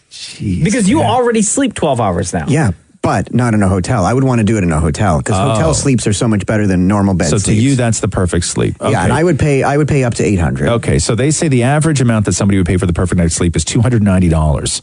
Wow, that's so low. Well, it is so low. And also, if you did $290 every night for the perfect night's sleep, that's $106,000 over the course of a year. Now, the survey also found that the average person got 6 hours and 17 minutes of sleep per night this year.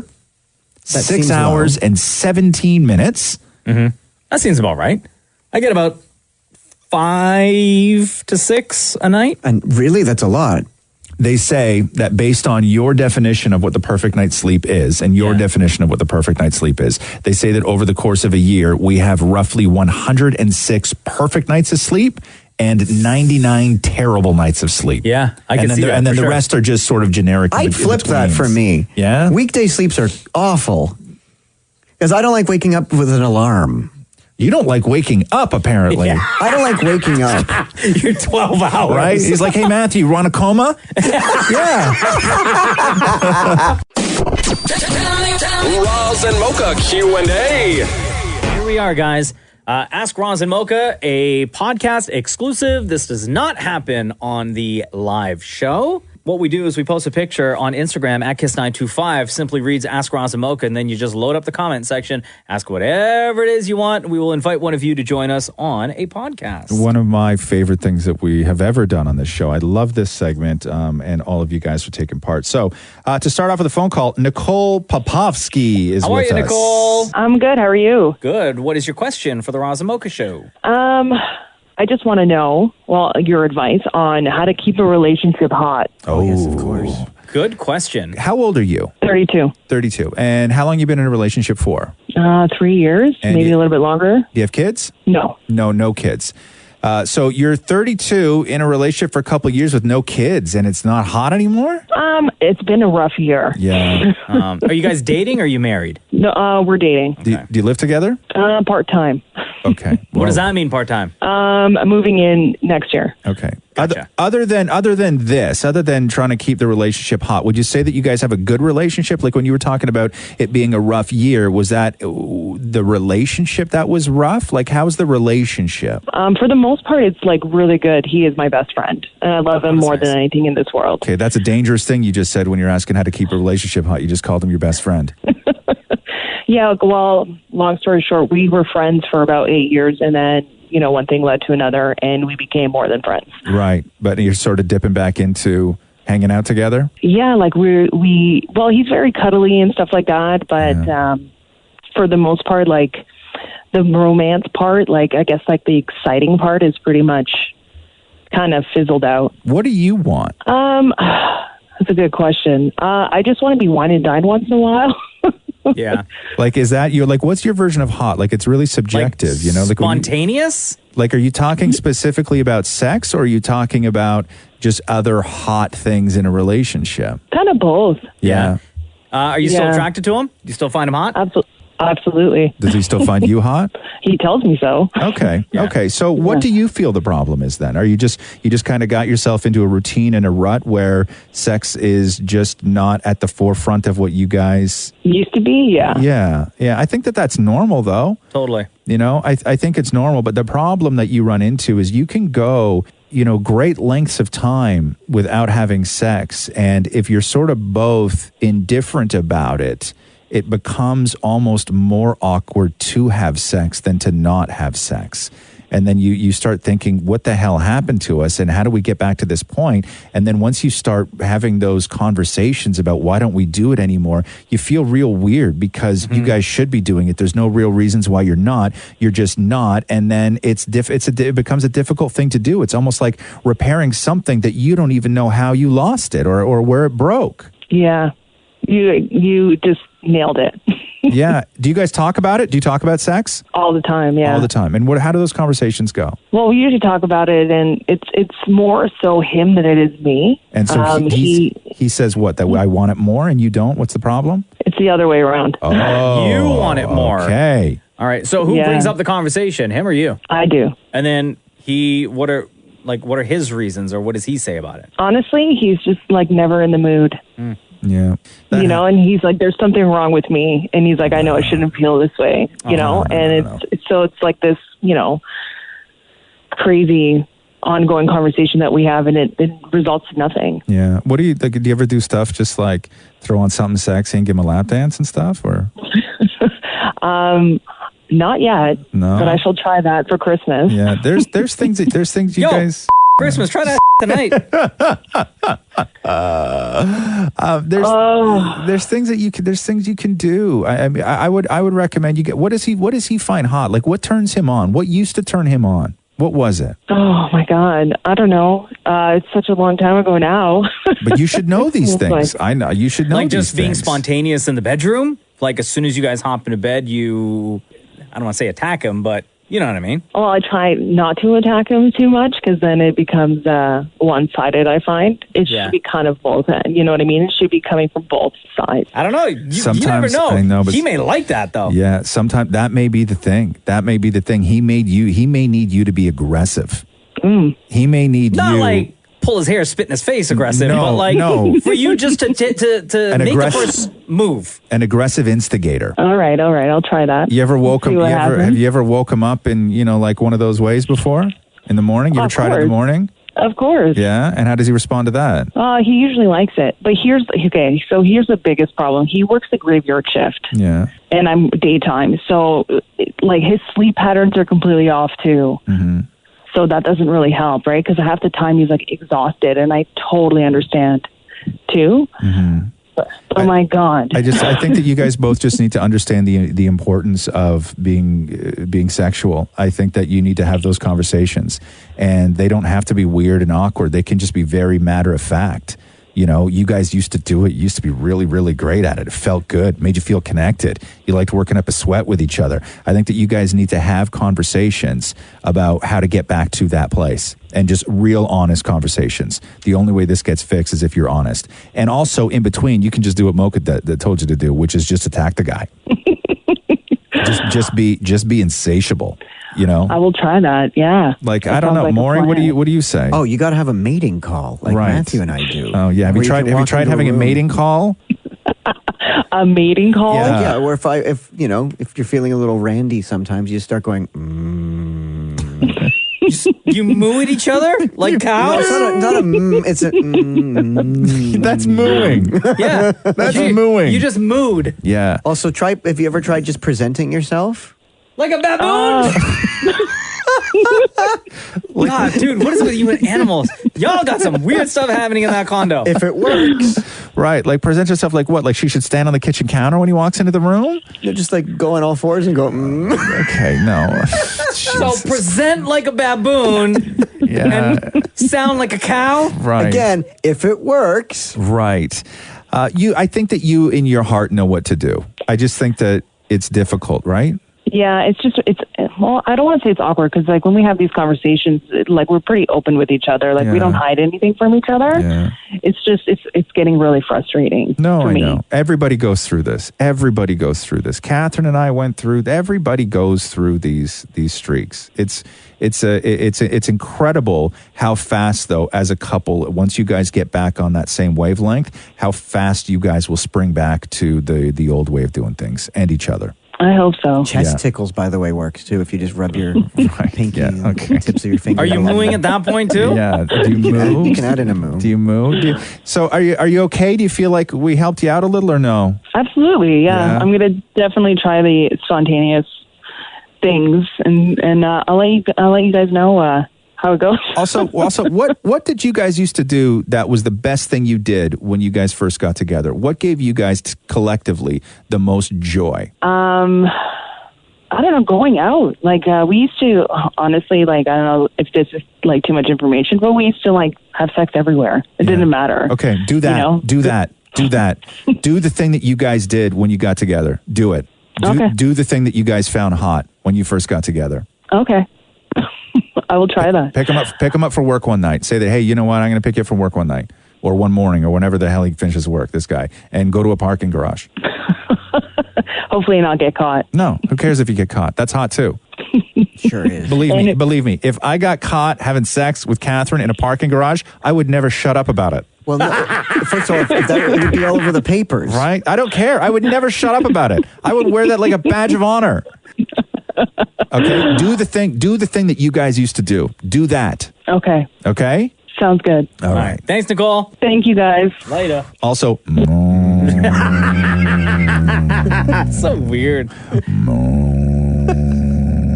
Look at it. I'm getting like little Stop it. You're doing the mating call. Stop it.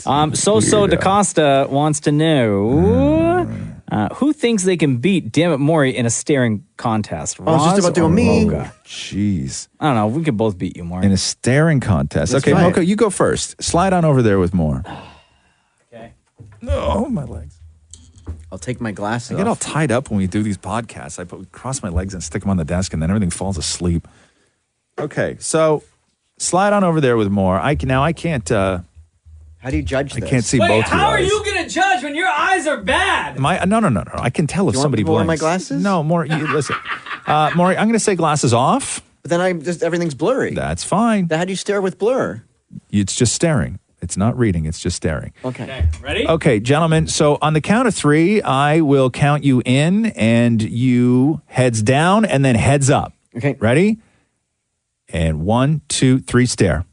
Okay, Maury's out. Mocha, so the answer to that question, Sosa, who could beat Damnit Maurie in a staring contest? It was Mocha. Oh, that's so funny. What happened to you? I just can't look at anyone without laughing. Wow. Because you just like see into their eyes. Jeez, man. Oh my God. It's so funny. Moving on. Okay, David asks if there's one thing you do in life that everyone else should do at least once. What would that be? For me, I would say go to Vegas. I love Vegas so much. And I went to Vegas like real late in my life. But he doesn't mean travel. I think he means like do. Like what do you do in life? Like cooking or ironing or sewing. Vegas. I'm going to say cooking, ironing, and sewing. Thanks, more. No, I will say this, and I will say this to you, Mocha. What? Because I know that you don't do this, and I know that you don't like to do this. And I go to the cottage and whatever, but it does not have to be that. It could be a trailer, it could be a tent, it could be a whatever. Nope. I'm going to say this. The one thing that you should do, and it doesn't have to be an every weekend thing, but you need to take a good 48 hours and detach from the hive in the city that you live in and just completely remove yourself from it entirely for a period of time that is more than an afternoon. You need to sleep, you need to breathe, and you need to eat in that atmosphere where you are detached from everything that is your normal life. No, I did that twice in my life, and I hated both of them. It doesn't matter if you hate it. It's important to do. Well, I did them. And those two times, when did you do it? Realized when you were young. One time when I was in high school, yeah, we that went doesn't to count. a friend's cottage. Doesn't count. And my friend's uncle took us fishing, and I got stung by mosquitoes. Yeah. That my hand and both of my eyes got so swollen. Yeah. I hated that experience. And then the second time was not that long ago. I went camping with friends and slept in a tent. It was so uncomfortable. There was no Wi-Fi. I didn't shower for 2 days. Yeah. I hated it. But it's important. It's important to do that. I'm glad I did those things because it made me realize that I am not built to do those things. You're looking at it the wrong way. No, You're not I need looking, the city. No, I need you luxury. Don't. I need Wi-Fi. No, I need to don't. shower every day. No, you don't. You failed to understand the freedom in those moments. That's the problem. Is what you don't like is being absolutely free. That's what that was. You were free in that moment. And you can pee against a tree. Yeah, you're free. That's what freedom is. That is being free of everything. You think that you need all these things, right? You really do. But that is being free. Once you get to that point of where you're sitting there and you feel freedom, you feel detached, you feel like you are not beholden to those things. It's wonderful. Like it's really, really wonderful. No, not going to do it. Okay, never mind. That's all I got. That's all I got. Speech, by the way, though. That's I my tried. dad has a trailer and swears by it. You almost had me convinced. Yeah, but, I tried. Damnit Maurie, do you have an answer? Oh, so it's the one thing. So I would say if you're in a relationship, do something like an activity or a hobby together. Like Matthew and I did glass blowing once, and we have the bowl, and it's something that we both made. So I like make something. I agree with that too. Good one. Practical construction. It's very good for couples. Take a pottery class. We only use our take an bowl for art class. pistachios. Yeah, do it. Whatever. It doesn't matter. What's your favorite go-to article of clothing? Well, what do you mean? Followed up with Mocha. I'm assuming it's a hat. Oh, Roz, I got I'm you. assuming it's some sort of leather pant. Stop it. Also, anybody who uses the singular for pants is weird. Right? You know, I'd like to see you in a nice blue jean or a nice, in a nice tapered jean. Yeah, I would have to say for me it's hats. Ball cap Yeah. for sure. All day. Yeah. For me, God, what is my go-to? Speedos? No. Like something that I would just Tight that I pants? regularly do. And scarves. I just I do like scarves, but I don't know if that's my Fingerless go-to. gloves. No, I would say I have been, God, you're going to have to go back. I'm going to say years before there was a day that I did not have one thing that was leather on me. Yeah. Whether it's boots or a jacket or something. I love Didn't leather. one of the a couple podcasts ago, didn't you talk about leather underwear? No, Maybe. Yeah, he probably. did. Yeah. I think it was like 2 podcasts ago. Yeah, you did. Did I? See, 2 that or was a 3. mistake. Let's not bring up the past. That's really rude. It's really rude to do that. Damnit Maurie, what's your favorite go-to article of clothing? I would have to Striped shirts? Polos. Like shoes with no laces on them? T-shirts. Wearing a with small when you should be wearing a logos. large? This is a small and it's perfect. Yeah. Perfect. Yeah, perfectly too small for you. No, I got a nice blazer. Yeah, that's not your go-to, though. Your go-to is polo shirts. No, but I have one shirt that's my go-to. It has a big tomato soup can on it. It's my favorite shirt. The Andy Warhol shirt. Yeah. Yeah. We know that that's your go-to. Wait. Has Matthew thrown away any of your clothes as he has in the past? Then I'm the one that does garbage, Like your so I take them polo, out. there's one famous polo that you used to wear all the time that was, I believe, blue and white. It was striped, and it had like this massive, oversized crest over the left chest that I think Matthew tried to throw away like twice, right? Yeah, he actually did get away with throwing it out. I haven't seen you wear that in a while. No, he took it to work and threw it out. Here we go. What would you want to do but don't have the guts to do? For example, they write, I would like to go skydiving, but I'm too scared to do it. Oh my God. What are you too scared to do? I will tell you this. I was born without the adrenaline gene. Okay. I don't have that thing where I'm driven to do something dangerous for kicks or the rush or the exhilarating feeling that you get when your life is in danger. I don't have that gene. I have no desire to jump off a bridge with an elastic band around my ankles. I have no desire to skydive. I have no desire. I won't even ride a horse because I think it's too dangerous. I have no adrenaline in me whatsoever. I don't do stuff for kicks. I never have. Never in my life have I done that. Damnit Maurie? I want to go ice skating on Lake Ontario in the wintertime to get a super cool photo, but I'm super scared to do it. And I see every year people do it, and it's just epic. What are you scared about? Falling through. Oh, right.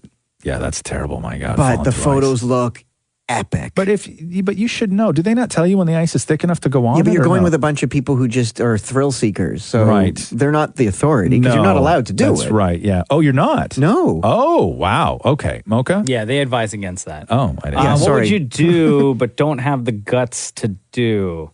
I would say... Oh, one more. A woman. Go for it. A woman. Wow. Okay, then. Wow. You would like to, though? You would like to wait, be is that intimate? the question? What would you want? No, I don't. No. Okay, Oh, you sorry. don't. Firing a gun. Oh, really? You've never fired a gun before? Never. Oh, wow. Like BB guns? Yeah. Yes. Yeah, but not a bullet? Never like a real gun. Oh, I'm I just scared that I don't know. Like I'm going to screw it up and like shoot myself in the foot or something. See, here's the thing with guns is that the world has really gone one-sided with guns because we only see the news where they kill people. Yeah. Right? But there was forever, there was a sport to it. Oh, yeah. Like there was a nobility of getting your crossed rifles badge when you were in scouts when you were a kid. There was like when you look at the Olympics, it's still in the Olympics. They ski and they shoot rifles. Yeah. Like it's an Olympic sport. Target practice is an Olympic sport. But the fun in guns has been taken away. You are no longer allowed to look at a gun as a thing of entertainment because of the dangers they possess and how people abuse the power of a gun. But I will say this, firing a gun is fun as hell. It's fun. Bruh, I get nervous going past the gun section at Bass Pro. Do you? I walk by and I'm like, not today, Satan. Really? Yeah. Wow, really? So you're I get terrified? nervous, yeah. Really? Very. That's interesting. We should Very. go and do that. We should go fire a gun. Yeah? Yes. Can I have one there's more? nothing wrong with it. There's nothing wrong with shooting a gun at a target. You're not going to become some sort of psycho or contribute to children dying by firing a gun as a sportsman at a target. You're fine. Maury. I was going to say escargot. Okay. I've never had snails. Oh, here's a great question. Here's a great question from Chris. How do you guys think the show would be different if you hung out regularly off the air? Because we've said that in the 9 years that the Roz and Mocha show has been together, we don't hang out outside of this show. And we've hung out probably, I think it was like 4 times maybe in the 9 years. One of those times was before Roz and I actually started the show on the air. We got together for drinks. Yeah, I don't think it would be as good, to be honest with you. I agree. Yeah, I don't. I like that we don't hang out outside of the show. Yeah, because I like to have. I like to have a good time with you, and I know that we would have a great time if we hung out outside of the show. But I don't want to have all the good times outside of the show. Yeah, because we would talk about the things when we're hanging out outside of the show that we would normally talk about when we are on the show. So it ruins the storytelling or the spontaneity or learning about each other. Yeah, like right? I like you. I'm quite fond of you. But I don't I'm right think. here. Yeah, sorry, more. I'll get to you in a sec. He ain't even looking in your direction right now. But I don't know. Would it affect the show? I think there's a danger in that, and the danger is the unknown. And would it have a negative effect on the show? Maybe. Could it have a positive effect on the show? Maybe. But that's the sort of dangerous unknown that I don't know if I would want to. I don't know if I would want to try, or I don't know if I'd want to risk it. Okay, go ahead. Go ahead. No, you say I'll get to you in a minute. Go ahead. No, you said that. No, go ahead. So I interrupted you. What were you about to say? No, I was getting back to sentence. you. Yeah, but I was going back to something you said earlier, which Yeah. was I'll get to you in a second. Right. No, as in giving you the opportunity to give your answer. Oh, no, I just said I'm right here when you were talking about hanging out outside the show because you didn't reference me in that equation. So what do you want to say? Go ahead. No, I'm just, would we hang out? Oh, next question. At what age? Maury, why are you upset when I just said that I wouldn't hang out with Mocha? Well, I just want to hear you say that you don't want to hang out with me. I don't want to hang out with you either. But it would be great. What would be great? If we hung out. No, that would not be great. Okay, let me ask you this. Yeah. Maury, honestly, and don't try to be funny, okay? Honestly. I wish we could drink. No. Honestly, what do you envision what does a that even night look like? out with Roz and I? Don't try to be funny right now. Be completely serious. How do you envision the night going? Like I see. Where do we go? At a What are we sports bar, doing? having like chicken fingers and fries. At like Jack Astor's. But we have watching... never, ever talked about going to a sports bar. No, but you said, together. what would I envision it as? Right. But Like you going have to- never brought up, hey guys, let's go to a sports bar. No, but- those words have never come out of your mouth in the time that you've been working with us. Jack Astor's chicken fingers and fries watching something on the screen. Right. I mean, it doesn't sound like a bad night. No, it doesn't. Yeah, that's fine. Yeah, and we're Yeah. watching the screen, so we're not doing much talking, which is good. Which is great. And I would appreciate that, actually. Yeah. Yeah. Mocha, let's do that next week. Sounds great. Every Wednesday, you're going to see at Kiss925 on Instagram a picture that says, Ask Roz and Mocha. Again, ask anything that you want in the comment section. We will try our best to get through as many questions as we can. And of course, invite one of you to join us to be a part of the podcast. Don't forget, rate, review, subscribe, share with your friends on Apple Podcasts as well as in the Google Play Store. We got 5 stars right across the board with all of our reviews. So thank you very much. And we will catch you on the next What podcast. about the gun range? What if we all went to that? And then chicken fingers and fries. No, do chicken fingers and fries first so your hands are nice and greasy while you're handling a firearm. With gum sauce. Thanks for listening to the Roz and Mocha Show podcast. Catch the guys live weekday mornings from 6 to 10 on Kiss 92.5. Kiss925.com or on the Kiss 92.5 app.